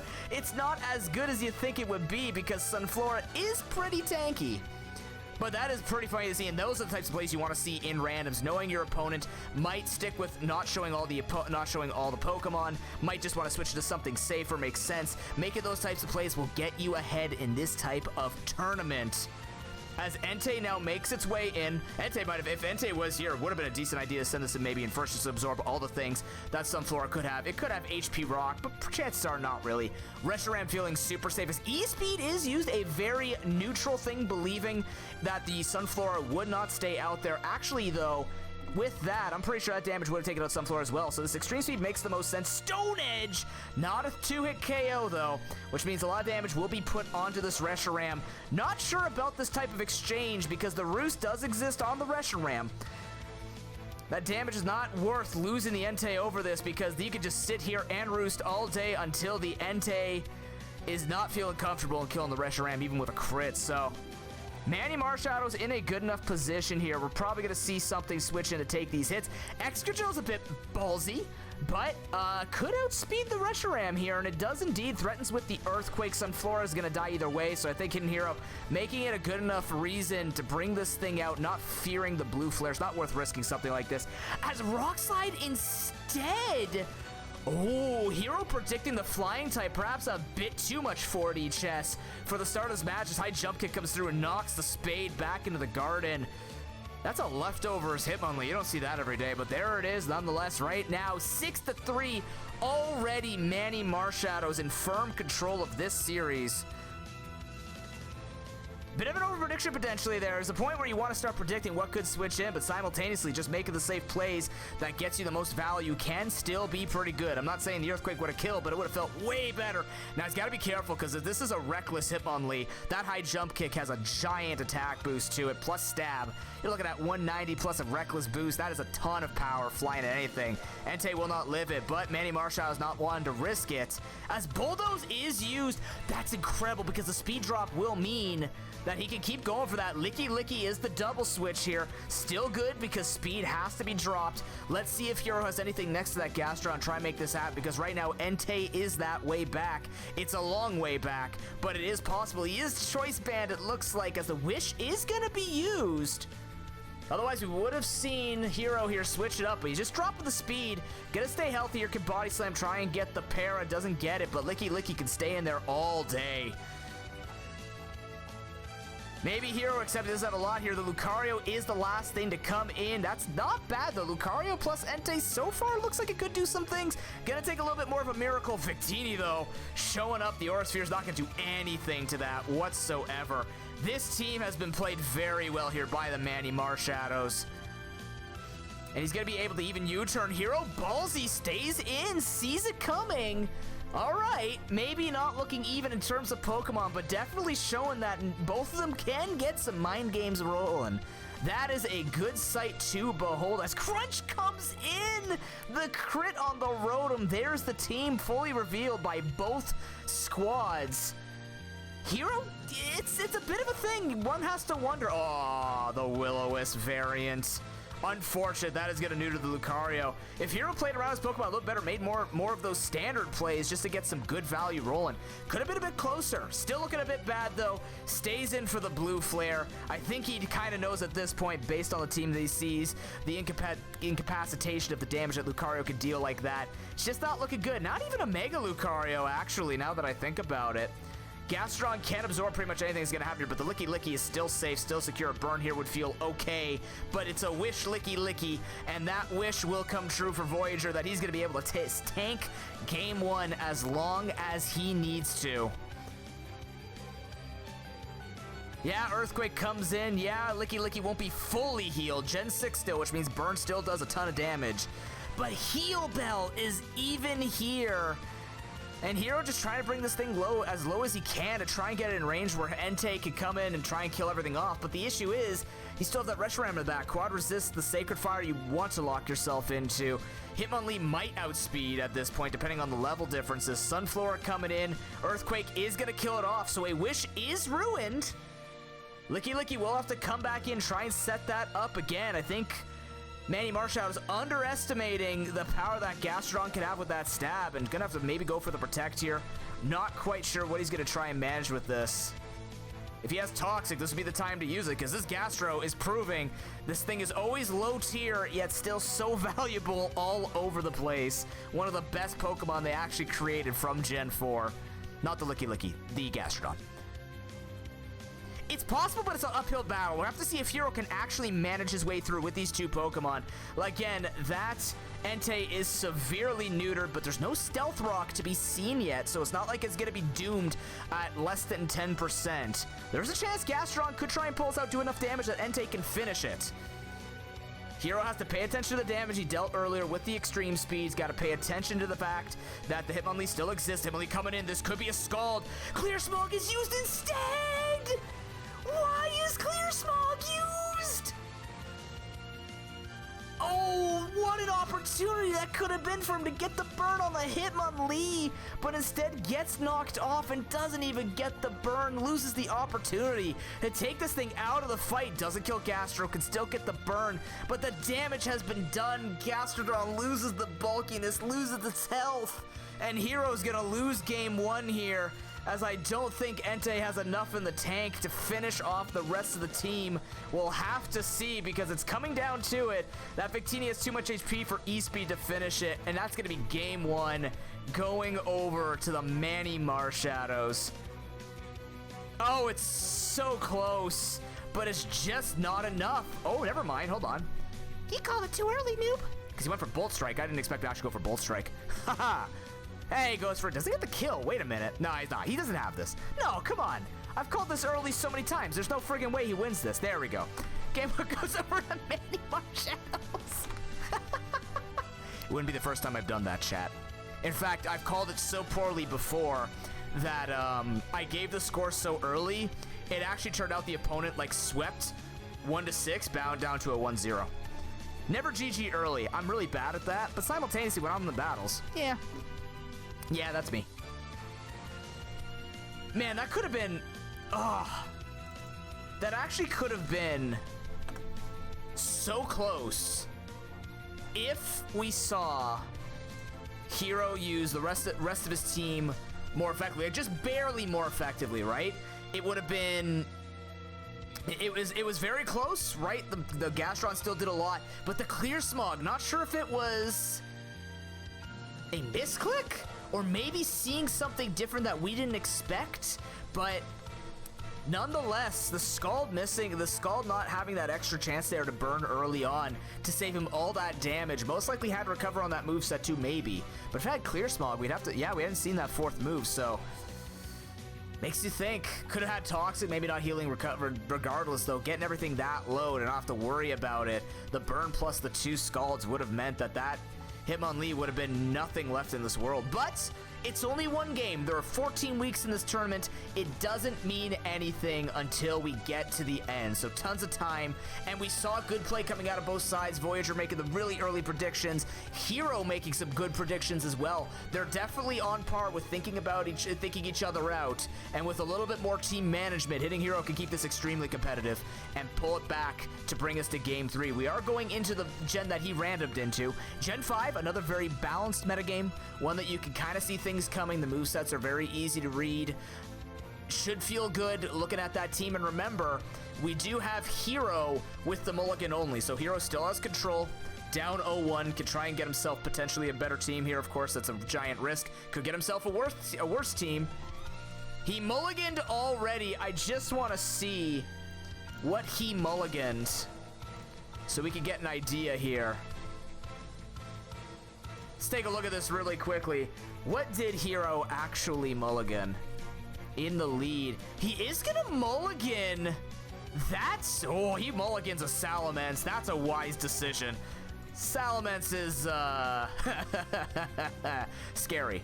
The thing is, I do say it's a very balanced metagame. You can see a lot of things coming, but one thing you gotta keep in mind is, yes, but also Salamence is one of the most flexible Pokemon in all of Pokemon. It is incredibly dangerous.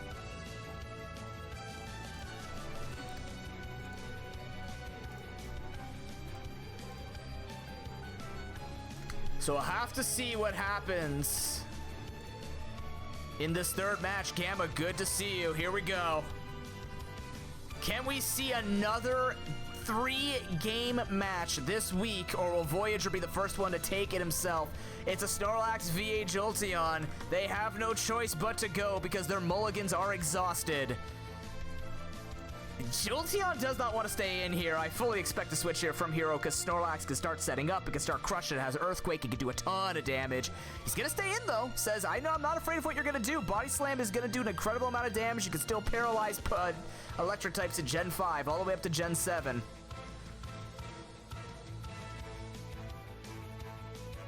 Yes, Hero, it takes me time to load into battles, sir.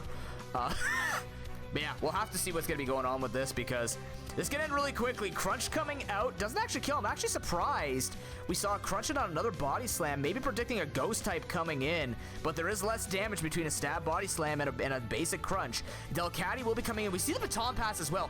That was incredibly ballsy from Hero, considering maybe he just wanted to see if he was going to get it killed off, seeing that it was paralyzed. It's not going to be very useful at all, but it could be that. Maybe he saw an opportunity to try and set up, but Delcatty will be in. Throws coming in. Fake Out coming through. Not going to do anything. Does reveal a Life Orb Delcatty.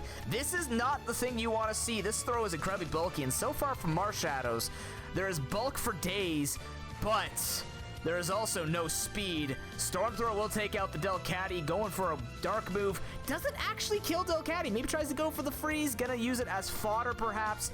Didn't want anything happening here with the throw, and that's twice now that Marshadows are predicting a Ghost type coming in. Maybe thinking Hero's trying to play around this, showing that perhaps he's trying to get Voyager into a pattern where he starts just using attacking what he sees in front of him.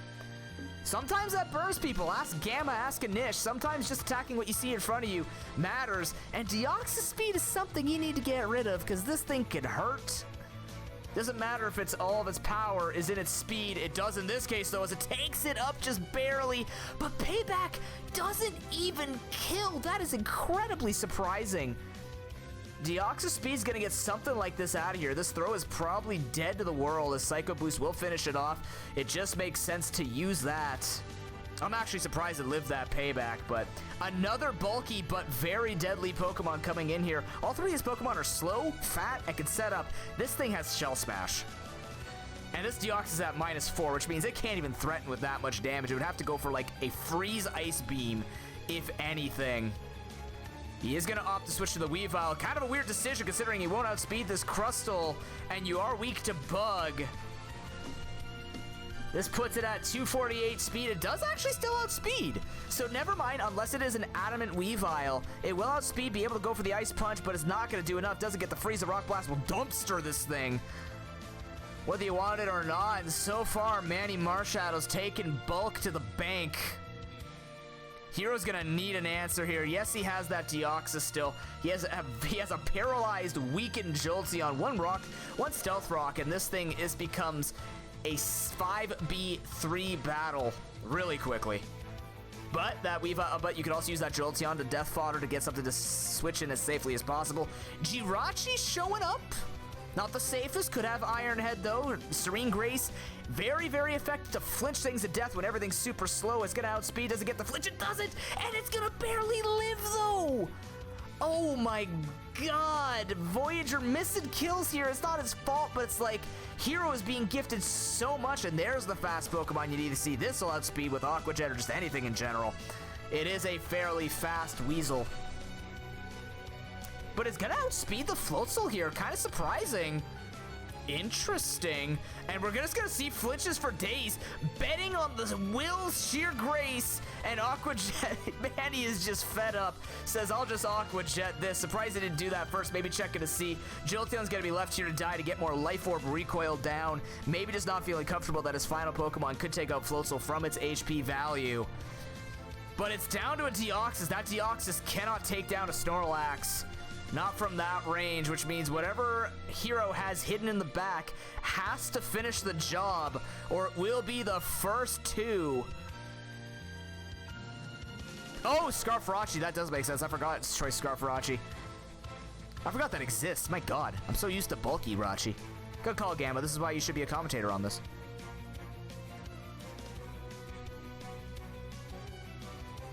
Let's see. Unfortunately, though, Aqua Jet will still kill here on the Deoxys speed, unless we're gonna see E-Speed come out. But E-Speed on Deoxys speed doesn't really exist. It's usually some kind of double setup or single setup, and then Psycho Boost, Ice Beam, insert usefulness here. Manny Marshadow is right now ticking down the timer, trying to think why the Deoxys speed is coming in. But I don't think it's that complicated. It's just Life Orb recoil and put it down to a 1v4 situation here for Hero. Oh, and the last Pokemon is not a sweeper, but rather left to the dust to die. Not the result you want to see if you're a Hero fan, but there will be other weeks. It will be the 2-0. Going over to the Manny Marshadows week 1. That's gonna feel good. GG.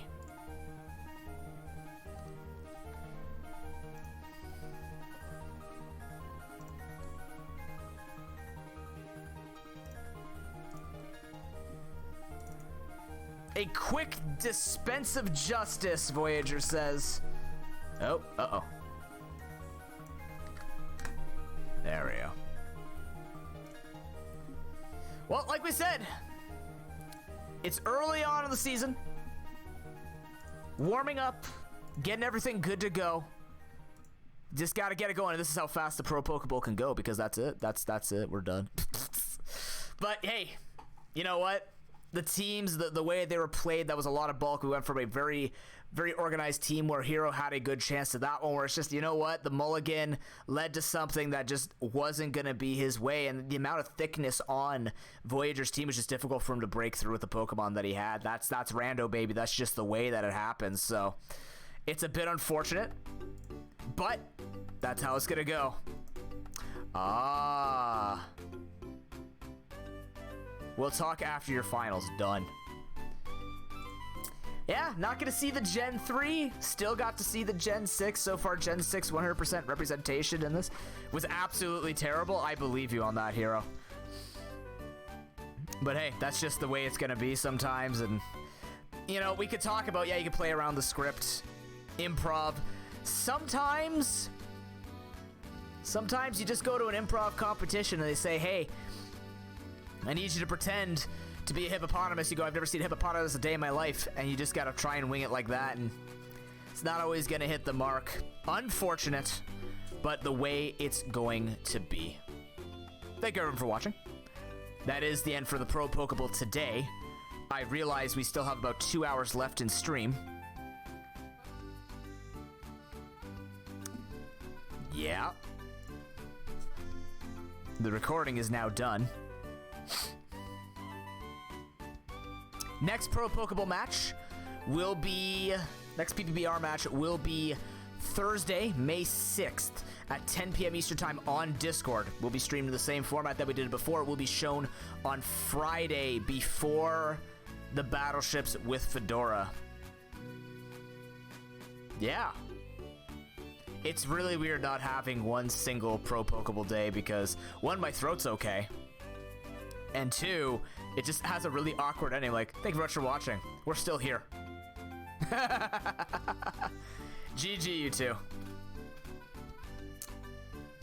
Oh, man. Cool. We'll have to see what ends up happening between Ace and Broken. Not really much to talk about there. Broken's played quite a bit of competitive. Was the winner Oh no, Kuma was the winner last time, but Broken knows how this works, plays Pokemon Ace, also plays Pokemon quite a lot, does Nuzlocks and the like, so will understand mechanics of generations, I would assume. Broken was born in it as well, though, so I'd say we have a fairly competitive tournament here. Oh, we should take a look at these 4 Fire-type pokes. That's disgusting. That's actually disgusting. I am so sorry you have to deal with that. That is,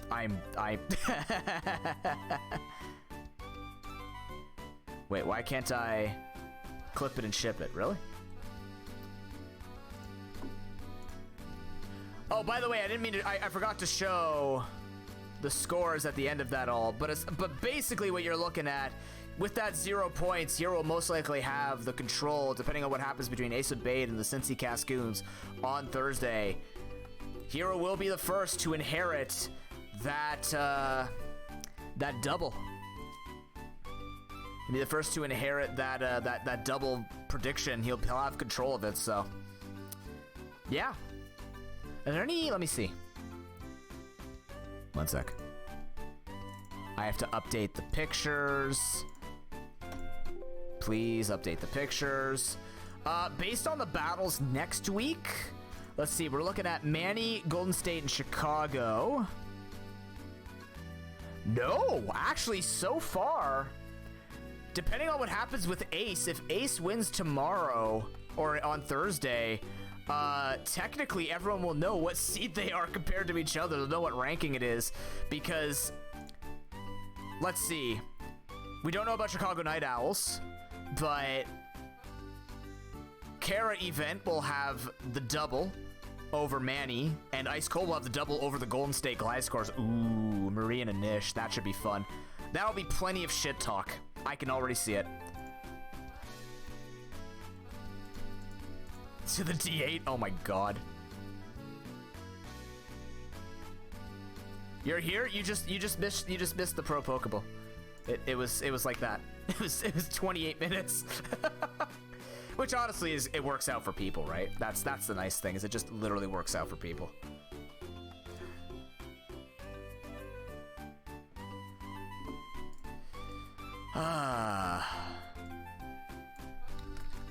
It's nice to listen to Pokemon music once in a while. We don't get to hear it all the time.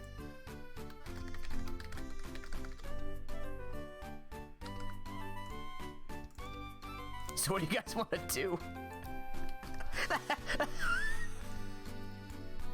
Not to make it sound like I'm talking shit, but that was fast. That was way faster than I thought it would be. Oh god. That's okay. Cause randoms go fast, right? But I was expecting another game 3. I'm gonna be honest with you. I want it to happen.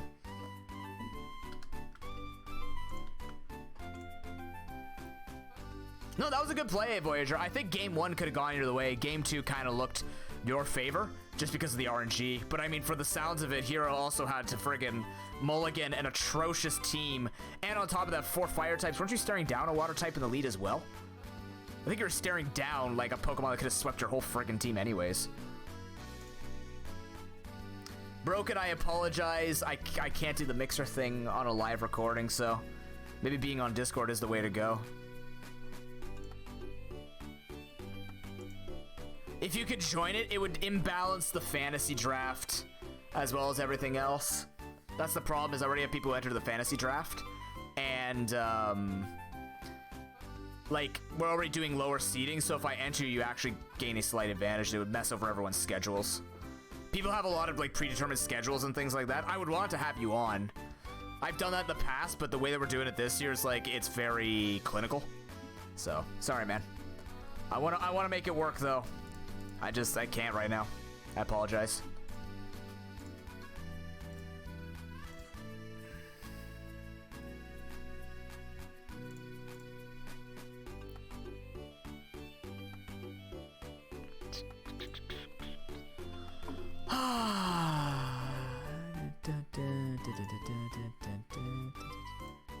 Why?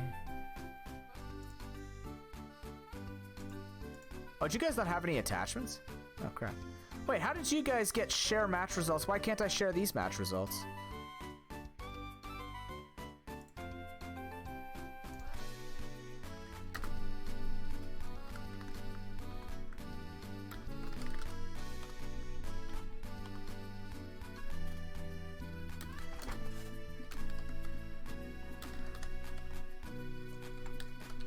Why couldn't I do that? The hell?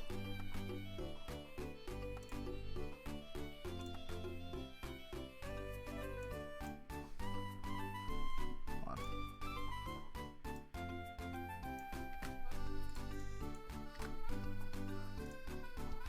There we go. Let me share their match results. I want to show the world that Voyager won. There's nothing wrong with naps. I make fun of people who take naps, but there's nothing wrong with naps. Yeah.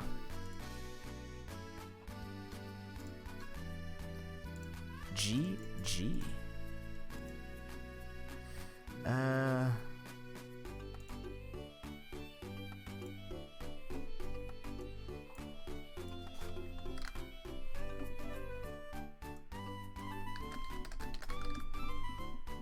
I'll switch to music in a second.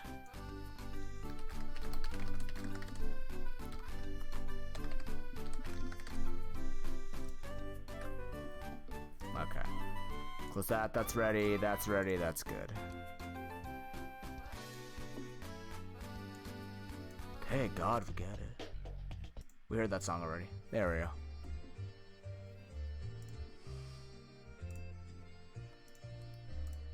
Man, you can hear the compression in this game. Or in this song. Yeah, and remember in the coaches sheets, you can go to showdown logs and every game will be recorded there. So you can go take a look at it from there and just get the information. They banned that, they banned that. Oh, and I'm being called by my company. I'll be right back. Sorry, chat.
Okay. I think that's gonna do it for me today.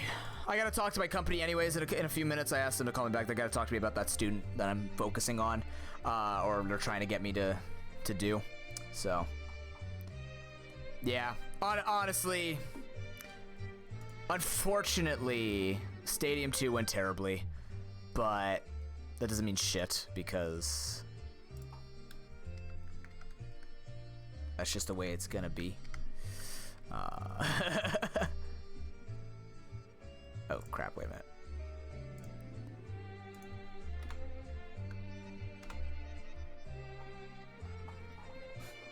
What was I gonna do here? Played 0, played 0.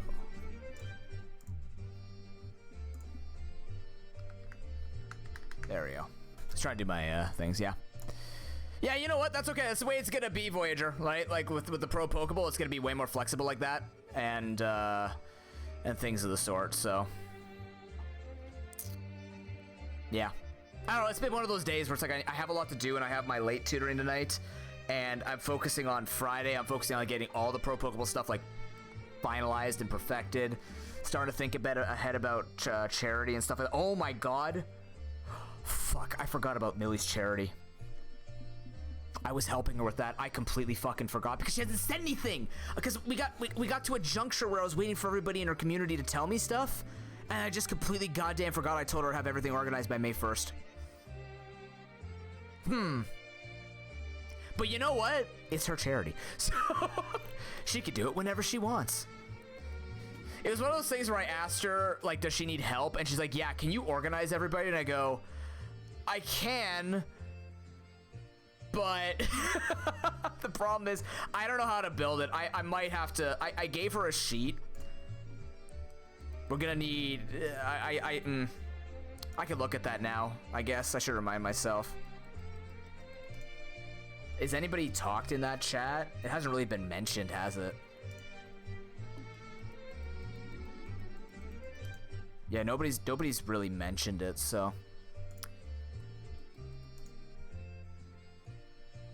No, it's not panic. It's just like the thing is, I'm a part of the event, and I was gonna organize a schedule. The thing is, I don't know how to exactly organize the schedule because she wants one event per day on the minifam, on top of linking to all of us participating. But everybody's times are kind of all over the place-ish. I think it's gonna need. I was just gonna collect information. I didn't realize she was gonna tell me, "Hey, go. Can you make the schedule for me?" I'm like, I'm too nice to say no. I'm sorry. Yeah, I've organized tournament events before, but I generally poke people 4 months in advance, and then fuck around with the schedule 2 weeks before. I'm not the type of guy where I take 3 weeks. I take 3 months to plan stuff, relying on the good grace of people being like, "Yeah, I know when I'm busy." Yeah. Okay, you guys played Gen 6 and Gen 5, right? Gen 6, Gen 5. Excellent. And that should be updated for both of you in the statistics. Yes. Yeah. All right. Did I do everybody's stats correctly then? Yeah, I did. Okay, good. Yeah. If I mess up these stats, I'm trying my best. I apologize immensely. I try. Yeah, Ace versus the Cascoons will lead off our week. Remember, on Friday we have our battleships, and before that I will showcase the Ace versus Cincy Cascoons battle, so we'll probably be live around 2:30-ish, depending on how long it goes. If it's the best of 3, we'll probably go around 2:15-ish, and then we'll just start early from there with Fedora. And then on Saturday, this Saturday, I should tell everybody really quickly before I have to go. On Saturday, we might be going to visit my late grandma, my late nonna. So the 9 a.m. start time is going to be fluid. It's not going to be moved to Sunday because Sunday is Mother's Day, and I'm just leaving that open. But, because I don't know exactly what she wants to do. It doesn't sound like much, but I'm just, I don't want to make a stream and then cut it whenever she wants to eat or stuff like that. So Saturday, there will be a stream. I just don't know what time it'll start. We're not hanging out with any family or stuff like that. We're probably just gonna try and pick up my no and go visit her grave. So either an afternoon, if I find out, I'll let you guys know. But basically, Saturday stream will happen at some point. We're gonna spend time on playing Shadows of Adam because I wanted to play that game. I didn't want to start today. I'm like, let's go give Stadium a try, because if I try Stadium, maybe that will bring us back into the competitive Pokemon Nuzlocking experience. And then I lost some of my brain from that. So yeah. Yeah. Actually, let me check rooms of it really quickly. Drafted, it's blank. Good. But yeah, thank you for coming out, guys. That was fun. Pro Pokeball is always fun. It's a nice, relaxing thing. It's actually kind of funny being on the viewer side of talking during my tournament. I've never done that before, so this should be a fun format this year. Also, it was actually pretty good. I got to learn I was reading some stuff from former tournaments and just getting you guys some extra information that I couldn't fill in off the top of my head. So me doing this will mean I get to watch a lot of the battles back more, which will give me more knowledge, hopefully, to talk about other people's performances throughout stuff. So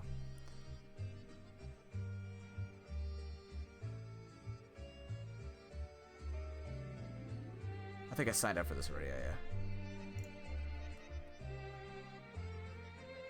Twitch now has a direct form of DMCA takedowns for video content on the platform. A direct form for DMCA. Oh, cool. Oh, good, guys. That's great, because, everybody uploads to Twitch. Right. Yeah. I forgot I treat Twitch like YouTube, you fucking moron. seconds. Fucking idiots. God.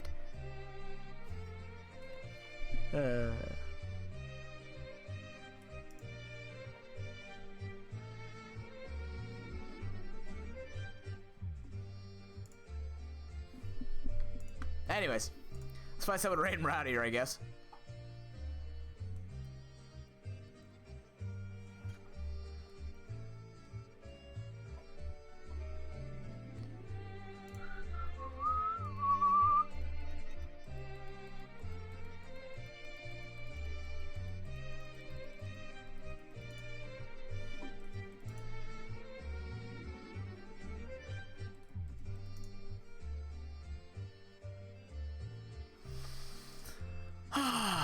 Very weird day. Feels like a weird day.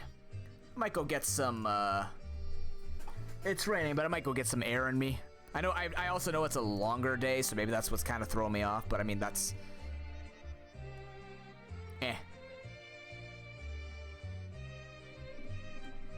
do we got?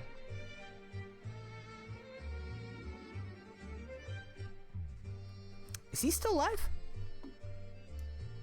This is a guy we haven't raided in years. Oh yeah, we're good to go. All right, we're gonna go raid Rekia Gaming. This was actually like one of the first Nuzlocke creators I got to know, which is pretty cool. Because he's a very nice guy. He's currently doing an Ultra Sun Ultra Moon Nuzlocke race where his rule sets... Hey, Bissa, thanks for the host. Where his rule sets actually change every few minutes. He has a little bit of a program that does that for him. It's kind of like the shift lock that we do on this channel, but he has something automated for that. So believe it or not, I'm actually gonna be figuring out a way to make shift lock work differently. I've been looking at some of my rule sets, as I mentioned, and I am going to change some up, like the learn lock, the titan lock, the shift lock. We're gonna make those a little more modern now that we have a bit more of the technology. Yeah, you guys have been fantastic. Make sure you drop some noob squids in chat, some ProPokeNoob J's, and I will see you guys on Friday on Twitch around 2 p.m., 2:30 p.m. Eastern time, and then I will see you on Discord for the 4th match of week 1 of the Pro Pokeball Rando, 10 p.m. Eastern time. Take care, everybody. Stay happy. Enjoy. Get that fantasy draft if you haven't done it yet. Follow all my socials. If you want to drop free money that you have on me, do it. Bye. You guys are great. Bye.